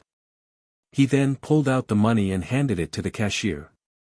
The cashier took the money, put it in the cash register, printed out Ash a receipt, and then handed Ash his plastic bags. Taking the bags, Ash thanked the cashier before he left the Pokemart. Once they were outside, Eevee turned to him with a confused expression on her face. VEVEVV. We're going to stay one more night at the center and then we'll get back on the road. We'll have to travel through Route 3, Empty Moon, and then Route 4 before we get to Cerulean City. Ash answered back. It's going to be a long trip. Eevee, Eevee, Eevee, Eve, Eevee. Eevee asked. I know that because of the map Jimmy gave me. On the back it has a list of all the different routes, towns, and a lot of other things. Ash responded before he paused. I'll have to thank Jimmy the next time I see him. XXXXXX. Meanwhile, Pewter City Pokémon Center. Clefairy Cle Fairy. Fairy Clefairy Cle Clefairy. Rocking Clefairy in her arms, Nurse Joy once again tried to soothe Clefairy. For some reason, Clefairy had woken up a few hours ago and began to cry. Nurse Joy was doing her best to calm Clefairy down, but, so far, nothing was working.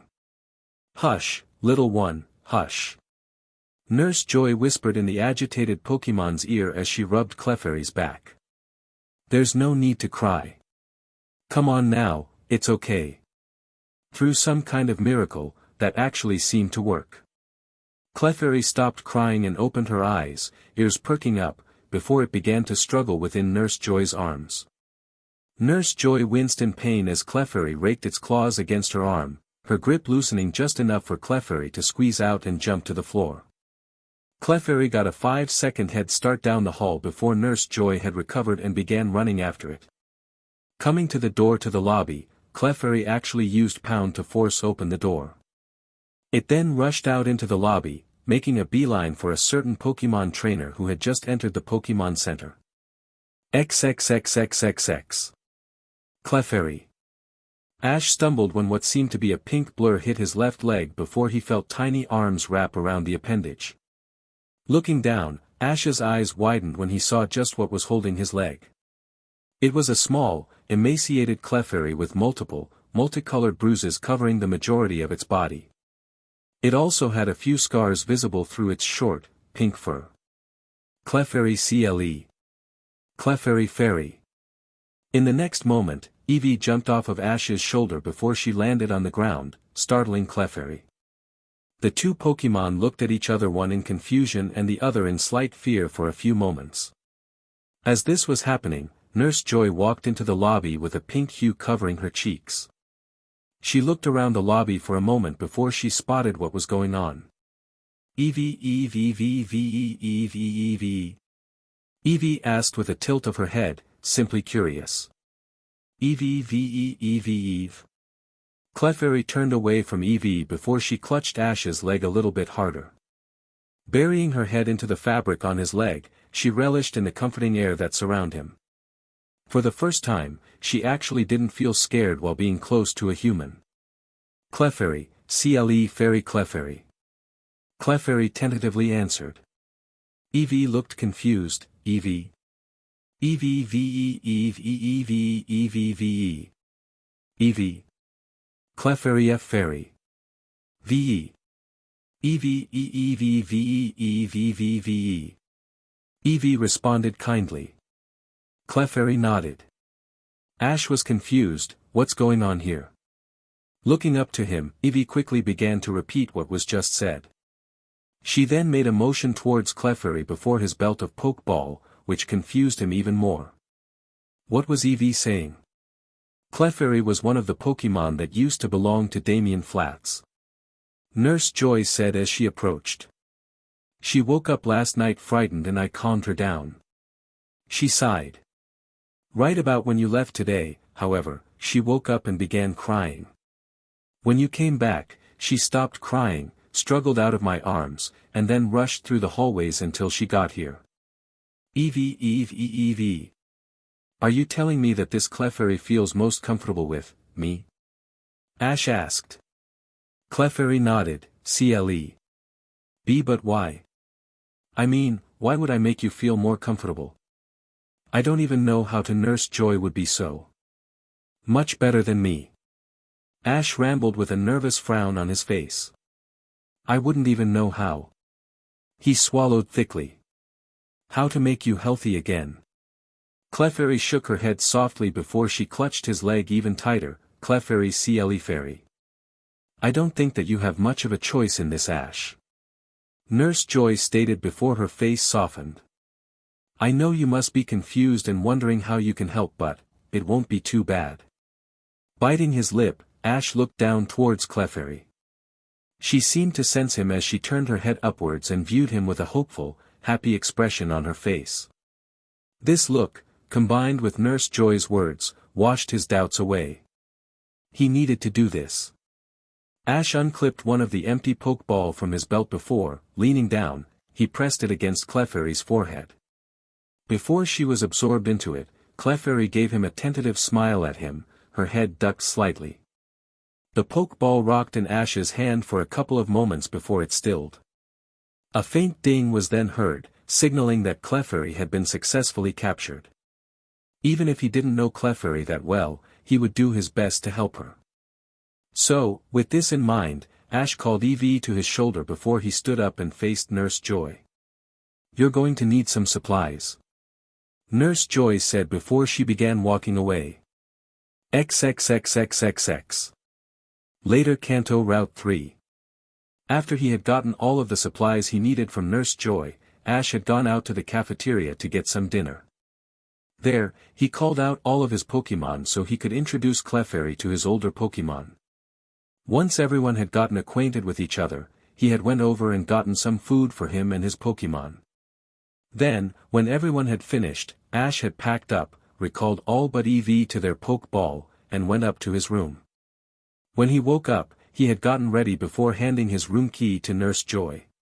Taking it, she gave him a few last-minute tips regarding Clefairy and sent him off. Waving goodbye, he left Pewter City and set upon Route 3. At the moment, Ash had just finished his battle against a girl named Janice, who handed him yen. He looked at the money for a moment before he looked at Janice, confused. She laughed. Don't you know that when you win, you win a small amount of money from the other Pokémon trainer? Janice asked. Ash shook his head, no. You get 144 yen from me because of the level of my Pokémon. Usually, if trainers don't say how much they want to bet, the levels of their Pokémon are used to determine the price. Janice explained. So, the higher level your Pokémon are, the more you have to pay. Get it? Ash nodded, but what if the other trainer doesn't have any money? How will the loser pay then? Well, if that happens, then the trainer could transfer some of their newbie pack funds. Janice paused when she saw Ash's confused expression. You don't know what a newbie pack is, do you? No. What is it? A newbie pack is what every Pokémon trainer gets when they start their journey: a starter Pokémon, 6 Pokéball, a Pokédex, and 1,000 yen. Janice answered. Ash nodded. If I didn't have any money, I would use my Pokédex to access my bank account, and transfer the money I bet you. Janice said. However, if I had exhausted that, the next time I won, my money would go to the person I owed. Okay, I get it now. Janice smiled, glad I could help out, Ash. Turning around, Janice winked at him. Maybe I'll see you later. With that, Janice left. Ash stared after her for a moment before he pulled out his wallet, put his winnings into it, put his wallet back, and then began walking in the opposite direction. XXXXXX. I challenge you to a battle. Turning around, Ash saw a small brown-haired boy pointing at him with a determined glint in his black eyes. The boy was wearing a pair of blue shorts, a white shirt, blue sandals, and a blue-white backpack. He was also carrying an enormous white net, signifying that he had a preference towards bug-type Pokémon. Alright. Let's find a place to bat, Ash began. My name is James. The bug catcher James. The kid James interrupted. And I know the perfect place to battle. Then, without warning, James spun around before he began to march off with Ash following him.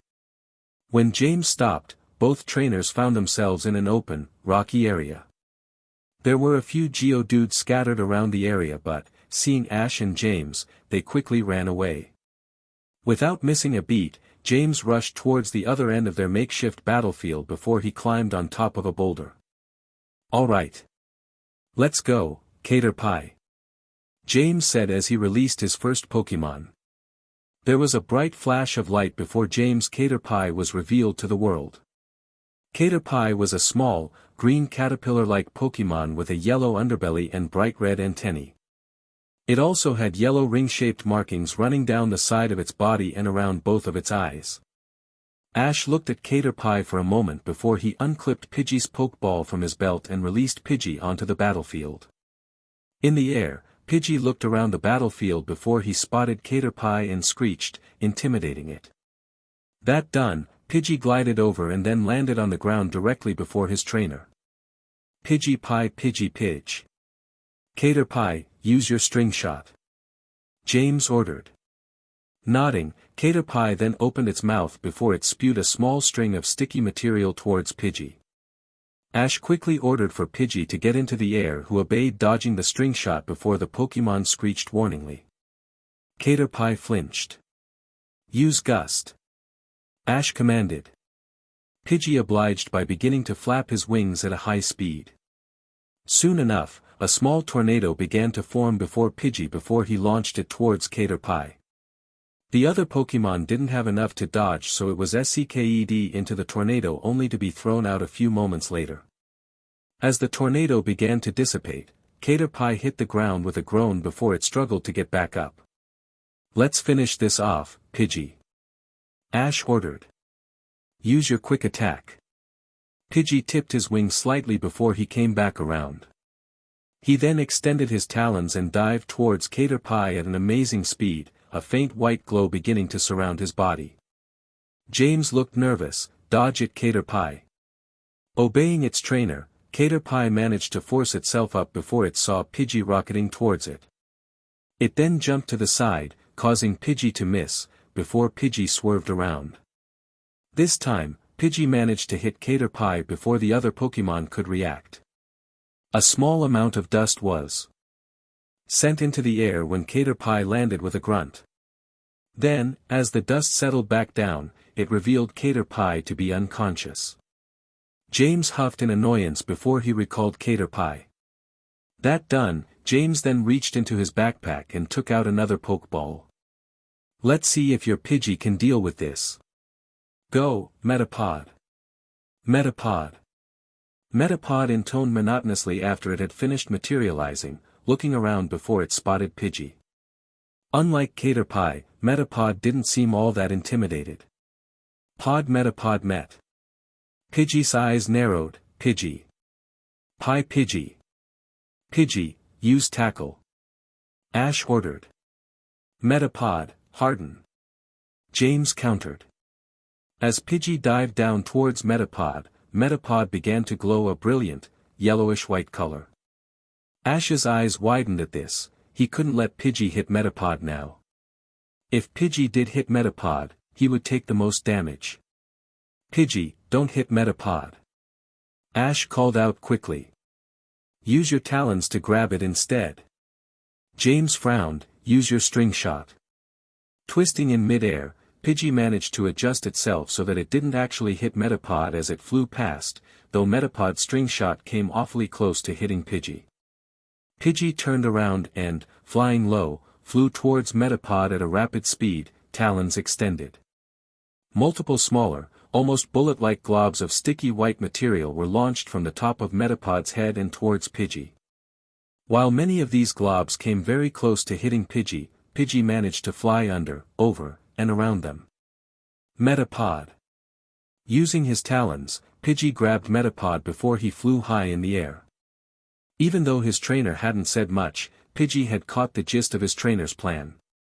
So, when he was 100 feet in the air, Pidgey released his hold on Metapod and allowed the other Pokémon to plummet towards the ground. James' eyes widened in alarm. Metapod. It was only a few moments later that Metapod hit the ground with a boom, sending a good-sized, mushroom-shaped column of dust into the air. A couple of minutes passed before the dust settled and revealed Metapod. The drop had caused numerous cracks to form all along Metapod's shell, a specific lightning-shaped crack falling down from its eyes along with some bruises.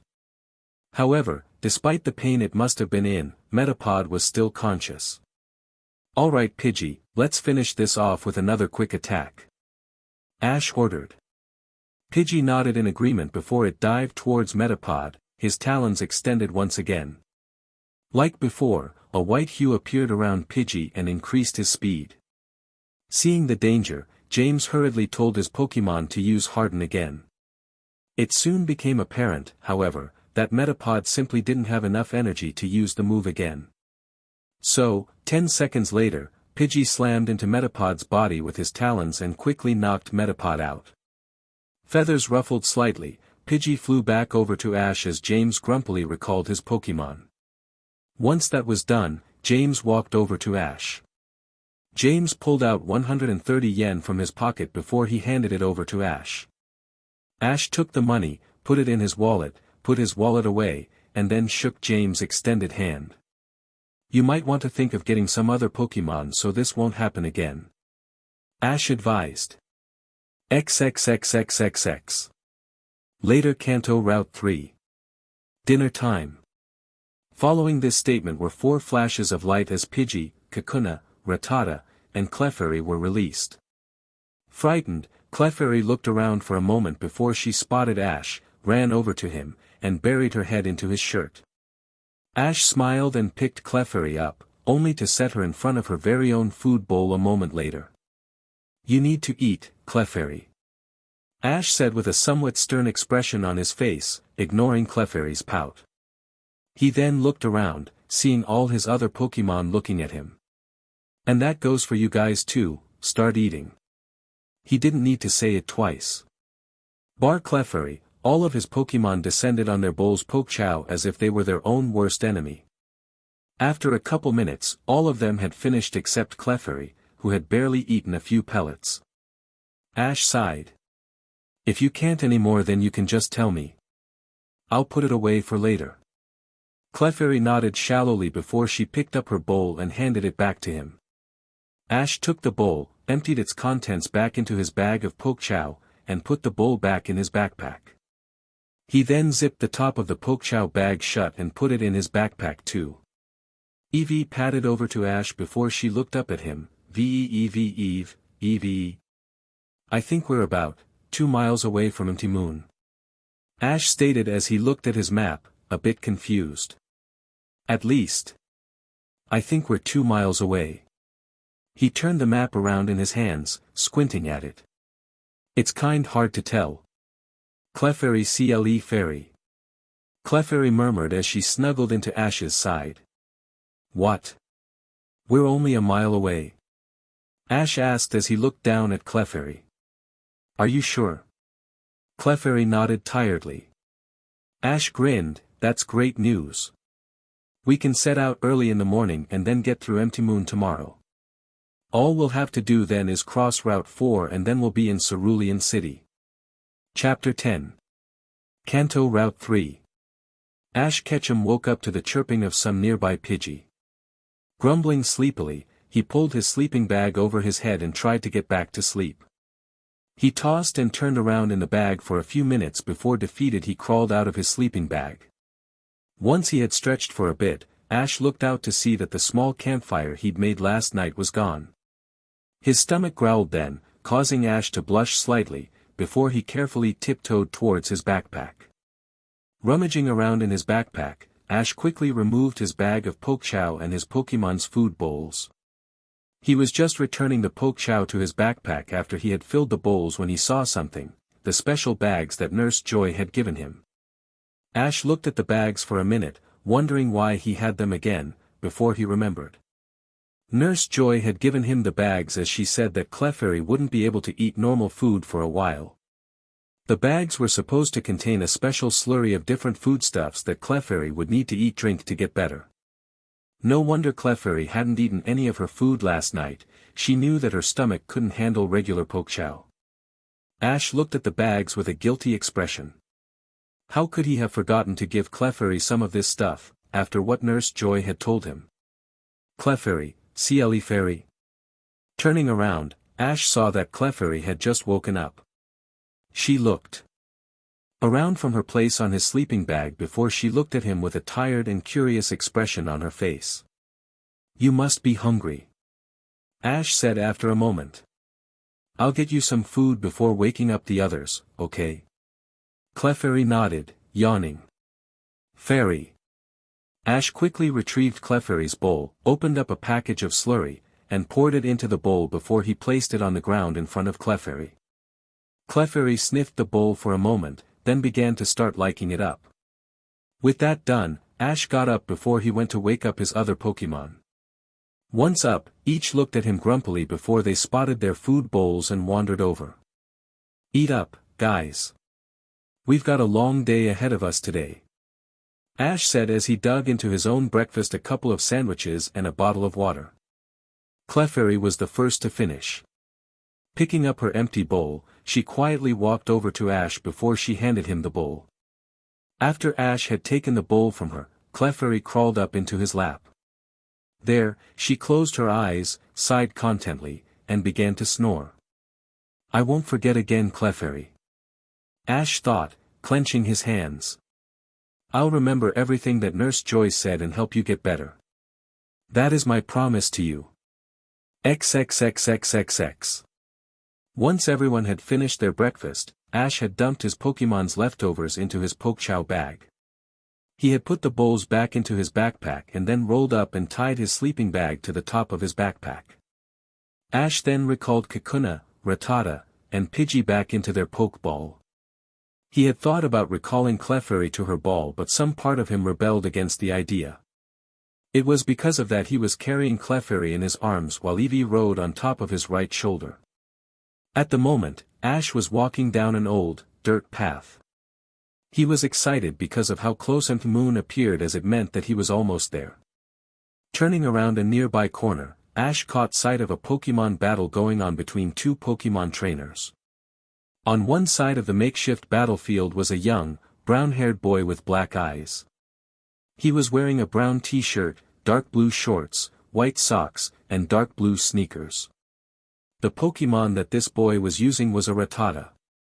On the other side of the battlefield was a fair-skinned girl with shoulder-length purple hair and purple eyes. She was wearing white shirt with a black vest, a pair of black jeans, and black sneakers. Her purple-white backpack lay on the ground, next to her foot, 5 feet away from her Pokémon. It was a bipedal, dark yellow Pokémon that loosely resembled a fox. It had 2 short, fox-like ears on the top of its head while its 2 eyes were closed. It had 2 brown, pauldron-shaped pieces on its shoulders and a fold-like piece around its chest. This Pokémon also had 3 fingers on each of its hands and 3 toes, 2 in the front of either side, and 1 in the back near the ankle.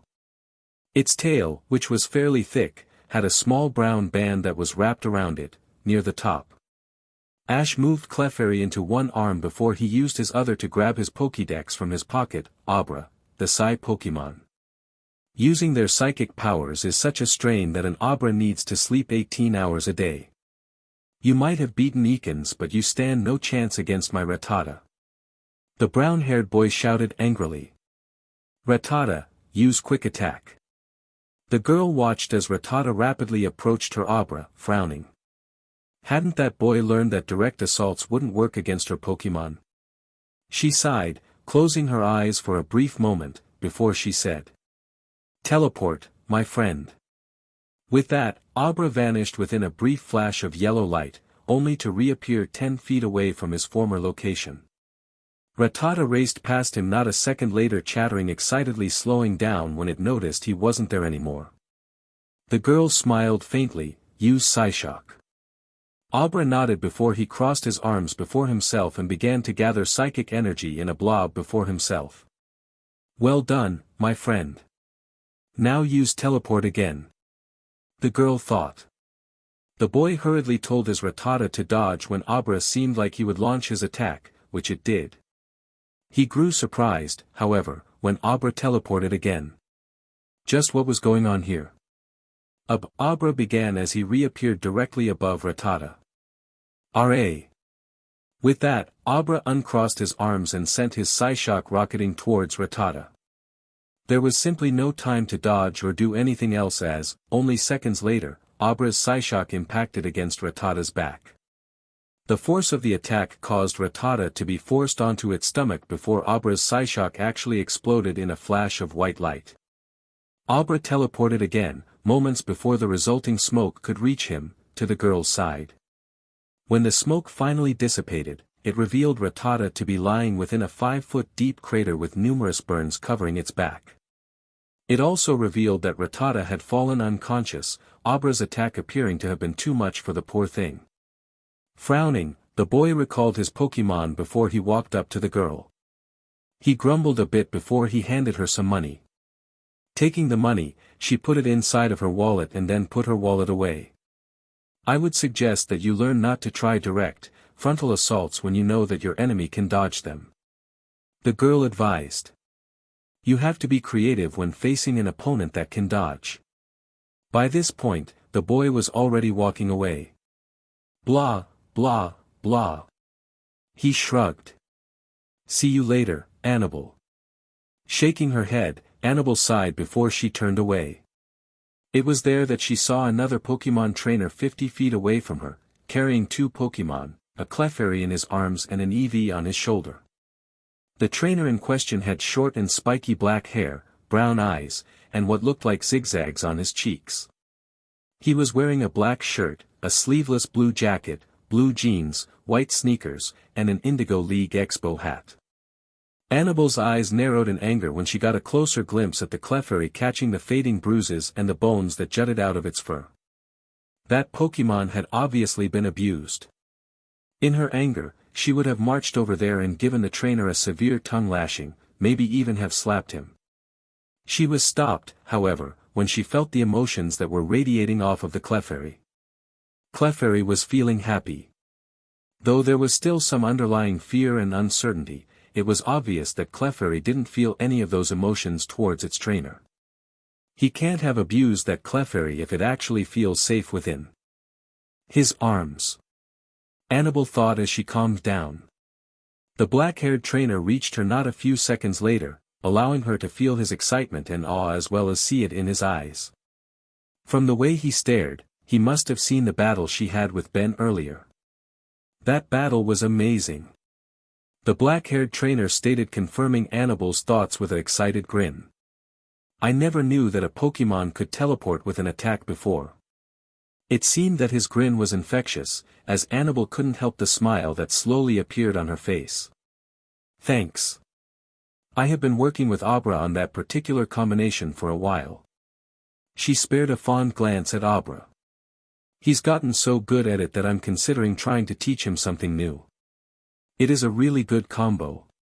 The black-haired trainer's cheeks reddened in embarrassment. Sorry, I forgot to introduce myself. I'm Ash Ketchum. Eevee glared at its trainer, looking mildly insulted. Eevee. Annabel had to hold back a chuckle as she watched Ash shrink back from his Eevee's verbal assault. It was really funny to watch him hurriedly apologize to Eevee and Clefairy before he introduced them to her. It's nice to meet you three. My name is Annabel White and this, Annabel patted her now sleeping Pokémon on the head fondly, is my friend Abra. Shifting Clefairy, Ash then reached out and shook Annabel's hand. It's nice to meet you, Annabel. XXXXXX. Soon after they had introduced themselves to one another, Annabel had offered Ash help on navigating his way through Empty Moon. Then, seeing his confused expression, Annabel explained how troublesome it was to travel through Empty Moon's system of tunnels, even with a map of them. She had then gone on to explain how she also needed to cross Empty Moon as well, so it wouldn't really be an inconvenience for her. Smiling, Ash had thanked Annabel and accepted her offer. With that done, both Pokémon trainers packed up their things before they started walking. However, just when Ash and Annabel were about a few hundred feet away from one entrance into the mountain, a swarm of Zubat poured out of it. Seeing them, the swarm dived towards them, screeching as they did so. Ash quickly placed Clefairy on the ground as Eevee jumped off of his shoulder. At the same time, Annabel released Abra before she hurriedly ordered him to use Psyshock. It was only seconds later that the swarm of Zubat was upon them. Abra began as he sent more psychic energy into the growing sphere in front of his crossed arms. R.A. It was only moments later that Abra's attack hit the first layer of the Zubat swarm before it exploded in white light. The Zubat that were caught in and around the explosion fell down, unconscious. However, this only seemed to enrage the Zubat even more than they were. Teleport and then follow up with another Psyshock, my friend, Annabel ordered. Eevee, use your helping hand on Abra. With that, what appeared to be a blue lightning bolt flew from behind Annabel and hit Abra, who became outlined in a blue glow. Annabel looked at Ash with a startled expression, having forgotten she wasn't alone. He smiled at her then before they both turned back to the battle.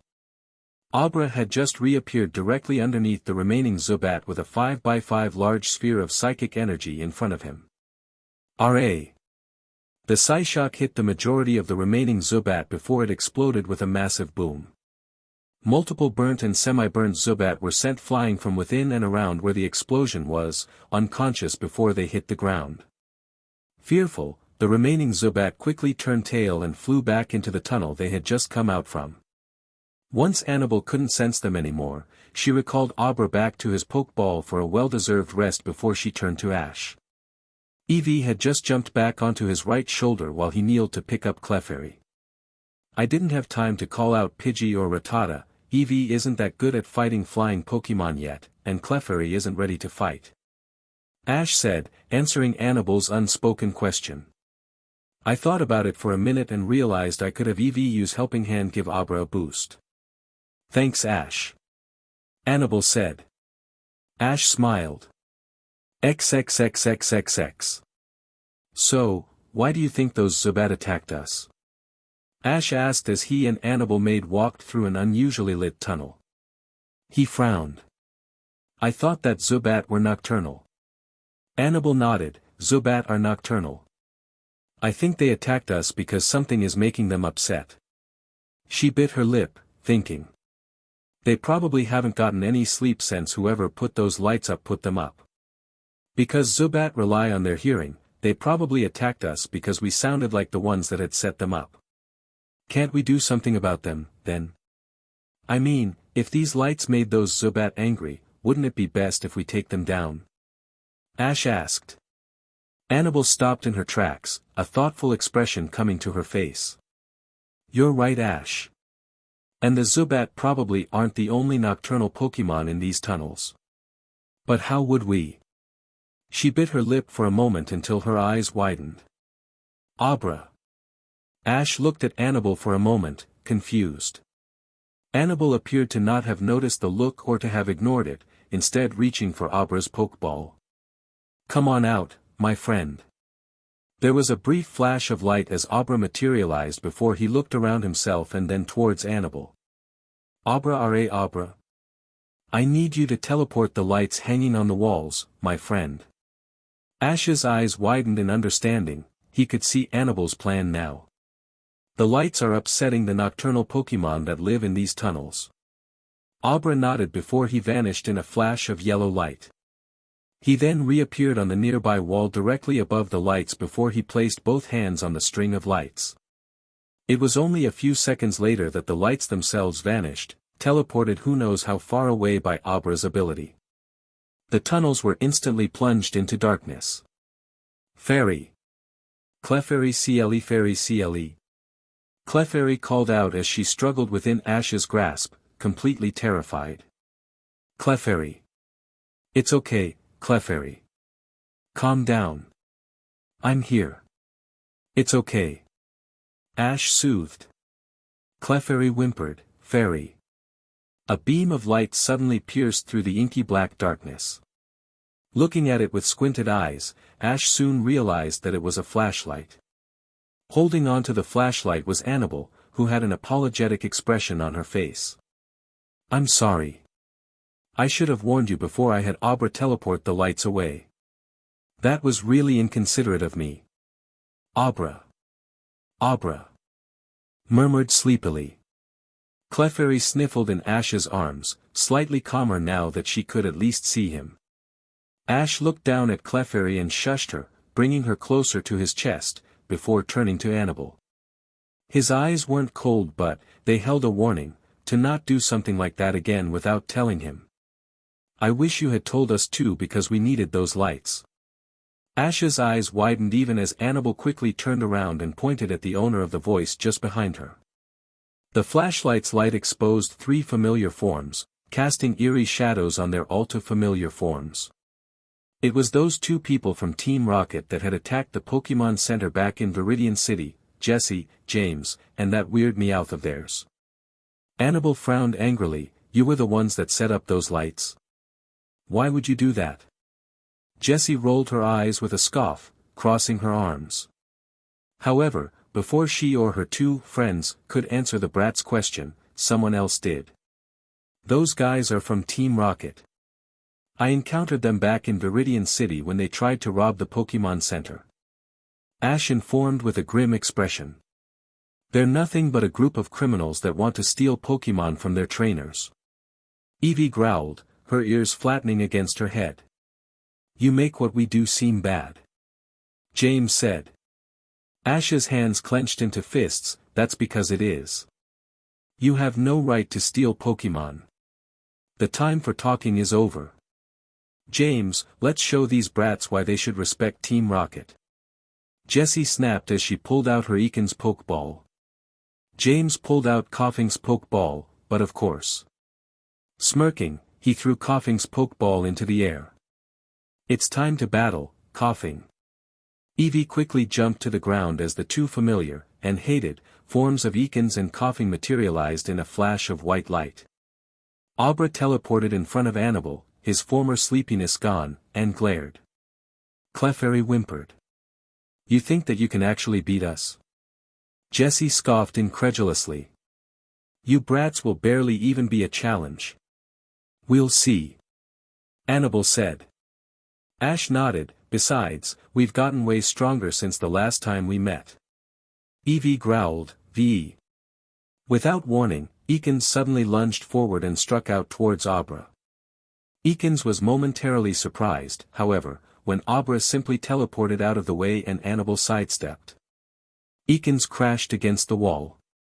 It was only seconds later that Abra appeared behind the temporarily stunned Pokémon.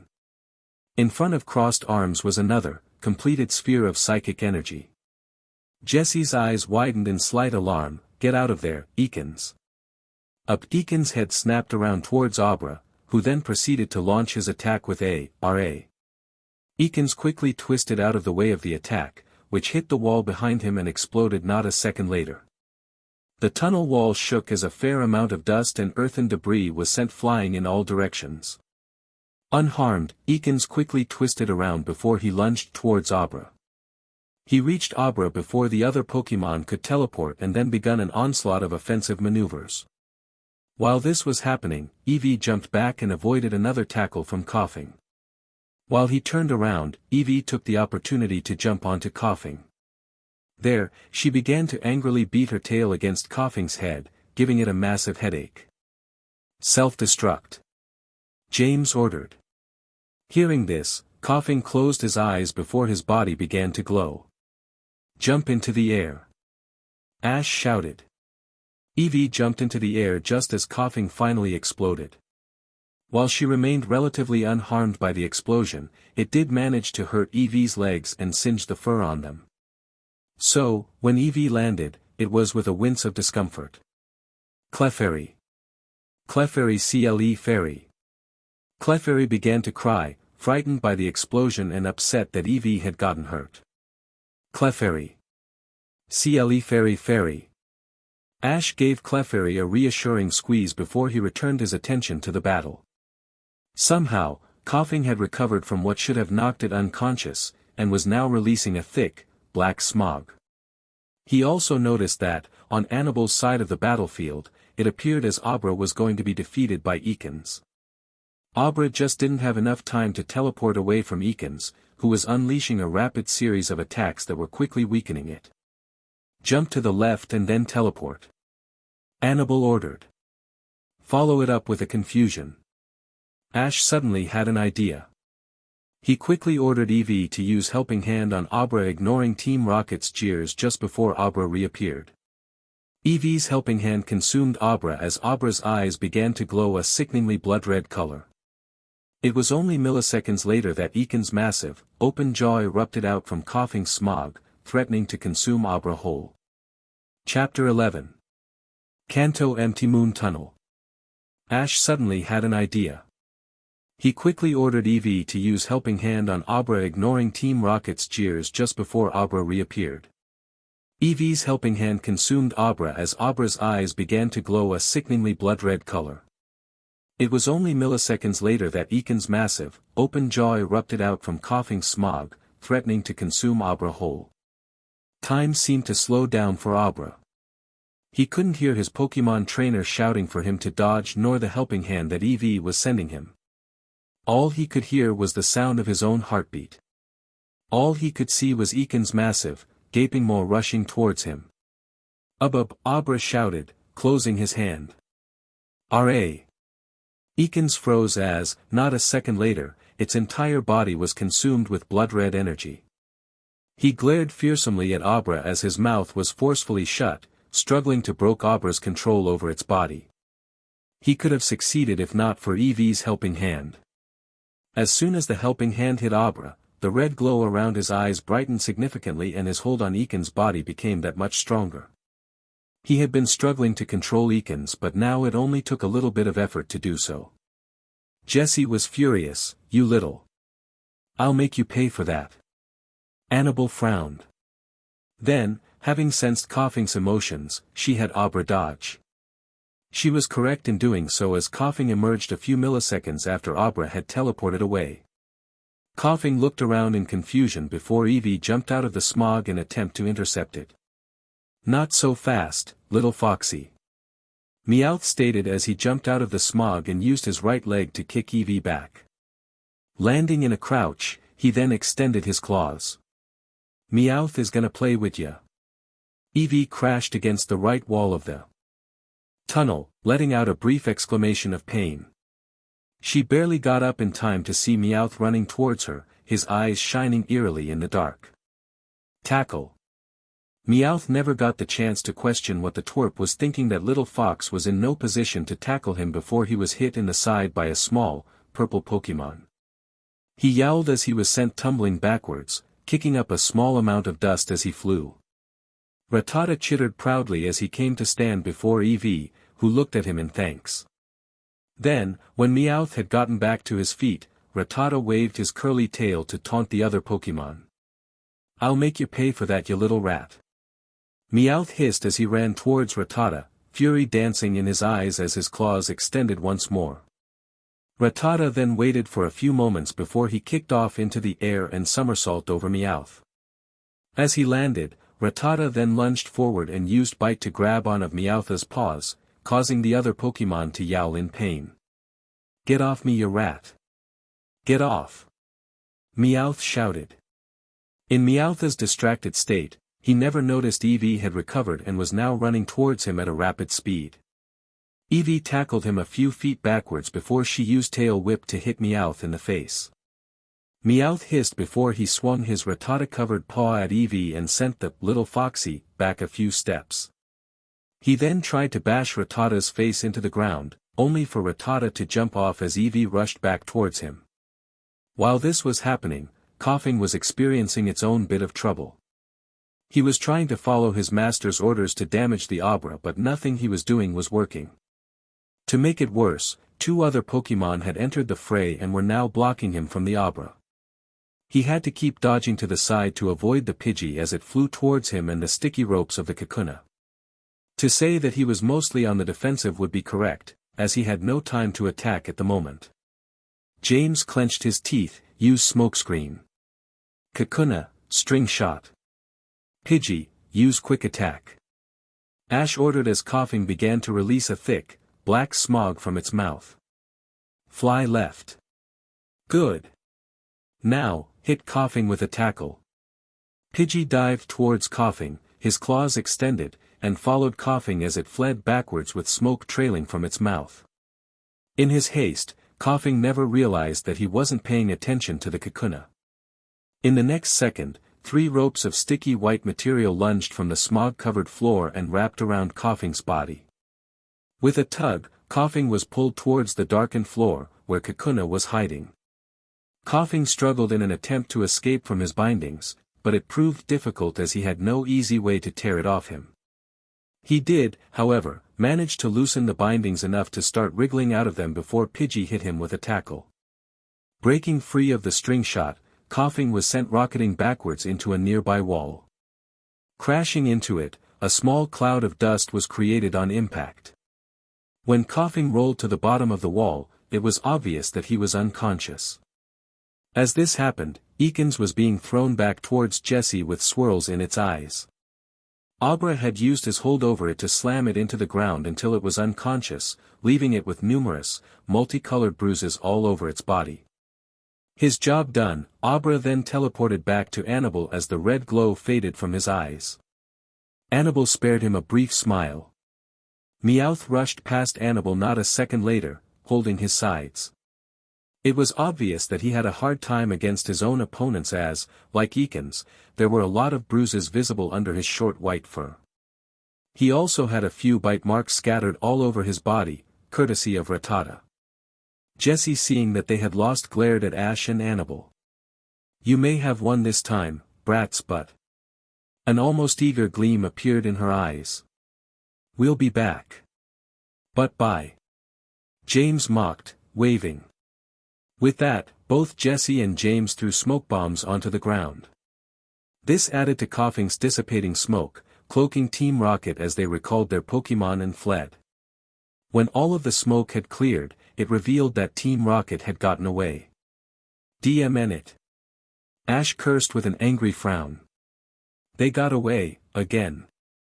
Eevee growled, "VEEVEEVEEV. At least we managed to beat them and drive them away."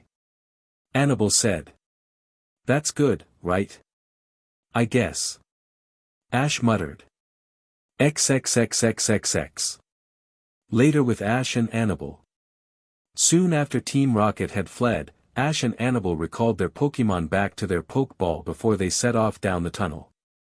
While both of them were still a bit upset that Team Rocket had gotten away and curious as to what Team Rocket was doing there was nothing more that either of them could do at this point. With this realization, Ash slowly got out of his funk before he engaged Annabelle in conversation. That quickly changed into a debate over which Pokémon type they thought was best. Annabelle would list reason after reason of why Psychic-type Pokémon were superior, firmly defending why Ash pointed out faults in her arguments. It doesn't matter if Psychic-type Pokémon are weak against Bug, Dark Dash, or Ghost-type Pokémon, if the trainer is good enough, they'll be able to overcome those weaknesses. Ash was about to respond but, before he could, he was interrupted by a loud cough. Slightly annoyed, he and Annabelle turned to see a brown-haired boy standing in front of them. He was wearing a blue shirt, black jeans, and had a black backpack on his back. No. Annabelle said. But, the boy began. Ash frowned, get lost. All I want to do is. I don't care. Ash and Annabelle interrupted in almost perfect unison. We were in the middle of an important conversation. The boy ran away from them not a second later, screaming. This caused both Pokémon trainers to pause for a moment before they turned to each other. Ash was the first one to crack a grin before he began laughing about what had just happened. It seemed that his good mood was infectious as Annabelle started to laugh a few seconds later. Clefairy looked concerned. Fairy. Eevee Eevee. Eevee assured the smaller Pokémon. Sometime after Ash and Annabelle had finally stopped laughing, they began to feel guilty over what they had done. It wasn't right for them to have yelled at that kid because he had interrupted their conversation. Especially since they had caused him to run away from them, screaming his little head off. With that in mind, each trainer promised themselves that they would apologize to the boy if they came across him again. 5 minutes later, Ash drew Annabelle into another conversation. During this, he asked the other trainer about her family, where she had come from, her likes, her dislikes, and her dreams for the future. He learned that Annabelle liked to paint, listen to classical music, and psychic-type Pokémon. She seemed to dislike Pokémon poachers, thieves, and ghost-type Pokémon. And her dream was to open another psychic-type Pokémon gym in Kanto someday. In return, Annabelle asked him the same questions. She learned that Ash really liked Pokémon battling, drawing, and hanging around with his friends and Pokémon. He disliked thieves like Team Rocket, Pokémon abusers, and all vegetables in general. His dream for the future was to become the greatest Pokémon master in the world, certainly one of the most, if not the most, ambitious dreams she had ever heard. Another psychic-type gym in Kanto? Ash asked teasingly. And you say that I'm ambitious? Annabelle raised an eyebrow, what about you? Your dream is far more ambitious than mine is. I mean, you want to be the greatest Pokémon master in the world. She retorted. Opening a gym is a piece of cake compared to that. I know it'll be hard but. Ash grinned. That'll just make getting to the top that much sweeter. Annabelle paused mid-step, taken back slightly. When he had originally talked about his dream to become the greatest Pokémon master, she had sensed his anticipation and drive, but this was the first time she had felt so much conviction. There was so much of it that it actually made Annabelle, despite not having known Ash for that long, actually think he could do it. He would have to train very, very hard, but, if he kept that level of conviction, he could actually do it. Could you move the flashlight, Annabelle? Ash asked, snapping Annabelle out of her thoughts. I think I just saw something move. Annabelle nodded. Moving the flashlight around, she looked for what Ash could have seen until she found something, a group of Pokémon hiding in the shadows.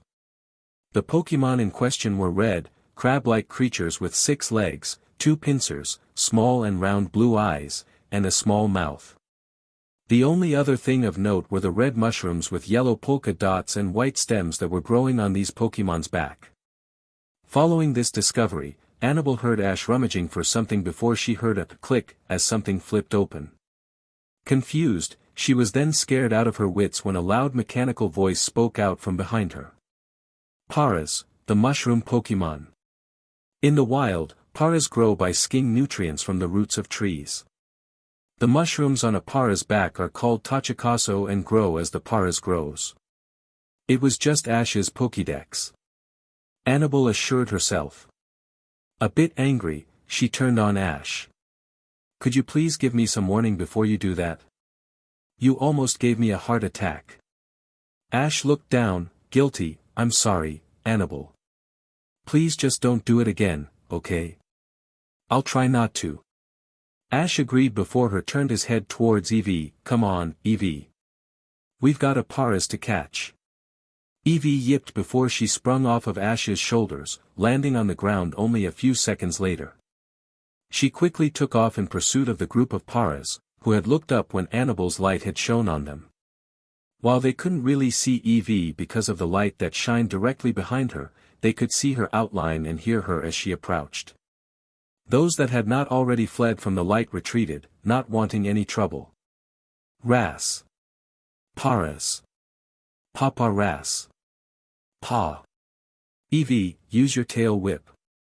Eevee nodded before she came to a stop, blocking two paras' escape routes with her body.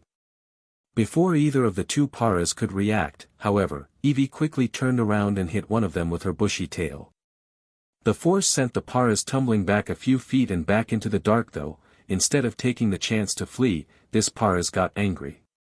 The paras crouched down, opened its mouth, and released a thick purple powder from its mouth.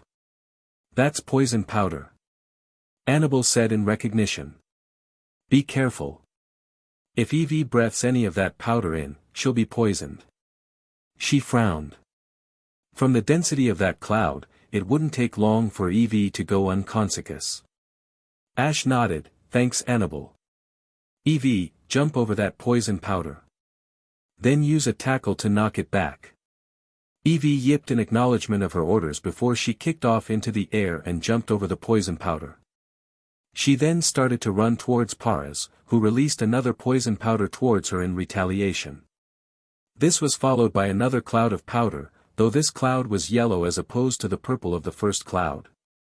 Eevee managed to jump over the poison powder but landed in the yellow cloud. Hurry up and finish this before that stun spore can paralyze Eevee. Annabel warned. Thanks for the heads up again, Annabel. Ash said before he turned back to the battle, use your tackle attack. While Eevee's body already appeared to be going a bit stiff, Eevee forced herself forward and ran towards Paras. This seemed to suppress Paras, as it thought that its attack would have been able to halt Eevee's movements, as it didn't even attempt to dodge. The force behind the blow sent Paras crashing into a nearby wall.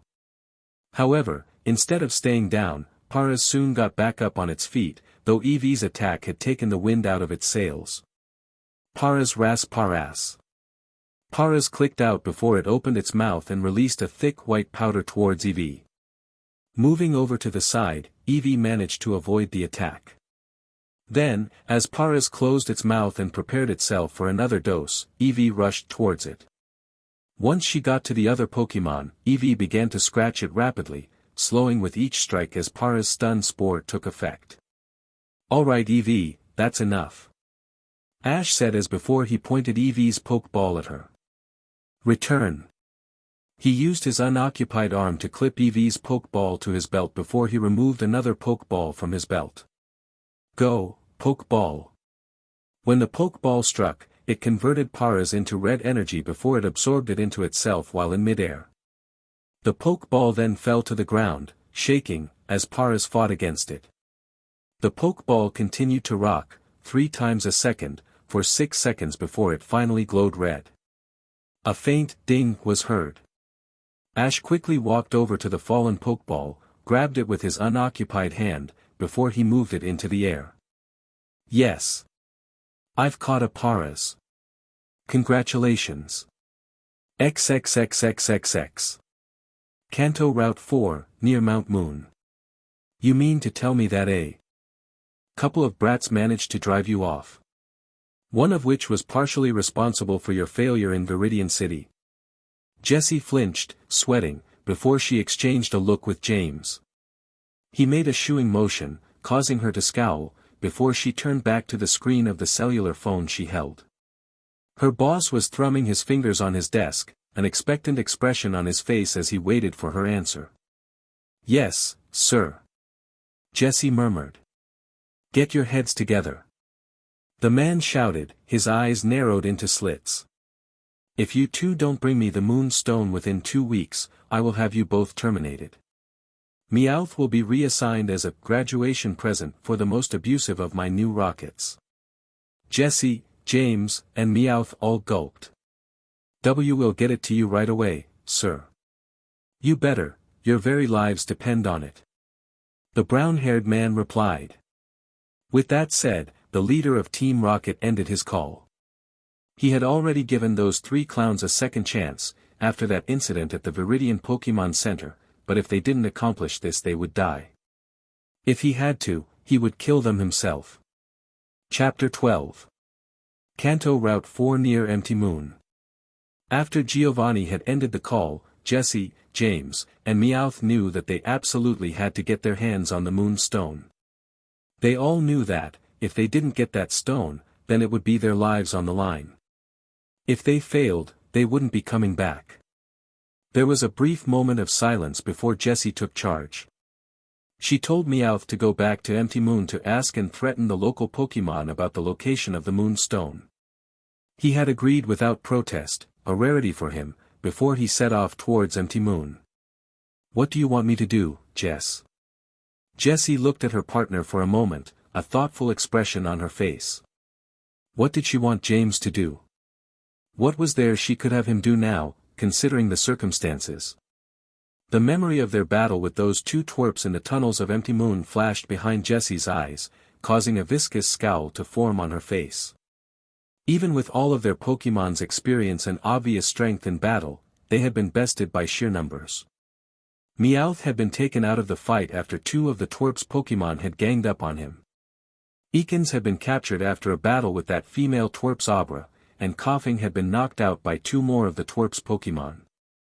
That could not be tolerated. They were Team Rocket and they could not be defeated by grass-green Pokémon trainers. "We will both go out to capture some Pokémon for the mission," Jessie answered, scowl still present on her face. "Ekans and Coughing were defeated because those twerps had more Pokémon than we did, and overwhelmed us with their numbers. When we face them again, we need to have a team powerful enough to crush them. We'll show them that they only won based on luck, and make them realize the true power that Team Rocket possesses," James stated. Jessie nodded. A few moments passed in silence before both rockets sprang into action, separating as they ran in completely different directions. As each of them knew where their temporary headquarters was, they would meet up there after they had caught, or stolen, some Pokémon for their future heist. XXXXXX. Meanwhile with Ash and Annal. After the initial excitement over catching his 5th Pokémon had worn off, Annal had begun to lead Ash deeper into Empty Moon's tunnels. It had only been Annal's prior knowledge of the tunnels and her flashlight that kept them from getting lost. Along the way, they had seen numerous Pokémon, Zubat sleeping on the ceilings, some Paras and Sandshrew crawling on the ground, and a few Geodude here and there. At the moment, the 2 Pokémon trainers were sitting on the shore of a lake that they had spotted when passing over it on a rock bridge. They had both decided to climb down the somewhat steep slope at the end of the bridge to get to the lake so that they could refill their empty canteens. However, once they got to the bottom, they had realized how hungry they actually were. Soon afterwards, Ash had offered to go looking for some firewood, which Annal had accepted.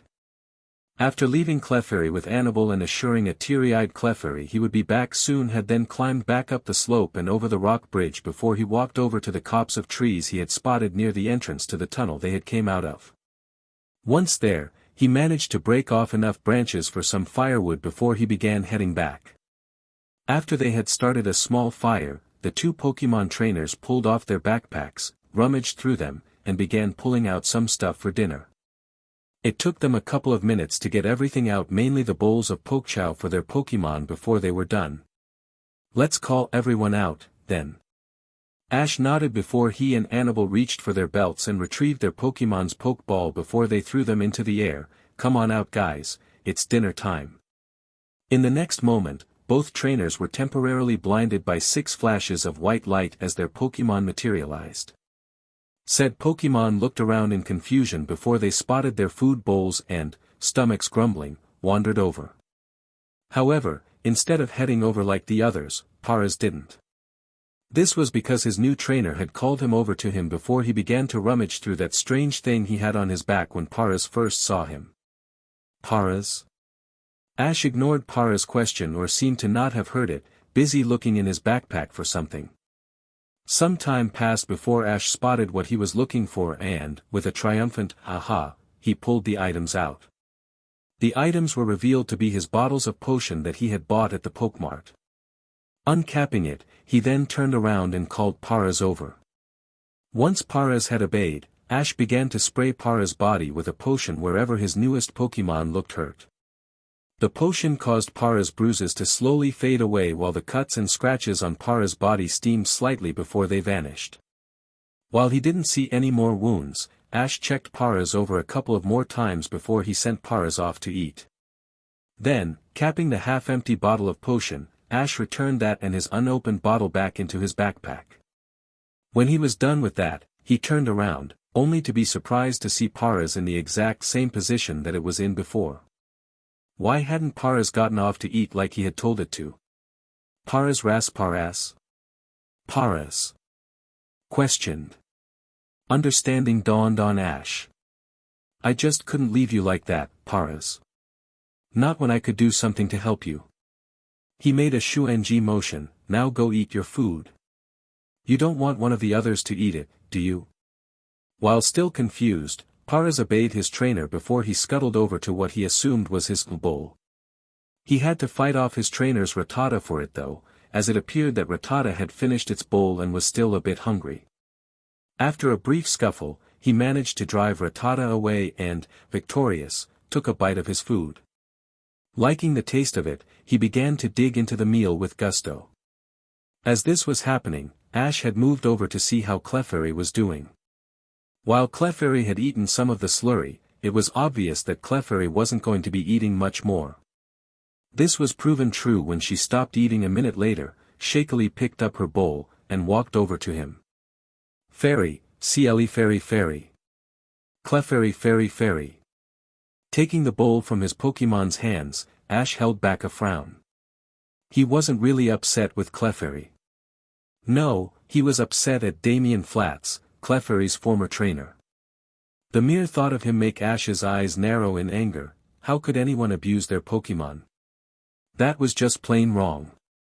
However, while he was angry at Damien, he couldn't allow his anger to show through. That would only scare Clefairy after all she had been through. So, pulling open the lid to Clefairy's slurry, he poured the remains of Clefairy's meal back inside. He then took out a spare rag from his backpack and began to clean it. Cleaning the bowl only took a minute or two and, after he was done, he stored it back in his backpack. Seeing that her trainer was free, Clefairy quickly walked over to Ash and began nuzzling his arms with her head. Ash looked down at her for a moment before he moved one of his arms and began to pet her fur. Clefairy purred. Distracted as he was with Clefairy, Ash didn't notice when Annabelle and the other Pokemon finished with their meals. This led to him almost giving a heart attack when Eevee, the stun spore having worn off when she was in her Pokeball, seemingly tackled him as she tried to jump onto his shoulder. Wide-eyed and spluttering, he toppled over to the side, bringing Clefairy and Eevee with him. In their impromptu dog pile, Eevee looked up at her trainer questioningly. "V.E." Ash shook his head in response. As he and the others were getting up, he heard someone laughing. He looked up to see Annabelle sitting down some distance away, laughing at him. Upon closer inspection revealed that even her Abra was laughing at him. "Don't laugh at me," Ash demanded. It didn't help his case when Annabelle noticed the red on his cheeks and began to laugh anew. He scowled, "Stop laughing. Annabel clutched her stomach, the look on your face was priceless. Abare abare abare. Abra chuckled alongside his trainer. Ash's eyes narrowed. So, Annabel and Abra didn't want to listen to him, eh? Well, he could certainly fix that. She may be a good Pokémon trainer, but she would soon learn that he had numbers on his side. With an order to seize Abra, Ash rushed forward with a devious glint in his eyes. While this was happening, Eevee took charge and led the attack on Abra. As she rushed forward, she was flanked by Rattata on the right, Pidgey on the left. On the ground behind Pidgey scuttled Paras, who was keeping pace with a hesitant Clefairy. Annabel opened her eyes just in time to see a black blur before something crashed into her body, knocked her down, and forced the breath out of her lungs. When she recovered, she looked up, only to see Ash sitting on top of her chest. I warned you. Now, take this. With that, Ash's fingers descended towards her and quickly discovered all of the places where she was especially ticklish. She had struggled against her captor for a while, but she couldn't budge him. He was simply too strong for her. She laughed. XXXXXX. Route 4 with Jessie, James, and Meowth. Are you sure, Meowth? After hearing this question, Meowth turned away from Jessie and glared at James as his claws extended. How dare James suggest that he had the wrong information he had spent the last several hours getting? Did James actually think that he would come back without the correct information? Did the man think him that stupid or incompetent? Of course I'm sure. I tracked down one of those Clefairy and followed it around through the blasted mountain and found where they are keeping the stone. Meowth hissed. Why else do you think I would tell ya and Jessie, huh? His eyes flashed dangerously. Do you think I'm about to risk my life on false information? James backed up from Meowth, gloved palms in the air to ward off the angry feline. He had no intent to anger Meowth, he only wanted to make sure if Meowth had the right information. He had not, however, expected Meowth to lash out at him for such a question. I'm sorry, Meowth. I was just making sure that. Meowth huffed. Stop acting like a couple of children. Jessie snapped, scowling as she looked at her two teammates. We don't have time for any childish nonsense. Or do you not remember that, if we don't complete this mission, it'll be our lives on the line? She paused for a moment to rein in her anger before she reopened her eyes. She then turned to Meowth. Good work. You'll be able to lead us to the Moonstone, correct? Meowth grumbled a bit but nodded, confirming that he could lead them to the Moonstone now. Not waiting to be ordered to do so, he began walking out of his team's temporary headquarters and into the woods. Besides for the sounds of the nocturnal Pokémon as they went about their ways, everything was quiet. After trudging through the woods for a bit, the three Rockets came across a formerly unknown cave into that Meowth led them into. The two human members of the group had to pull out flashlights as everything around them went dark, making it hard to see clearly. With their flashlights, they kept pace behind Meowth as he led them down a number of tunnels and inner chambers before they exited End Moon altogether. The group then marched up a somewhat large, steep hill before he came to rest 20 feet away from another cave entrance. In an instant, Jessie and James realized this was the cave that held their target and glanced at each other briefly. They put away their flashlights before, following Meowth, they crept into the shadowed entrance of the cave, making sure to remain unseen. There, the three Rockets saw their target. The Moonstone was a massive boulder-like stone that was sitting on a raised platform in the middle of the room. A ring of smaller moonstones surrounded the moonstone's base, each glowing a faint silvery hue in the moonlight. Looking closer, the three Rockets could see that the moonstone itself was giving off a silvery sheen. In the cave alongside the moonstone were three types of Pokémon that Team Rocket were vaguely familiar with. These three Pokémon were Cleffa, Clefairy, and Clefable, Pokémon that seemed to worship the Moonstone. Cleffa were small pink-colored Pokémon that were vaguely star-shaped in appearance. In all actuality, they looked like their evolved form, Clefairy, with their small bodies and brown-colored ears. These Pokémon also possessed a small curl on their foreheads and small tails, however, they did not possess the small wings their evolved forms did. Clefairy were the evolved form of Cleffa, and possessed much of the same features. They had stocky limbs and round bodies, making each of them look a bit chubby. These Pokémon also had large, brown-colored ears that were sensitive to sound and a pair of small, pink wings on their backs. Clefable were the evolved form of Clefairy, and were a bit larger than their pre-evolutions. Their wings had grown larger, and had darkened considerably, though they still seemed incapable of flight. The paws on a Clefable lacked the nails that they had as a Clefairy, but they had gained an extra clawed toe on each of their feet in exchange for that. At the moment, Clefairy and younger Clefable were dancing around the Moonstone while older Clefable simply watched. The Cleffa stood or sat behind what Team Rocket assumed to be their parents, with some peeking beyond to see just what was going on. Jessie turned. I think it's time to test out our new Pokémon. James smirked alongside Jessie before a faint, "I do," escaped his lips. All three of them then backed away from the entrance of the cave before they retrieved a Pokéball from their belts while Meowth simply extended his claws. There was a brief silence before Meowth snapped, "Let's just get on with this already." Tossing their Pokéball into the air, the three Rockets then watched as two Pokémon materialized in two identical flashes of white light. When this light faded, it revealed Jessie and James' new Pokémon in all of their glory. Jessie's new Pokémon was a Jigglypuff. Like the others of its kind, she appeared to be a round, pink ball with small, cat-like ears and very large eyes. She also had rubbery, balloon-like skin. She had small arms, but rather large feet and no tail. She also appeared to have a hair-like curl on her head. Jigglypuff looked around before she took a deep breath, her cheeks puffing up. Puff. James' new Pokémon was a Mankey. He was a tailed, bipedal Pokémon with a round body covered in whitish, messy fur.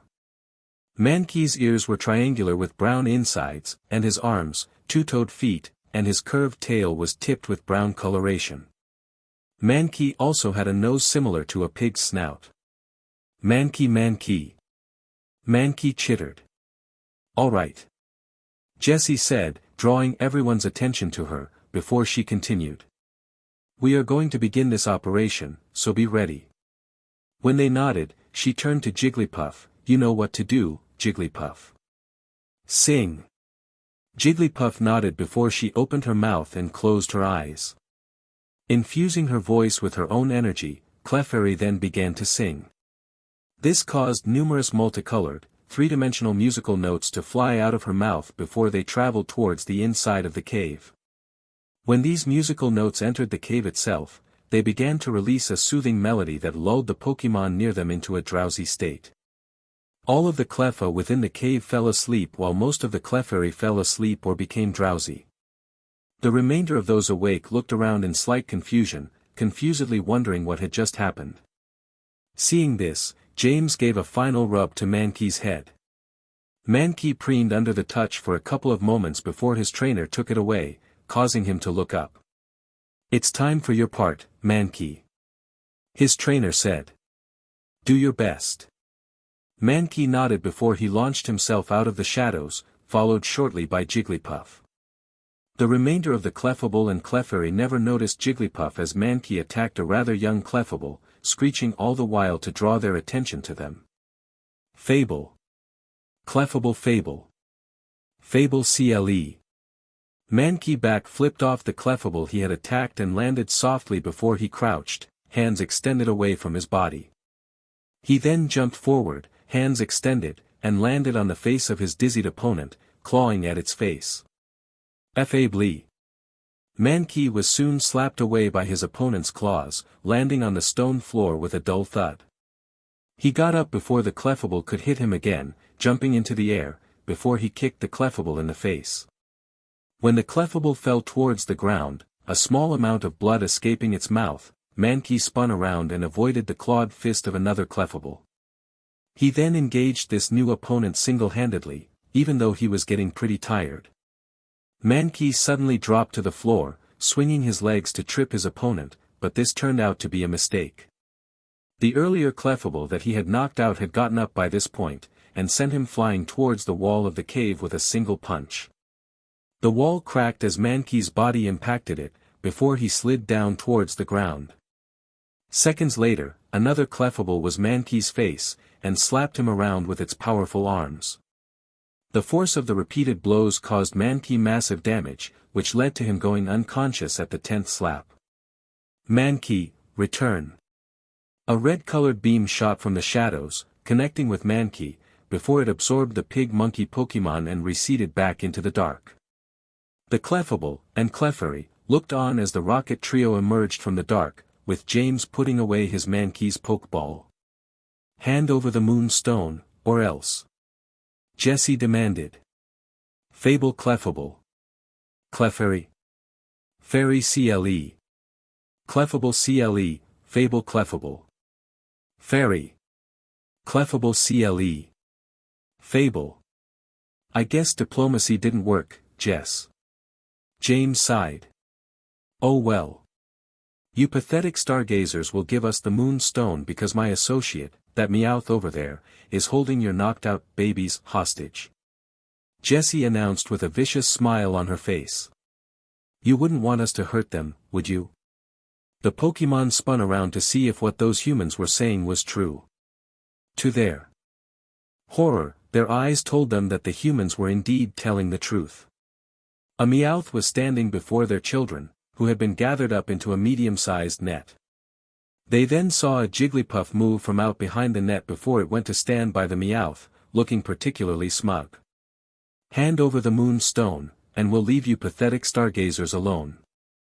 We'll even give you your children back, safe and unharmed. Jessie offered, before her voice hardened. However, if you resist, you can say goodbye to them forever. XXXXXX. Meanwhile, Empty Moon with Ash and Annabelle. Annabelle lurched upwards with a startled gasp, one of her sweaty hands racing towards her chest in an attempt to calm down her racing heart. She stayed that way for a couple of moments, trying to calm down as the memories of her nightmare played beneath her eyelids. However, Annabelle knew that this was no mere nightmare, it was a vision. A vision of what would happen if Team Rocket managed to get their hands on the Moonstone, a boulder-sized evolutionary stone she hadn't known about until just now. She had seen the numerous, hellish things that villainous group would use it for. Those images alone were sure to inspire nightmares for many nights to come. Ash. Ash, wake up. Wake up. Even as she was shouting at Ash, Annabelle was already packing up their supplies as fast as she could. She had just finished placing everything back into their backpacks, besides Ash's sleeping bag, when Ash woke up with a yawn. What time is it? He asked groggily, before he yawned. And, why is it so dark? We don't have time for that, Ash. Annabelle said. Hurry up and get up. We have to get going, to that cave before it is too late. What? Before what is too late? Ash asked, sounding confused. We have to stop Team Rocket before they steal the Moonstone. Ash's Pokémon team. Eevee, female level attacks, Growl, normal, Helping Hand, normal, Sand Attack, normal, Scratch, normal, Tackle, normal, Tail Whip, normal. Pidgey, male level attacks, Sand Attack, Ground, Tackle, normal, Gust, Flying, and Quick Attack, normal. Rattata, male level attacks, Tackle, normal, Tail Whip, normal, Quick Attack, normal, and Bite, dark. Kakuna, male level attacks, String Shot, Bug, Poison Sting, Poison, Bug Bite, Bug, and Harden, normal. Clefairy, female level attacks, Pound, normal, and Sing, normal. Annabelle's Pokémon team. Abra, male level attacks, Teleport, Psychic, Psyshock, Psychic, and Confusion, Psychic. Jessie's Pokémon team. Ekans, male level attacks, Wrap, normal, Leer, normal, and Poison Sting, poison. Jigglypuff, female level attacks, Sing, normal, and Pound, normal. James Pokémon team. Coughing, male level attacks, tackle, normal, smog, poison, and self-destruct, normal. Mankey, male level attacks, scratch, normal, covet, normal, low kick, fighting, and leer, normal. Chapter 13. It was shortly after Ash had woken up that both he and Annabel had gotten going, with Annabel telling him about her vision along the way. She hadn't gotten very far, however, when he interrupted her. "You're a psychic?" Ash asked. Annabel bit her lip for a moment. "I am. I have this ability that allows me to read the emotions of Pokémon." "Really?" Ash asked. "Yeah. The day we met, I was mad when I saw you carrying Clefairy, as she looked really hurt. I was about to do something when I sensed her emotions. And that made me stop." She was happy, blissful even. Annabel admitted quietly. "When I looked at your emotions." "Wait." Ash interrupted, looking at Annabel with a stunned expression on his face. "You can read the emotions of people too?" "I can, though it's harder than reading the emotions of Pokémon, as their emotions are rarely as complex as ours usually are." Annabel answered. XXXXXX. Empty Moon, the Moonstone's cave. After Team Rocket had threatened to hurt their baby Pokémon that they had captured, the older Clefairy and Clefable had reluctantly agreed to hand over the Moonstone. This decision had caused Jessie to smirk, as this would make her team's mission all that easier to accomplish. The red-haired woman turned to face her comrade. "James, go get the truck. We'll keep an eye on these pathetic stargazers until you get back." "All right." James nodded. With that simple statement, James quickly turned before he made his way out of the cave. He would backtrack his way back to their temporary HQ and be back with their truck as soon as possible. Once James came back with the truck, it would then be a simply matter of ordering the Clefable to load the Moonstone into it. They would then take the Moonstone back to their boss, where he would spare their lives. XXXXXX. The Kanto region, Empty Moon. It was soon after Annabel had finished explaining about her abilities to Ash and answering several of Ash's questions when Annabel stopped suddenly. Ash skidded to a stop in front of Annabel before he turned to look at her with a confused expression on his face. "Why'd you stop, Annabel?" Ash asked. Annabel shuddered slightly before she pulled Ash into the bushes. "Shush, ing him." It was only a few moments later when the two of them saw James emerge from behind an outcropping of rock 40 feet before them. Ash's eyes narrowed as he whispered, "It's James. Luckily, he hasn't seen us yet." Annabel whispered back, her hand inching towards a Pokéball on her belt. "Let's use that to our advantage." "Right." Ash drew out his own Pokéball. When James was only 10 feet away from them before Ash's Paras came of the bushes. James made to sidestep Paras, only for Paras to release a cloud of paralyzing spores from the mushrooms on its back. "What the he?" James cursed, seconds before his entire muscular system locked in place, sending him towards the ground face first. "Ugh." The bushes rustled as Ash exited them with Annabel at his heels. Ash grinned at the increasingly angered expression on James' faces before he turned to Paras and said, "Good job, Paras." "Paras ra para ra." Paras gibbered happily. James grit his teeth as he futilely tried to move his paralyzed body even an inch. "How did you brats know we were still here?" "Lucky guess." Annabel shrugged before she called out her Abra, directly it towards James' downed form. "You know what to do, Abra." The psychic Pokémon moved towards James before it crouched down and put its hands on James' head. The purple-haired man's eyes widened as he felt something akin to a semi-frozen liquid moving inside his head. "You be brats!" James shouted. "Get out! Get out of my mind!" XXXXXX. The Kanto region, Empty Moon. As soon as Annabel's Abra had finished reading James' mind, it had knocked out James, who hadn't been able to do anything but shout upon Annabel's order. Abra had then proceeded to relay the information he had gotten from James to Annabel, who told Ash. "How are we going to do this, Annabel?" Ash asked. Annabelle bit her lip as she thought about what they could do. Meowth and Jessie are keeping control over the Clefable by threatening to hurt their children. Ash, if you make a big enough distraction, Abra could use teleport to get into the cave, then teleport the younger Pokémon away. I think I can do that. Ash replied. XXXXXX. Empty Moon, the Moonstone's cave. It had been 30 minutes since James had left the cave to get the truck, causing Meowth and Jessie to grow increasingly worried. It wasn't that far of a walk to their temporary HQ, so it shouldn't have been taking James long to get there. Jessie gritted her teeth. Enough of this. Meowth, I'm going to go find James and get the truck. She then turned her gaze towards the Clefable. If any of you pathetic stargazers so much as even twitches while I'm gone. Even though she hadn't stated what would happen, the Clefable knew what would happen if they disobeyed. Their children would be hurt. So, knowing this, they muttered their reluctant willingness to obey Jessie's order. They says that they won't move a muscle, Jess.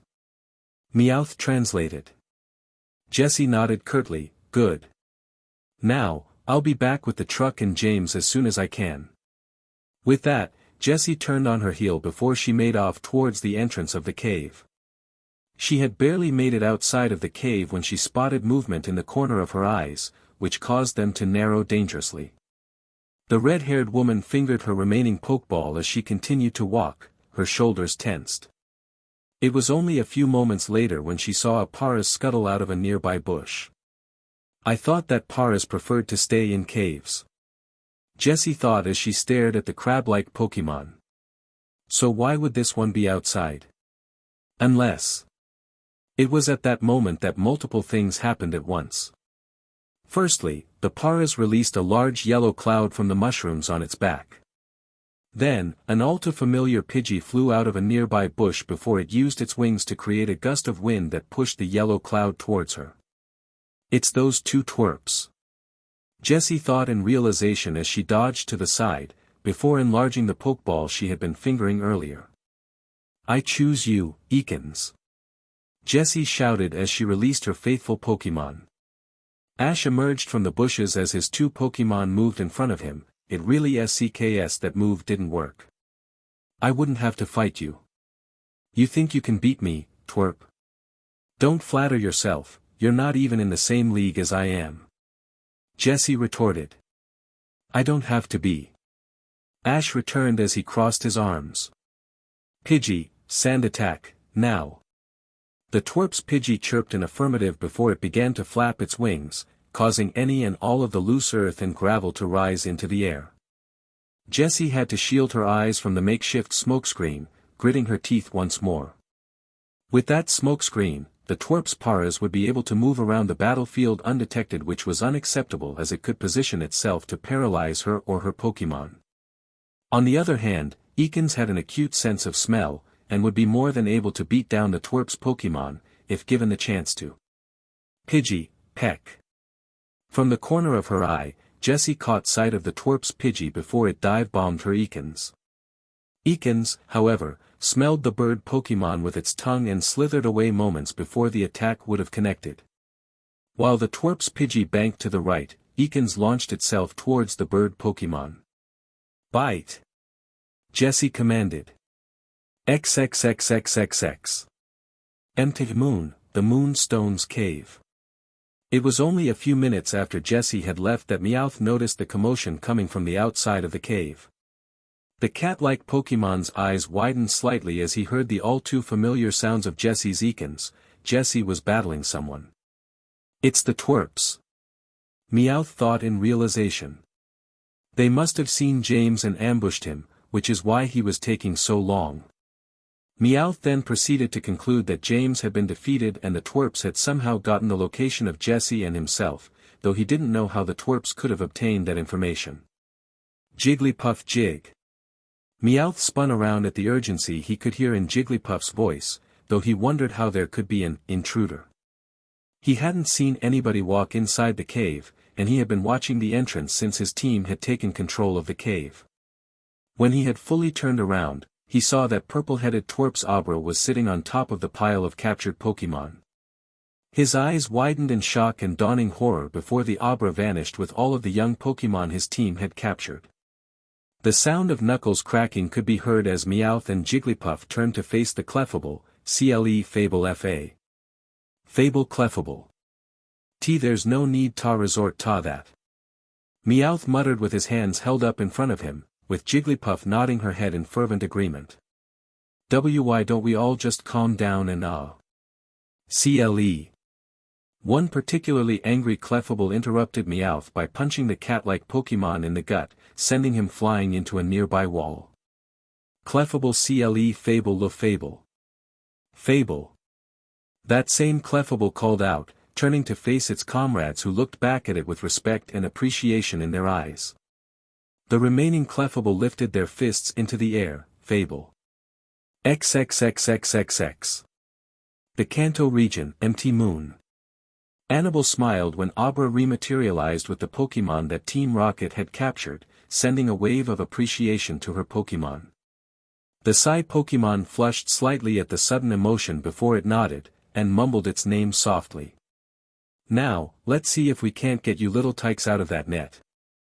Annal muttered as she moved towards the large knot holding the net together. Abra. Abare. Abra chattered warningly. Annal turned to face her Pokémon and while she was turning caught a glimpse of an all-too-familiar figure.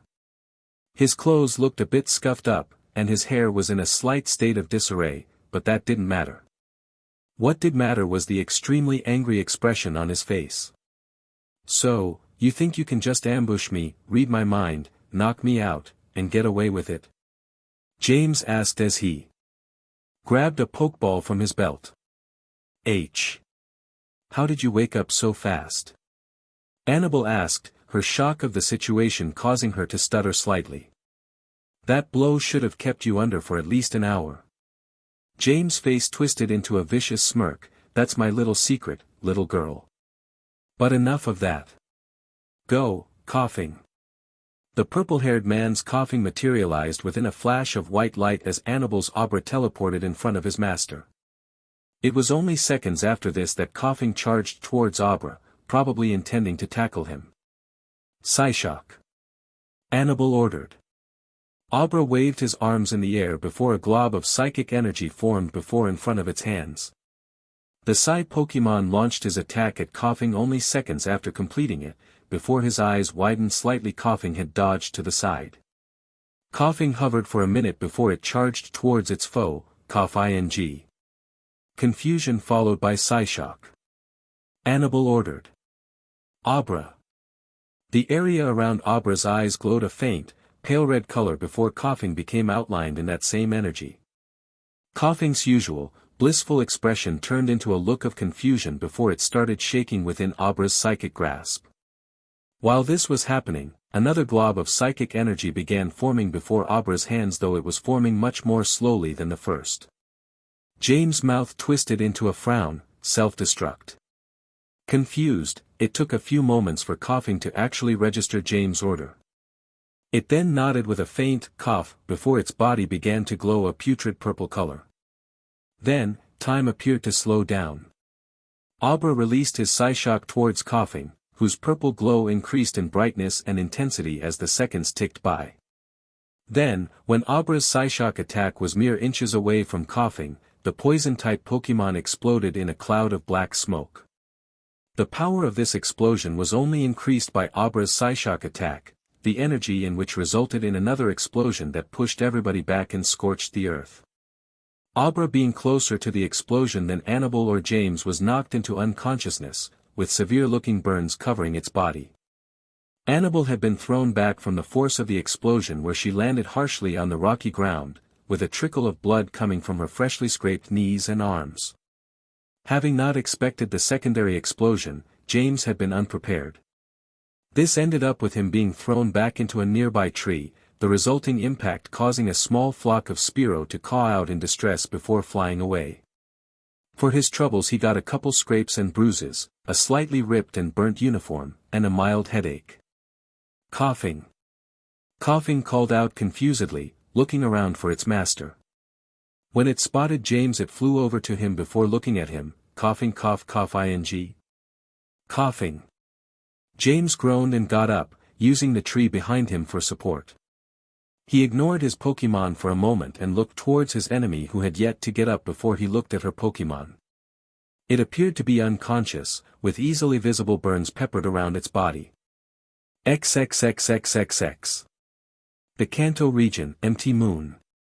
Ash frowned as his improvised smokescreen began to clear, something that he knew that he wouldn't be able to do again. While he had known that Jessie was on a higher level than him, he had thought that the smokescreen would help him distract if not defeat the red-haired woman. He was wrong. She had seemed to quickly figure out his strategy and then make up a counter-strategy. Jessie had outsmarted him by appearing to have her Ekans attack his Pidgey when she had merely used that as a diversion, so he focused his attention on Pidgey.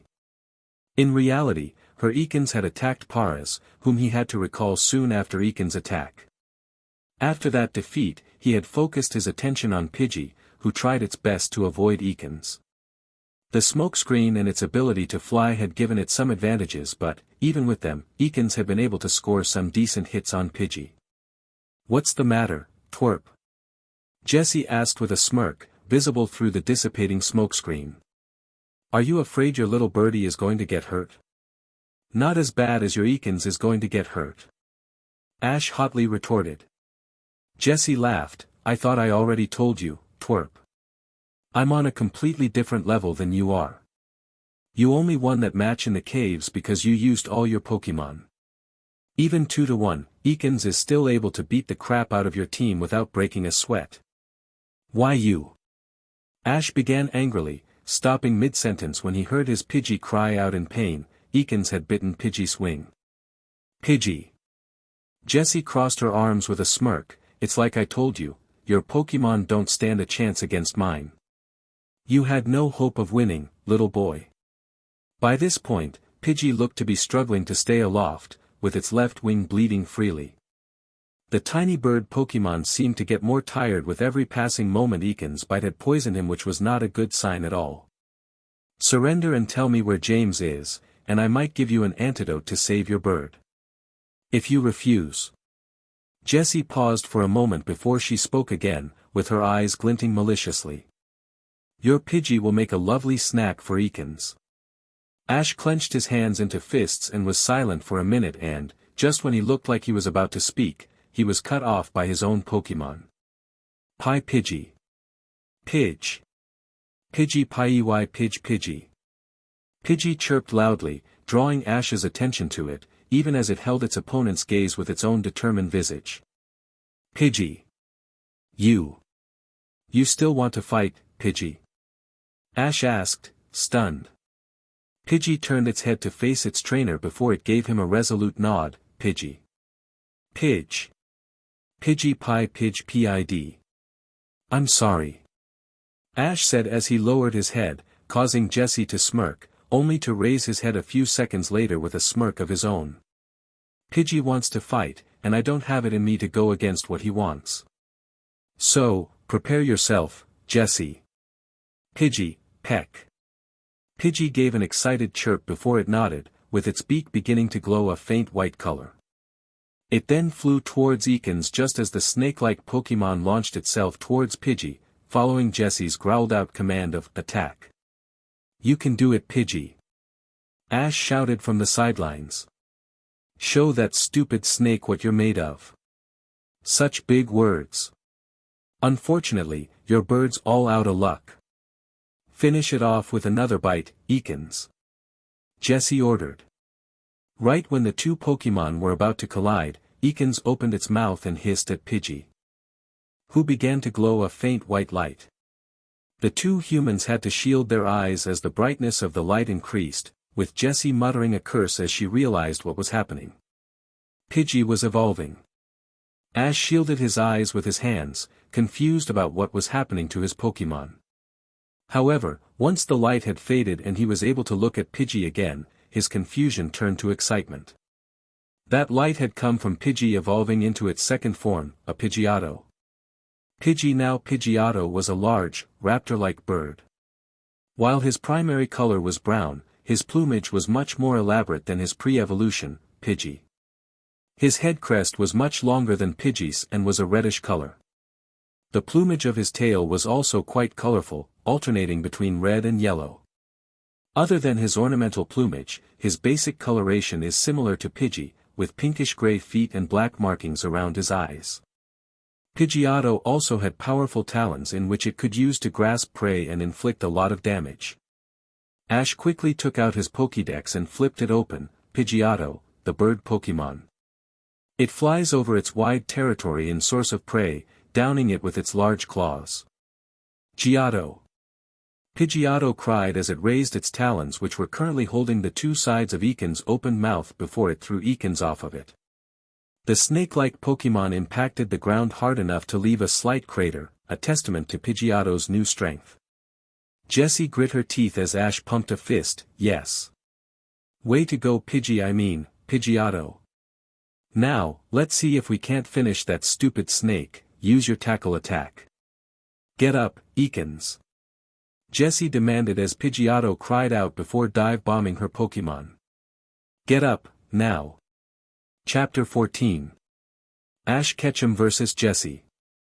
Get up, Eekins. Jessie demanded as the twerp's Pidgeotto cried out before it dive-bombed toward her Pokémon.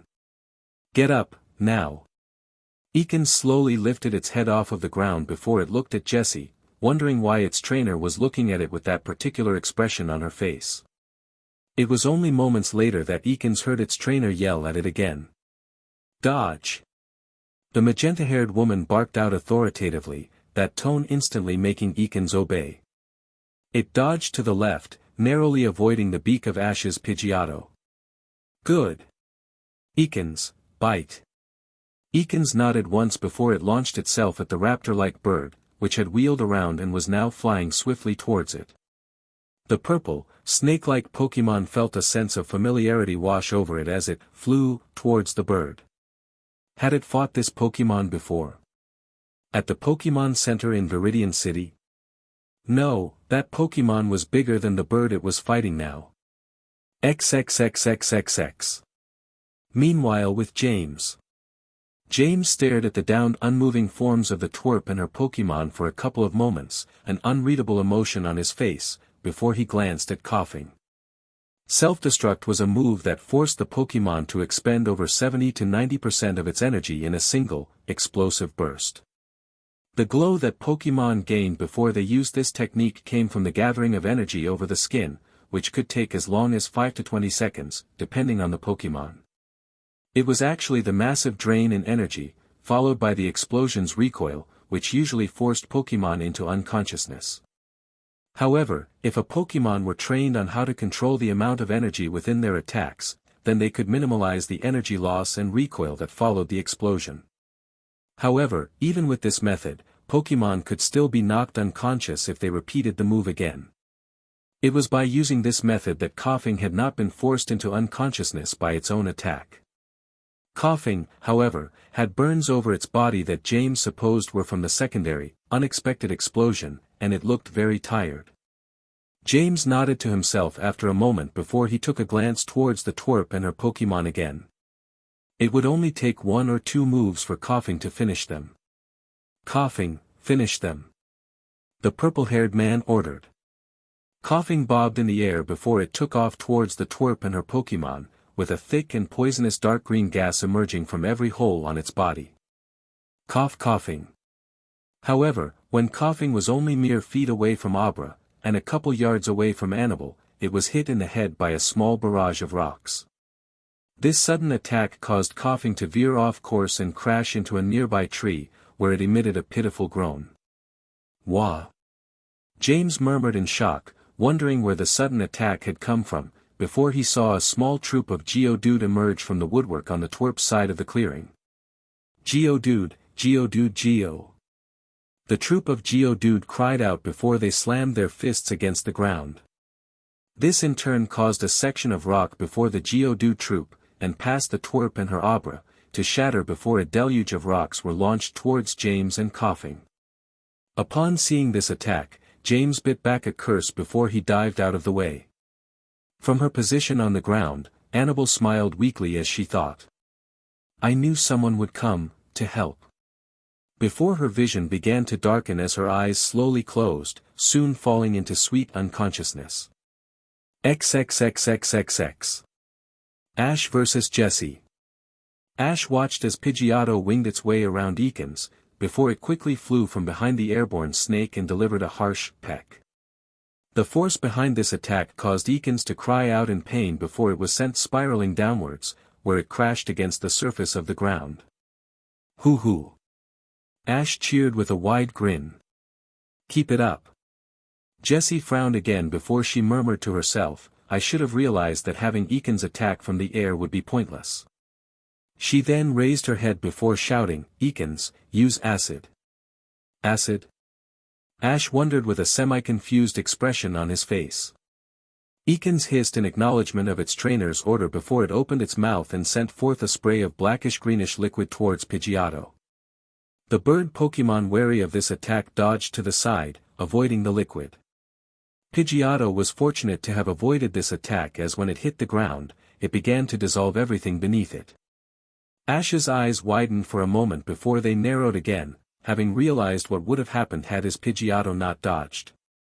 Pidgeotto, use sand attack and follow it up with a peck.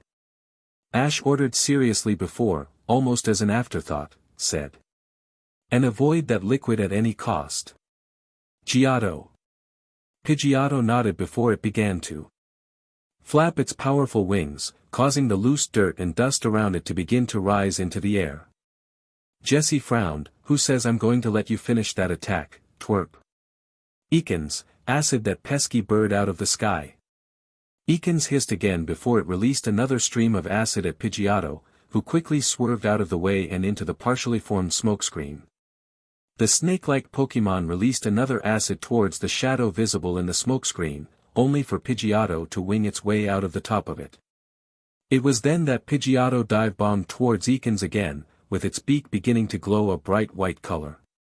Pidgeotto flew between the ever-increasing bursts of acid directed at it, though a few feathers were hit by one burst only to release a cry when it was a dozen feet away from Ekans. Come on, Pidgeotto. You can do it. Ash shouted. Jessie clenched her hands, I thought I told you to blast that bird out of the sky, Ekans. Do it, now. You know what's at stake here. Pie, Pidgeotto cried as its glowing beak impacted Ekans' body, sending the snake-like Pokémon flying whereupon it landed harshly on the ground, Giotto. Ans. Ekans hissed out weakly as it tried to upright itself, though the immense pain its body was currently causing it to hiss in pain and stop trying to move. Jessie looked at her Pokémon for a moment, her face displaying a severe amount of concern and shock, before she whirled around to glare at Ash. The black-haired boy's Pidgeotto landed in front of him, glaring right back at Jessie, and scraped its talons against the ground warningly. If she attempted to harm Ash, she knew his Pidgeotto would attack. It was at that moment that Jessie realized that she had been defeated once again, and it was all because she had underestimated the twerp. She hadn't really believed that he could beat her without having the advantage of numbers on his side, which was somewhat true, and had thought that it would have been all too easy to defeat him. If she had gone all out and had actually treated the twerp like he was her equal, then she would have been the victor of this battle. She would have been able to force the twerp to tell her where James was, rescue James, and complete the mission. Jessie bowed her head slightly, her heart aching at the thought of her failure. Even if she and her team managed to get away, she knew that they had blown their chance to get the Moonstone. James. Jessie thought miserably, fists clenching at her sides as she tried to fight off a sudden wave of tears. I'm sorry. The twerp stared at her for a moment with a confused expression on his face before he took a single step forward. Jessie. The twerp suddenly stopped mid-sentence, with his eyes widening in shock as he looked at something behind her. The twerp's Pidgeotto shrieked in warning before it flapped its wings, taking to the air as it seemed to become angry. Jessie took a chance then and turned around slightly to see what was going on behind her. Her Jigglypuff had just flown out of the Moonstone's cave while in its inflated, balloon-like state, while a semi-conscious Meowth held onto one of its feet. On the ground, a horde of pink Pokémon were following the airborne Pokémon, angry expressions on their faces as they yelled at Jigglypuff and Meowth. Clefable. F.A. Clefable. CLE Fable F.A. What's going on here? Jessie thought in confusion, before her eyes narrowed slightly. Those Pokémon would never have turned on Meowth and Jigglypuff while their children were being held hostage. So why have they? An image of the twerp's purple-headed companion passed through her mind. That girl had an Abra. That means... Come on, Jess. Meowth hollered down at Jessie. Stop standing around. The twerpet's Abra popped in and took our hostages, the Clefable aren't happy about it. Get on. Jessie nodded once before she crouched down on the ground before she jumped into the air, hearing the twerp loudly protest her action, and grabbed hold of Jigglypuff's unoccupied leg. Jigglypuff exclaimed at the sudden, unexpected weight and dropped a fair distance before righting itself. Jessie then looked down at the twerp again, who was looking up her with an unreadable expression on his face. He was forced to turn away when his Pidgeotto nudged him in the side with its beak, causing him to frown before he nodded. The twerp then started running away from the nearing horde of pink Pokémon, with his Pidgeotto following behind him diligently. I will pay you back for interfering with 2 of my team's missions, twerp. Jessie thought before a twisted smirk appeared on her face. You can bet your life on that fact. XXXXXX. Sometime later, empty moon cave of the Moonstone. After Jessie had escaped with Meowth on that inflated pink Pokémon which Ash had learned to be a Jigglypuff, it wasn't very long until Ash and his Pidgeotto were captured. Angry as they were, the Clefable must have thought Ash was friends with the ones that had captured their children, or thought that he had somehow been involved in the kidnapping of their children. However, before Ash had been caught, he had called his Pidgeotto back into its Pokéball, which proved to be a wise decision in the end. If he had left Pidgeotto out, his Pokémon would have probably attacked, or tried to, attack the Clefable. That would have made the situation he was in worse than it already was. At the moment, Ash was currently sitting on his knees while a young-looking Clefable kept a tight grip on his shoulders. The Clefable's grip wasn't as strong as it could have been, but it didn't have to be, it was meant as a warning. An old-looking Clefable stepped forward and stared at Ash with an unreadable expression on its face. Clefable CLE Fable Su. If you are asking about those guys that came to your cave, I do know them. Ash began, causing the grip on his arm to tighten significantly as several Clefable exclaimed angrily. But I don't work with them. Clefable? The aged Clefable asked. The Clefable quieted at this question, though the grip on Ash's arm remained tight. I first met them while in Viridian City, while they were trying to rob a Pokémon Center. Another trainer came and distracted them while I helped Nurse Joy get away. Ash sighed. But they found us, and I battled Jessie for a while. Some Pikachu drove her away. Clefable CLE Fable FACLE. Another Clefable asked. I came here tonight because my friend Annal had a vision that Jessie and James would steal the Moonstone. Ash's words caused a few exclamations in alarm and surprise.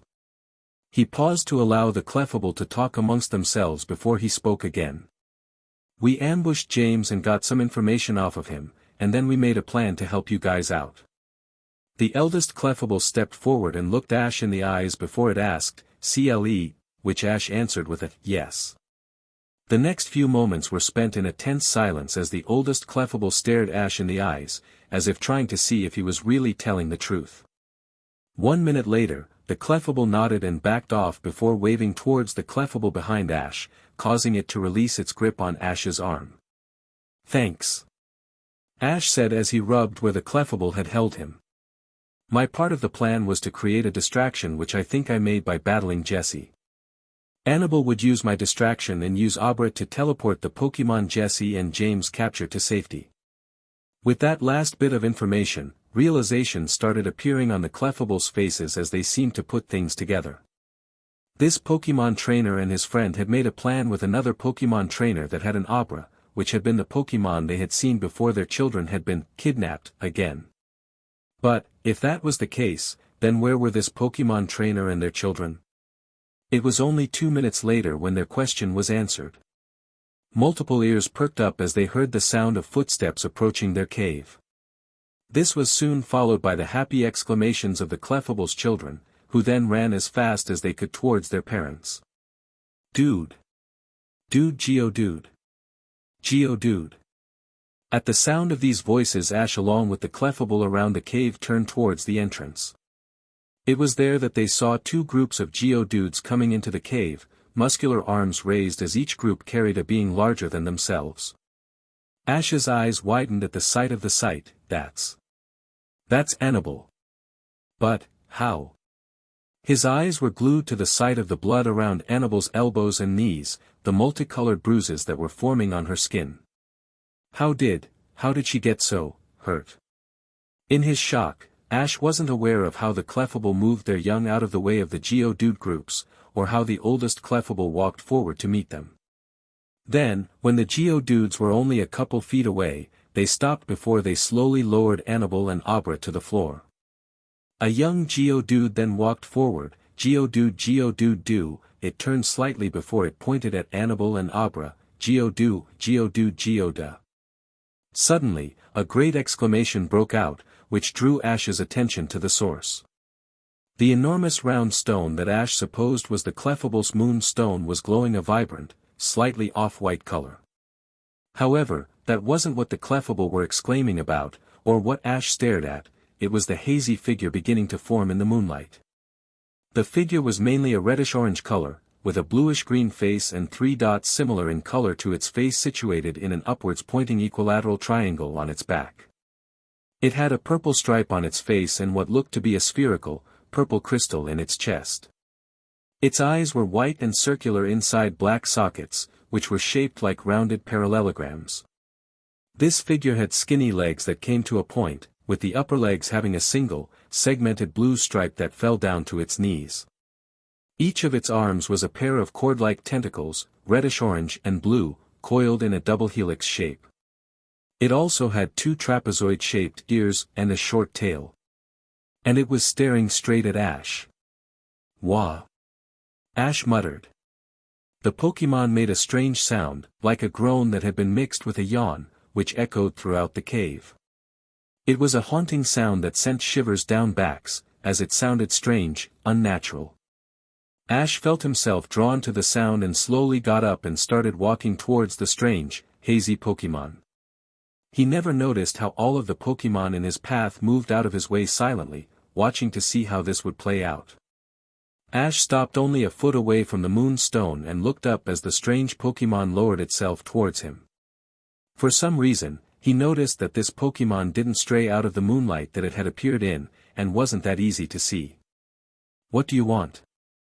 Ash heard himself asking of the Pokémon after it had come to a rest, staring at him with a somewhat pleading expression on its face.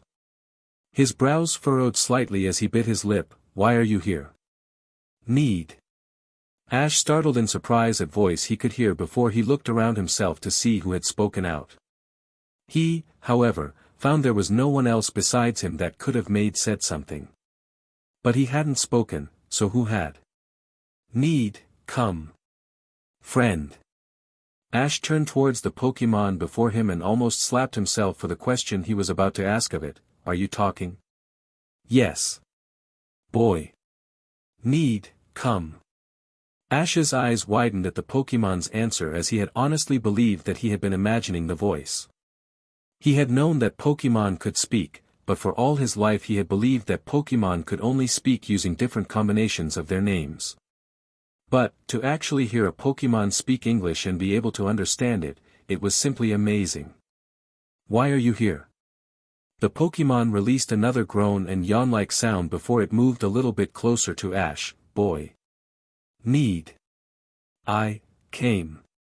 Need, boy, to come. I called you here. Ash exclaimed in shock. Yes.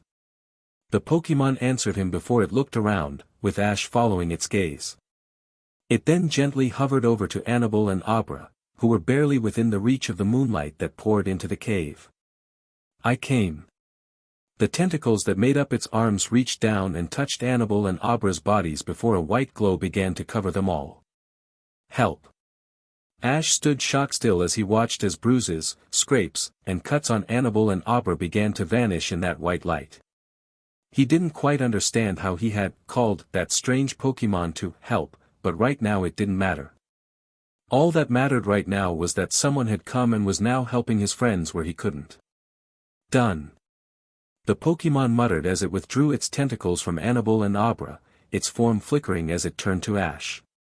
No. Not done.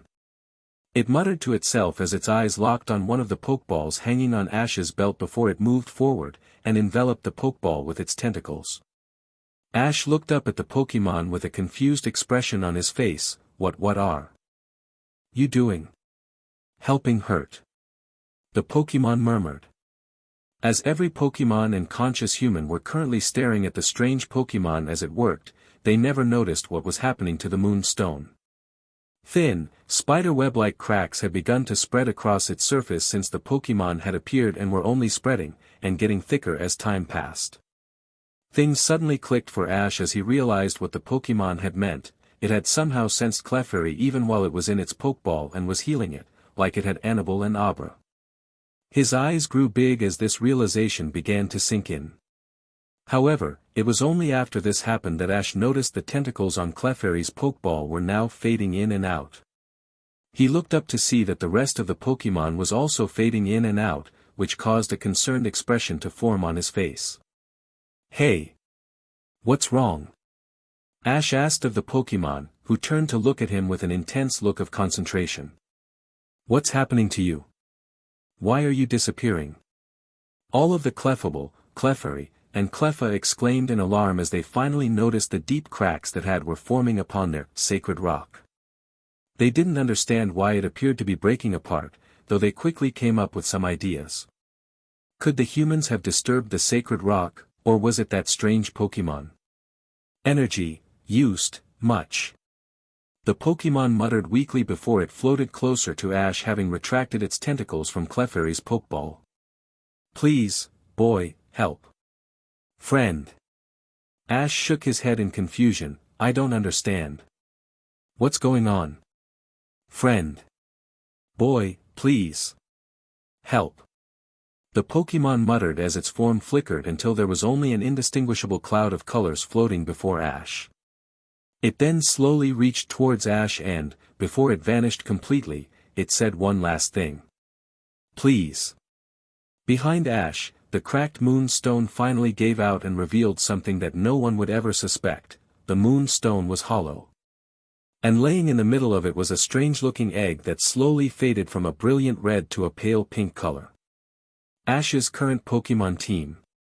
Eevee. Attacks, Tackle, Normal, Scratch, Normal, Tail Whip, Normal, Helping Hand, Normal, and Growl, Normal. Pidgeotto. Attacks, Sand Attack, Ground, Tackle, Normal, and Peck, Flying. Rattata. Attacks, Bite, Dark, Tackle, Normal, and Scratch, Normal. Kakuna. Attacks, String Shot, Bug, Poison Sting, Poison, and Bug Bite, Bug. Clefairy. Attacks, Sing, Normal, and Pound, Normal. Paras. Attacks, Poison Powder, Poison, Stun Spore, Grass, and Spore, Grass. Annabelle's current Pokémon team. Abra. Attacks, Teleport, Psychic, Psyshock, Psychic, and Confusion, Psychic. Jessie's current Pokémon team. Ekans. Attacks, Bind, Normal, Acid, Poison, and Bite, Dark. Jigglypuff. Attacks, Sing, Normal, and Pound, Normal. James' current Pokémon team. Coughing. Attacks, Tackle, Normal, Self-Destruct, Normal, Poison Gas, Poison, and Smokescreen, Normal. Mankey. Attacks, Scratch, Normal, Covet, Normal, Low Kick, Fighting, and Leer, Normal.